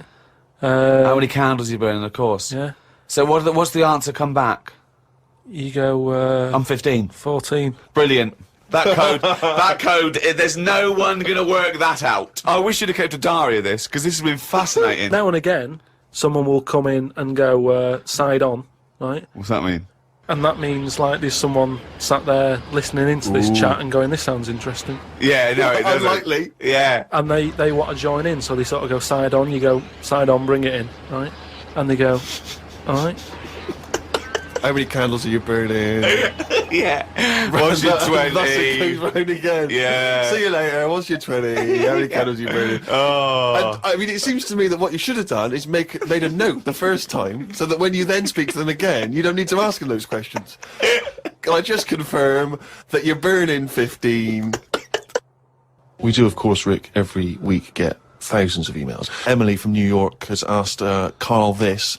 KARL, if you were on a sinking ship, or you were in a burning building, and you were with myself and Ricky, but you could only save one of us. I don't know why that's the case, but you can only save one of us. Yeah. Who would you save? Would it Is be it- Ricky or would it be me? I think it's a 2-man dinghy. Right, okay. Possibly. And we're trapped, and he knows that if he stays there to get both our legs out from under this thing... The girder. Yeah, It's he full on. dies, so he's got room, he's got time to save one. It's obviously me. It's hard to say, isn't it, at this point? What, Because it depends because what the Steve's in the situation- room, you mean? Well, no, just because we don't know what the situation is. Okay, well, let's say we're on a sinking ship, all right? So you're gonna have to rescue one of us, drag us into the dinghy. It's going under. You know, in 30 seconds, okay, this ship's going to go under and drag you down and you're going to die, right? And our legs are trapped and you've got enough time to untangle one set of legs. Whose legs do you untangle? Now, just because my legs are long does not necessarily mean it's more complicated. No, it's exactly the same amount of time. Just have to make a choice. A terrible choice that Steve would not, you know, hate you for. Well, no, listen. He won't be around for long. He's going to drown in 30 seconds. Well, Forget him. Bear in mind this, Carl. You are going to be stuck in a dinghy with Ricky Gervais, and who knows how long that's going to take. Think of all the head squeezing that's going to be going on, the comments, the wind. And do you honestly think that he's going to, if there's any provisions, that he's going to split them evenly with you? I mean, he's going to have drunk all the water, and there's only going to be about half an hour in. The food's going to be gone. Look at his gut. Look how much, you know, of the food he's going to have to eat, the baked beans that you've got on board. Whereas me, you know how generous I am. I'm always sort of helping you out. Oh, there we go, Carl. I think he's put the nail in his own coffin there. You know how generous I am, Carl. Let's talk about that, Carl. Come on, think about that one. Yeah, I mean, have you forgot about that, Steve? What? The time when we went for a coffee and we had to have a bit of a heated debate about the 50p change. Yeah, you owed me 50p, and you decided you didn't want to give it to me because it was only 50p. And my point was, it's not a question of 50p, it's the fact that it's not your decision to decide not to give it to me. If I wanted to be generous, that's my decision. But you can't go, oh, it's only 50p, Steve. It's my decision. But you just given him a free keg of beer. Yeah. No, but that did not come to you, and you didn't pay for the free keg of beer. It was a promotional thing that was sent to you. It's the same thing as the way I gave Suzanne my leaving present from my last job. A lot of people may not be aware of this if they haven't heard us talking about it before. Yes, but you had a gift from your work as you were leaving after however many years of service, which you then gave straight to your girlfriend without telling her that it had been received from people at work. Doesn't matter. She wanted a camera. It's the same thing as you. You wanted that lager that I got for free. It hasn't cost you anything. It doesn't matter where I got it from. So you now decide, because you've given me a free lager, that you can now say, oh, actually, I'm not, you know, in the future, I'll just take your money, Steve, on a whim. Well, listen, stop arguing like this. You're rocking the dinghy. Carl, have some of my cheese. Imagine if he would. Do you imagine he would ever say that? Do you imagine him ever offering you any of his cheese? Are you going to save Carl, mate? I don't want to say. Well, think about it, and I might do a sort of a for and against or something, and then sort of so the conclusion is okay, all right. A few people have sent this in, including Paul, the party animal Parker. For some reason, we've just assumed he's in school. I don't think there's any actual proof of that. But I reckon he left in June, and he's doing sort of bits and pieces, but he's still not a party animal. Do you think he can hold down a job? Is he just partying so hard that he can hold down a job? He often arrives late, sure. and the boss who's in over will go, Parker, you're late again. He goes, yeah, talk to the hand. Yeah. I think that he's the sort of guy that he'll just happily say, listen, I survive on 4 hours sleep. Yeah. Sometimes I go to work, I've not slept at all. But I think he comes in with his headphones blaring, right, on a skateboard, and the bloke goes up to him, the old bloke, right, the old fuddy-duddy bloke, goes, you stupid idiot, you can't... He goes, chill out, man, and in 2 minutes, he's got him dancing. Oh, I know what he's like. Yeah, he is just like, he just can't resist it, because he's just a fun guy. Yeah. Anyway, Paul and a few other people have sent in this piece of information they've discovered from one of the more respected news networks. The headline is this: female kidney turns lumberjack onto housework. Right. Now, a Croatian lumberjack apparently has claimed that he started enjoying housework and knitting after he was given a female kidney. He claims he's going to sue his local health authority because he says he's become a laughingstock. He used to enjoy heavy drinking sessions and things. The kidney transplant saved his life, but they never warned me about the side effects. I've developed a strange passion for female jobs, like ironing, sewing, washing dishes, sorting clothes in wardrobes, and even knitting. Well, if he likes it, what's the problem? It's nonsense. It's nonsense. Hold on, though. What makes me laugh is he's become a laughingstock. So what do you do when you become a laughingstock? Tell the newspapers. Well, yeah. Tell the newspapers about it, because then that'd keep it completely under wraps. Then. But it's the sort of medical nonsense that Carl would normally come out with. Absolutely. You know, you take on the personality of the person who gave you their blood. Exactly. It's like those old horror stories, you know, you get given a murderer's hand. Yeah. And you go around killing. But there can be certain medical things that would change the way you think and would change you as a person. Say, like how they can do face transplants now. Yeah. Right? I mean, I don't quite understand how this face transplants work, because do you get a choice of who you have? If you have something done to your face and you go, you know, it's burnt or whatever, or something happens to you and you need a face transplant. Well, if you totally changed your appearance, then you would eventually change because of how people reacted to you. Yeah, but if you gave yourself the head of an elephant, soon you wouldn't be yourself because I wouldn't have that. That's what I'm saying. If they had a catalogue Yeah. and they said, here's some faces you can have, pick which one you want. Yeah. would you be looked upon badly if you go, do you know what? I don't really like the look of any of them. Can I just wait for a better face? Or at this moment in time, have you just got to take what's on offer? Carl, there's no one looking through catalogues at faces they might be able to have. No, they do now because of the face transplant thing. But who are these people putting their face up for? They wait till someone... Yeah, I know, but at some point... Well, I tell you what, I would not have a face transplant if I hadn't seen the face before I'm going to have it. You have to... I want to see what I'm having. Because I could end up with anything. You mentioned elephant's head. What, do you know what I mean? Whose head are they going to use? Is it the latest thing that's died? Oh, well, this got run over before. Yeah, I'll stick this on your head. Bro, where has this come from? Where are these mind? Where are these faces queuing up to be popped on a skull? Where do you think they have got time to put all these... Maybe this is why it won't catch on. I don't know. Talk then. Someone should talk.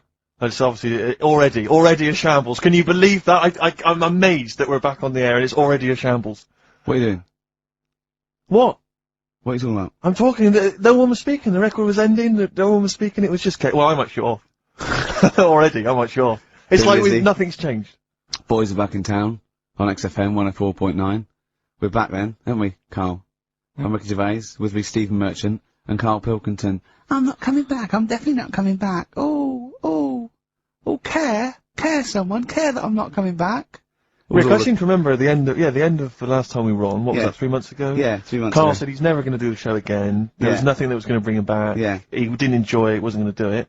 All a ruse, right? Really? Yes. I've known him coming back for about 2 months, you know, because he's got our agent now, representing him. I thought he was a fool. I haven't really. Why? Well, what's he done for me? What's he done for us? No, I know, but I mean, he's your agent, so, and he's sort of calling Graham. And it was all a con, so Carl could get Mondays off. Poor Graham, the station's struggling enough as it is. Yeah. It's like running around like a headless chicken. Yeah. No one's listening, That's why I don't bother talking on a record then, because there's no loss Sure. to London. Sure. Right? It's pointless, this show. We don't do it for the money, we don't do it for the kudos. I don't know why we do it. No. There's anything on telly at this time, I could have had a lie in. I know. But, it's all a ruse to get Mondays. He's got Mondays off now, because he has to do the show, 2 hours, right?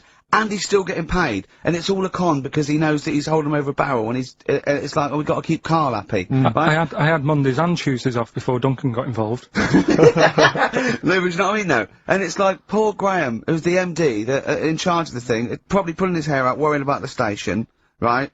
You know, it's a sinking ship. And then Carl comes along, well, I'll do it, but I want Mondays off. He's probably sitting home now, his family, he's probably ridiculed by... Yeah. His wife. His kids almost certainly would have lost all respect for him. He's been fooled by Carl Pilkington. He calls his mate, said, oh, I'm busy, Graham, I don't, I can't think. It's just... It's embarrassing. But do you know what I mean? And you think it's funny, and you think you've got one over him, he's going, oh, Monday's off for 2 hours. Yeah, you do, you think, and now you're not embarrassed, we've said it on air. But you're only conning yourself in the long run, because, do you know what I mean? I hate that sort of, the world owes me a living, what can I get out of the world? What are you going to give back to the world, Carl? What are you doing now then? You're going to prepare Mondays? What have you prepared for this show now? You've had 3 months to prepare. Yeah. What have you got? What have you got for us? Okay, what's happened in the last 3 months? What? In this place or just my life? Well, what have you got for us? With 3 months, we're turning about, you get Mondays off, you're getting paid for it, you've got a cushy deal, you're having a laugh, you're taking the piss out of the management, right? So, what have you got for us? Give it to us. I've kind of, updated Rockbusters a bit. Right, brilliant. Yeah. Right. So, and you said don't mess with it. If something's good, don't mess with it. What do you mean it wasn't good? It was never good. It was never good. No, of course we had to fix it. It was fun to do. It was a laugh. I mean, I imagine it was much more fun for me than the 450 listeners. You know what I mean? I enjoyed it. I enjoyed squeezing your head and dressing you up. No, but that's just it. When I had a meeting with Graham, right, I said, look, I'm not being funny. I don't want to do it anymore. I've had enough of it. Yeah. And he was like, oh, what's up with you? You sounds like you have a right good laugh. I said, yeah, but that's all good acting and stuff. I said, it's hell in there. I said, like he's talking about Vietnam. Yeah. I said, having my head squoze, right? What? Squoze! Squoze is still not a word. We've been away 3 months, it's still not a word. Right? Yeah. I said he's putting a dustbin lid on my head. Yeah. You told this to the MD! He's hitting me with a tray. Yeah. He's chucking toilet paper at me. Yeah. And he said, yeah, but that's all over 2 years. I said, no, that was the same day.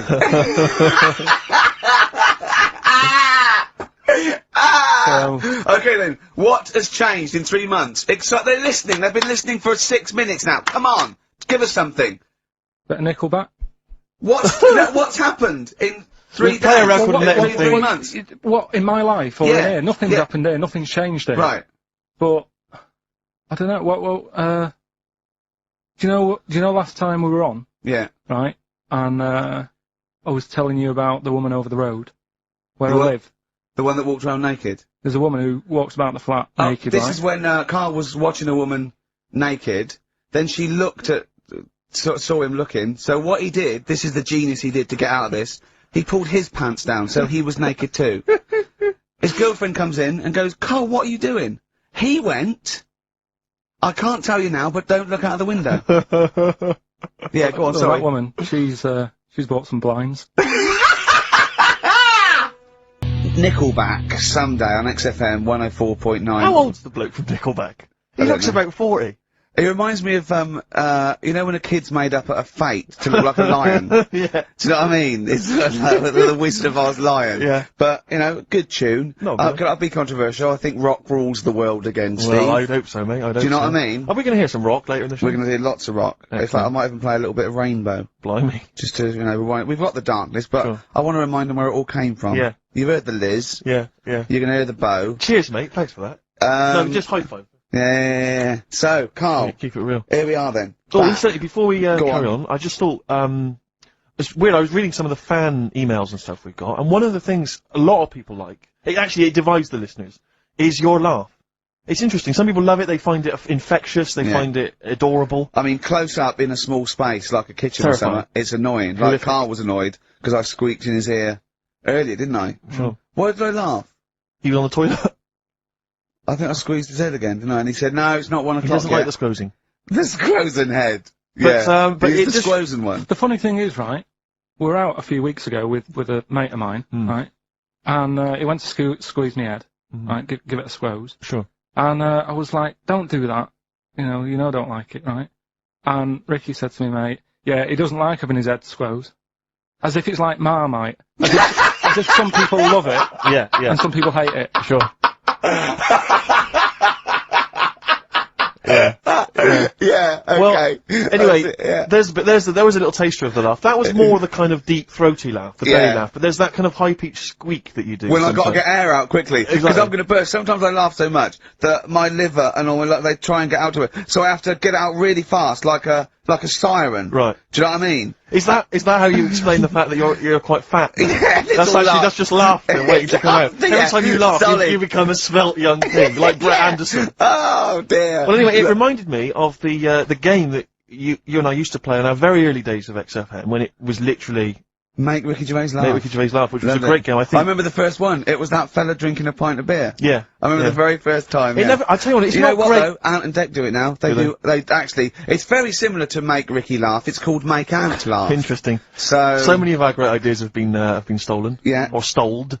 Stoled, yeah. And anyway, I was looking through the paper in the week, and there was a picture which which I think might be a Ricky Gervais, make Ricky Gervais laugh. I don't know. And again, obviously, it doesn't really work for the listeners at home, but I'll try and do my best to describe it. Can we stop saying my name because it's like a Dave Gorman project? Can we just stop? It's getting. Let's say a word often enough, it doesn't mean anything. Yeah. Let's stop saying Ricky Gervais. Well, what we're going to refer to you as. All right. Well, Make Patty Laugh is a new game. I'm trying to get one of those squeaks of a laugh. I'm concerned because I know. I'm not a monkey. I'm not Sure, you're not a performing monkey. No, okay. I know that. Right. But anyway, let me just briefly summarise the story for those at home. Okay. The headline was Mum 48, a mother of 48 seduced boy of 14. Well, that's not funny. Not her own boy, obviously, but still a neighbourhood child. I don't think it's a funny story so far. He said Grand Lana Allen, 48, led him upstairs and undressed to her waist, then took his trousers off. Okay, bear that in mind. This is a quote from him, right? Bear in mind, he's a 14-year-old boy, he's quite excited about this. He says, then we had sex, it was every boy's fantasy. Alright? You're going to show me the picture of her now, aren't you? So it's a picture of her. Oh, this is not... Bear in mind... This is... In his own words, Rick. Right. In his own words, this was every boy's fantasy. Okay. Here's the picture. It's a silent laugh. He's collapsed on the floor. I wasn't expecting. I was thinking it looked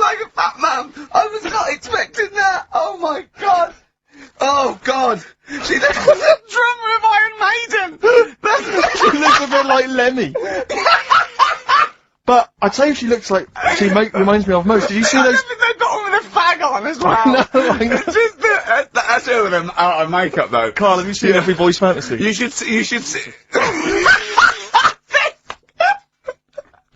Oh God! Have a Oh, look, Carl. oh God! How old is she? 48. Oh God! Oh, 48. That's lovely. Nothing wrong with that. I'd say if you don't know if you didn't see, you weren't lucky enough to see the picture. She looks just like the oldest man in the world. I was shopping with Carl before Christmas, and we went round sort of Piccadilly and St James's, and those really beautiful shops around there. And I went in one shop. You had to ring a bell to enter. Yeah. They came down, and it's like a iconoclastic sort of shop, and they found things from churches and nearly all Russian 16th century pieces onwards. This beautiful carvings and paintings and statues. And I went, oh, it's beautiful. And as I was looking round, I heard Carl sidle up to the bloke and go, what's the newest thing you've got here?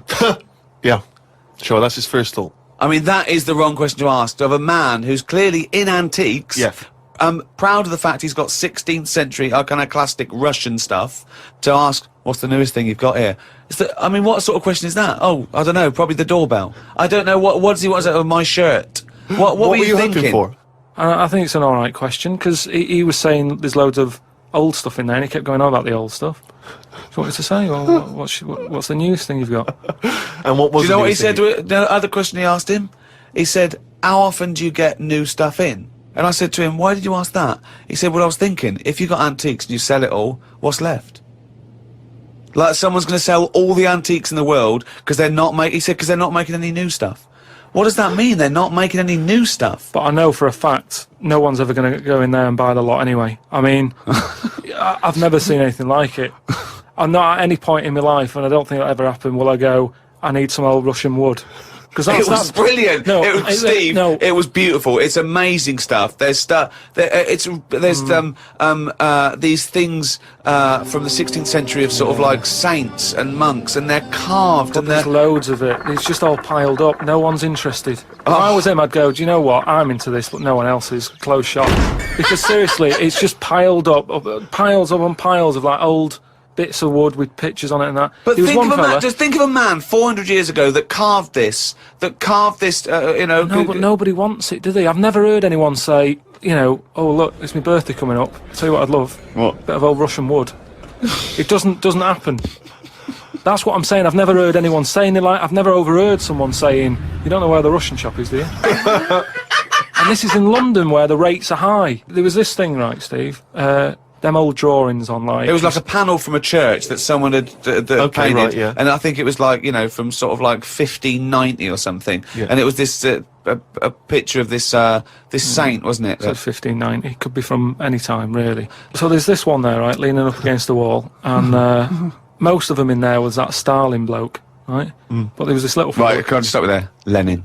Right, Okay. alright then. Yeah. So he was on all these bits of wood and stuff, but I saw this other little face, right, little fella with a beard, right? So I said, who's this bloke here? He said, oh, the story there, right? He said, it's this little fella, and he got mugged back in Russia. This is right, isn't it? This is what he was saying. He said he got mugged. It's just that term, I love that term in a 16th century Russian wood.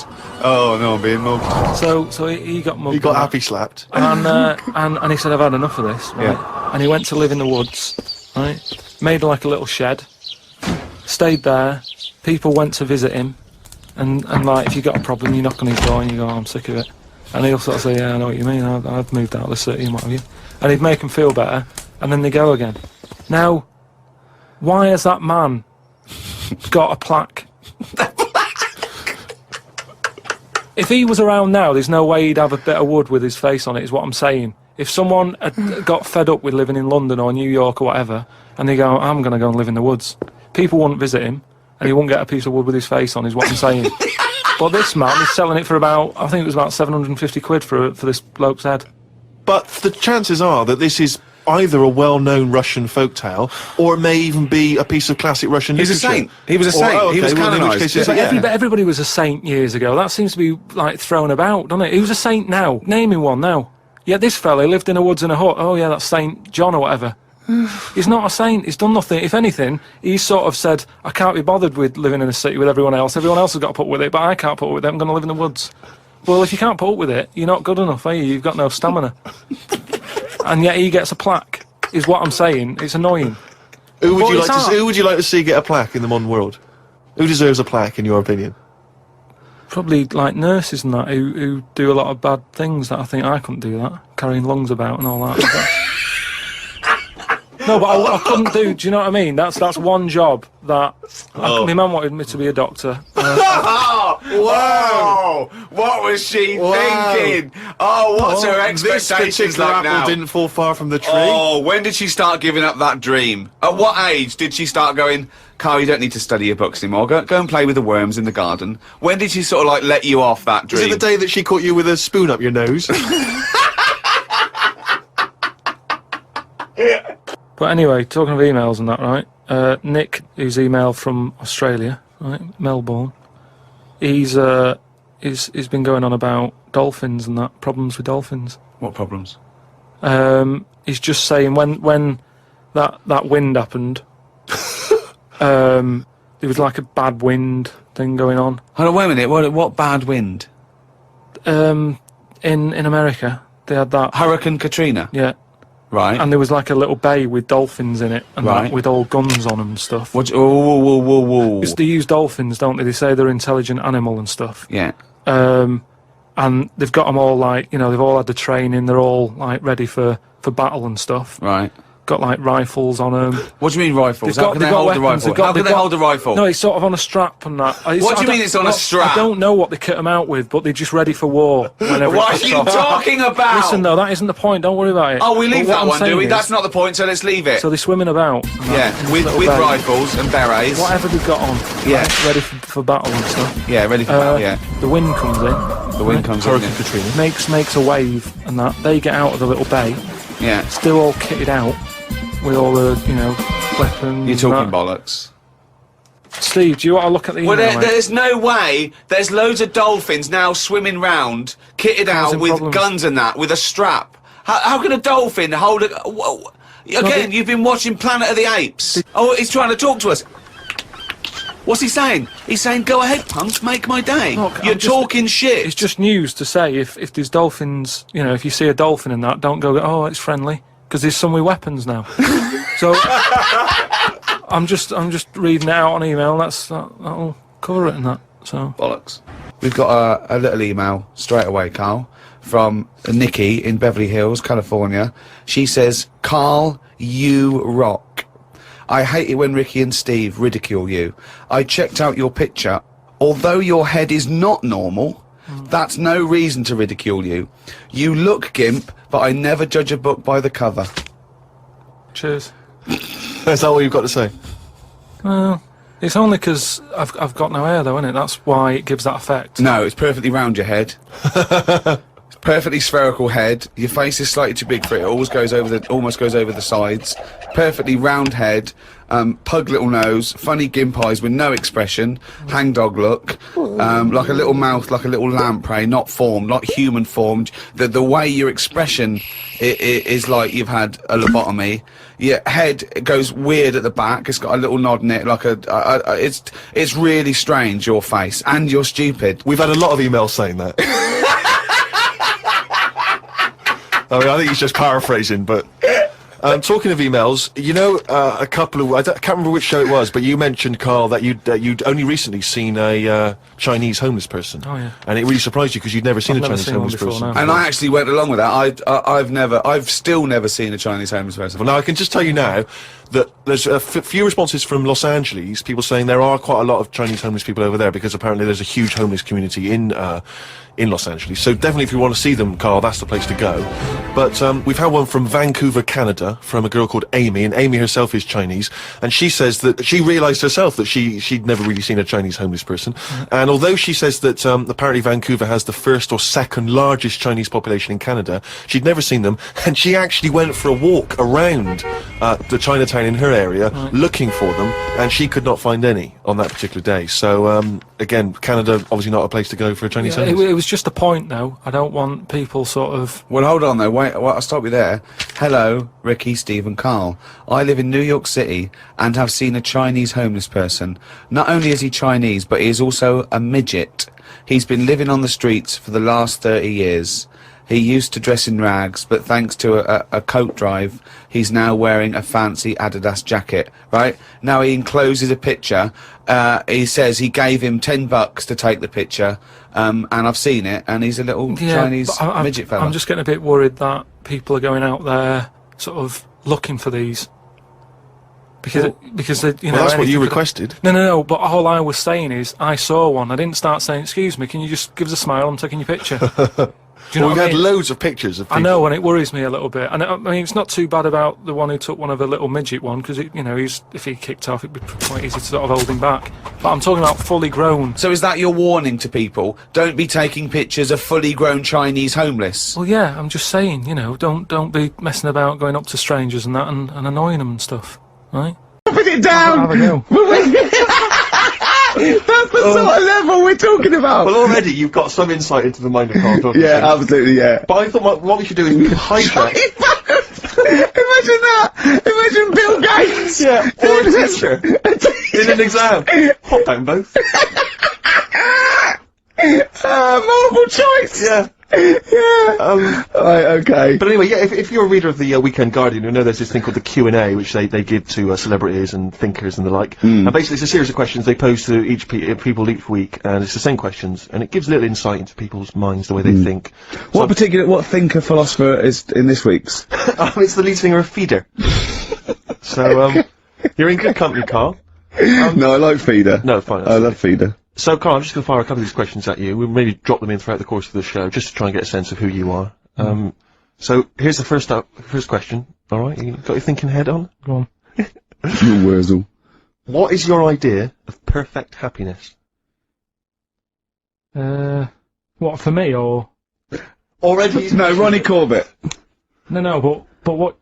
Do you mean, like, what will make me happy, or for everyone to be happy? No, what would make you happy? Maybe maybe that's the answer. Your idea of perfect happiness is everyone being happy. I don't know. What would make you totally blissfully happy? I imagine it's a 24-hour monkey channel on, like, the sky. Yeah!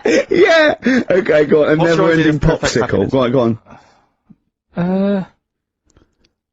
I don't think I've had it yet where I'm, like, really, really happy with anything. Carl, I've never seen you really happy, no. No, but... When have you been at your happiest? Probably, I like sort of fish fingers, potato cakes and beans for tea. Yeah. And you're not, yeah. Right, well, let's move on. We'll come back to that one. Let's move on. I don't think you're aiming high enough for, Well, what would your answer be for that? When are you happy? What would make you happy? I wouldn't have I'd have fish fingers, but I probably wouldn't have the potato cakes. Yeah. I'd have fish fingers and beans. I'm not a huge fan of the beans. Really? So your idea of perfect happiness is probably just fish fingers, is it? Just the fish fingers. Okay, good. Alright, second question. What is your greatest fear, Carl? Going to the doctors. So presumably, ill health and mortality. That's how you do it, you see. No, I don't. Any particular doctor? I don't want to live forever either. No, I just want no. to live innings. I just want to get to about 80, 83, 84. Specific! So specific! Yeah, okay. Which living person do you most admire? Which person throughout any time in history do you most admire? Winston Churchill's pretty good. You like Yeah, him? it's very good. Why? Good answer. Because if it wasn't for him, we'd be talking German. I'm not that good at that. So. He's not that good at that. I love that even if the Nazis won, right, in 1945, and we'd be now speaking German, he still wouldn't be that good at it. Although he's not good at English, so I suppose that's true, isn't it? Yeah. Alright, well here's the final one for now. Do you believe in capital punishment? That's not it in Dr. Fox over the head with a stick. Depends what for, doesn't it? Go on. Oh, if it's something bad. And well, I assume it would be. they don't kill people now for parking illegally. But what sort of thing are you talking about? What sort of punishment? Capital punishment. Yeah, I know, but what is that? What are you talking about? Well, guillotine, hanging. Hanging's a bit bad. Yeah. Can be fatal, can't it? What do you mean hanging's a bit bad? It's all bad. Why should the state kill someone? Because prisons are getting a bit busy, aren't they? Brilliant. Okay. What's the point in keeping them, people around? Well, what's the point in killing them? Just because it's like, right, that's that done, who's next? You know what I mean? What can you do with someone if they're mental? Employ him on a radio show! Yeah! Right, next question. Play a record. Okay. We'll come back to the questions. What do you want? What have you got in here? Rick, I know you're a massive fan of the Thorns. Yeah, but maybe you're less familiar with the different elements of the Thorns' solo work. No, It's from Matthew Sweet. Oh, yeah. XFM 104.9, Matthew Sweet, and a song called In My Time, Ricky Gervais, Steve Merchant, Carl Pilkington. That's great, that. Yeah, just asking Carl some of these Q&A questions. This might be my idea of perfect happiness, being in a room with Carl Pilkington. Yeah. I just watch him look around. When you're talking, he looks at you, and it's like, you know when the owners say, it's like the cat can understand what I'm saying. Yeah. It's like he's on the edge of that. He's on the edge of that. You think he can. And I know he understands the words, but I don't think he understands the full impact. Whenever you say something to him, it might be something, a revelation or something, he always picks up on the wrong side. You go, well, that's not the important bit. Do you know what I mean? He always goes... It's a bit like having a 14-year-old French exchange student. Their English is not amazing. They roughly understand you, but they're trying to piece together what you're saying. Exactly. But it's great. You see, the thing about Karl is, and don't take this the wrong way, I like him because he's stupid, in a way. No, I'm not being funny, but do you know what I mean? But even though I think he is considered stupid, some of the things he says, I think borders on I don't know what the PC term is, the retarded. Do you know what I mean, Karl? Anything in particular you're thinking of there, Rick, when you think of the... Well, he was talking to me the other day, because I'm trying to write a show called Science, and he's sort of going to help me out with some of the research, and I want him to do some on the DVD for it, right? And he was talking about it, and he was talking about he says that in the future they reckon we'll be able to soon. He said they'll be able to take us into space, and it's going to cost us £150,000. He said, what's the point? There's nothing up there. He said when they went up there, right? He said when Louis Armstrong went in 1966, right? He said. It was nothing there. So there was him, a fella called Buzz, there was one third bloke that didn't even get out of the spaceship. He said he went all that way, he didn't get out to stretch his legs. How good can it be? Forget it. That's him summing up space exploration. Don't you agree with that? What's the point in going up there? Because you're are we talking about the finger in the arse again here? Or it's space? No, what is the point in going Because you're expanding, human endeavour, aren't you, and the human understanding of the world and the universe. It's like, what else are we going to do as a civilization, as a people, if we're not constantly searching and, and reaching out into the far distance? But there's nothing there, though. I know some people you grew up with that haven't left their street, but that's not everyone. But what is it? What do you mean there's nothing there? What has got to be there for it to be worthwhile? Like, just something. What, I mean, like? to be honest, what would you be happy with finding out on the moon? Video? Just something. I don't think they looked hard enough anyway when they got there, because they seemed to get out, have a bit of a dance about, and then they came straight back. And I sort of think, did they look properly? It's not a day trip, is it? But what I mean is... But they took that car out there, didn't they, and drove around a bit? Yeah, but only a little bit. What I mean is, say if an alien landed in Africa, there's not much there, so they'd go... What do you mean there's not much there? Well, it's a bit barren, isn't it? What, Africa? Just in general? Well, so anywhere like that, the desert or whatever, what I'm saying is, have a good look round. Probably where all life came from, and probably 500,000 species of animals live there. Buildings and that, and stuff. Oh, buildings. Well, just stuff. Yeah. I mean, did they look properly? Or did they just land, get out, go, a bit dusty, whatever, right, let's go back? I just think it's a bit pointless. Especially when we haven't done everything there is to do here. I mean, well, I don't know, but I'm sure there is stuff that needs sorting out. Well, I know the place that there's no medical man has been in this room. Yeah. There's definitely an unexplored cavern sitting right in front. All right, Steve. Would you go to the moon if someone said there's a space? He doesn't march at a concert because he's scared his glasses will fall off. Of course he wouldn't go to the moon. They'd spin him round in training, his glasses would come off, and that'll be it. He'd feel sick. My worry is I'm not sure would I be able to wear him under the helmet? Imagine him! Like, I went paintballing once, and I had to wear the glasses underneath the mask, and of course it was a bit hot weather, it was it was steamed up in there. I couldn't see anything, I got shot straight away, I was out of the game, it was pointless. You know, it cost me like £8. Yeah. You don't have to be that fit anyway, do you? You're only sort of sat there. Well, not, well, yeah, but what are you talking about? Think of G-force alone and weightlessness. Of course you've got to be, what? I think when you said think of G-force, he thought of G4. The follow-up winners in Pop Idol. I could see it as his eyes glazed over. A couple more quick questions for you, Karl, just try and get inside your mind.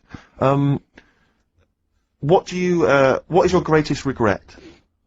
Probably, I didn't do that well at school, did I? So I'm trying to, like, learn stuff now. Yeah. But not mentally, but, you know. He reckons he's learned more in the last 3 months than he ever has in the rest of his life, reading a couple of science books I gave him. Well, that's impressive. We'll test you on that later on. Yeah. What keeps you awake at night?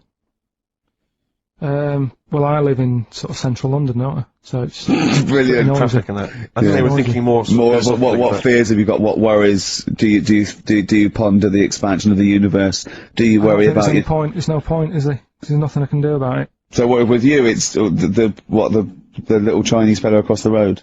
Just stuff that I've got to sort out. You know, any bills or anything. I don't worry about the world ending or anything. What's the point in that? It's true. That is true. I can't do anything about it. I always think that people with more sort of intelligence have the world on their shoulders, because they're worrying about stuff that's miles away, whereas I'm like, you know, I'm happy if the sun's out, it's like, oh, it's a nice day. Yeah. I don't worry about wars and stuff going on, because there's nothing I can do. What would you do if there was a war that maybe there was... What, here? Yeah. Go on holiday. Play a record, Karl.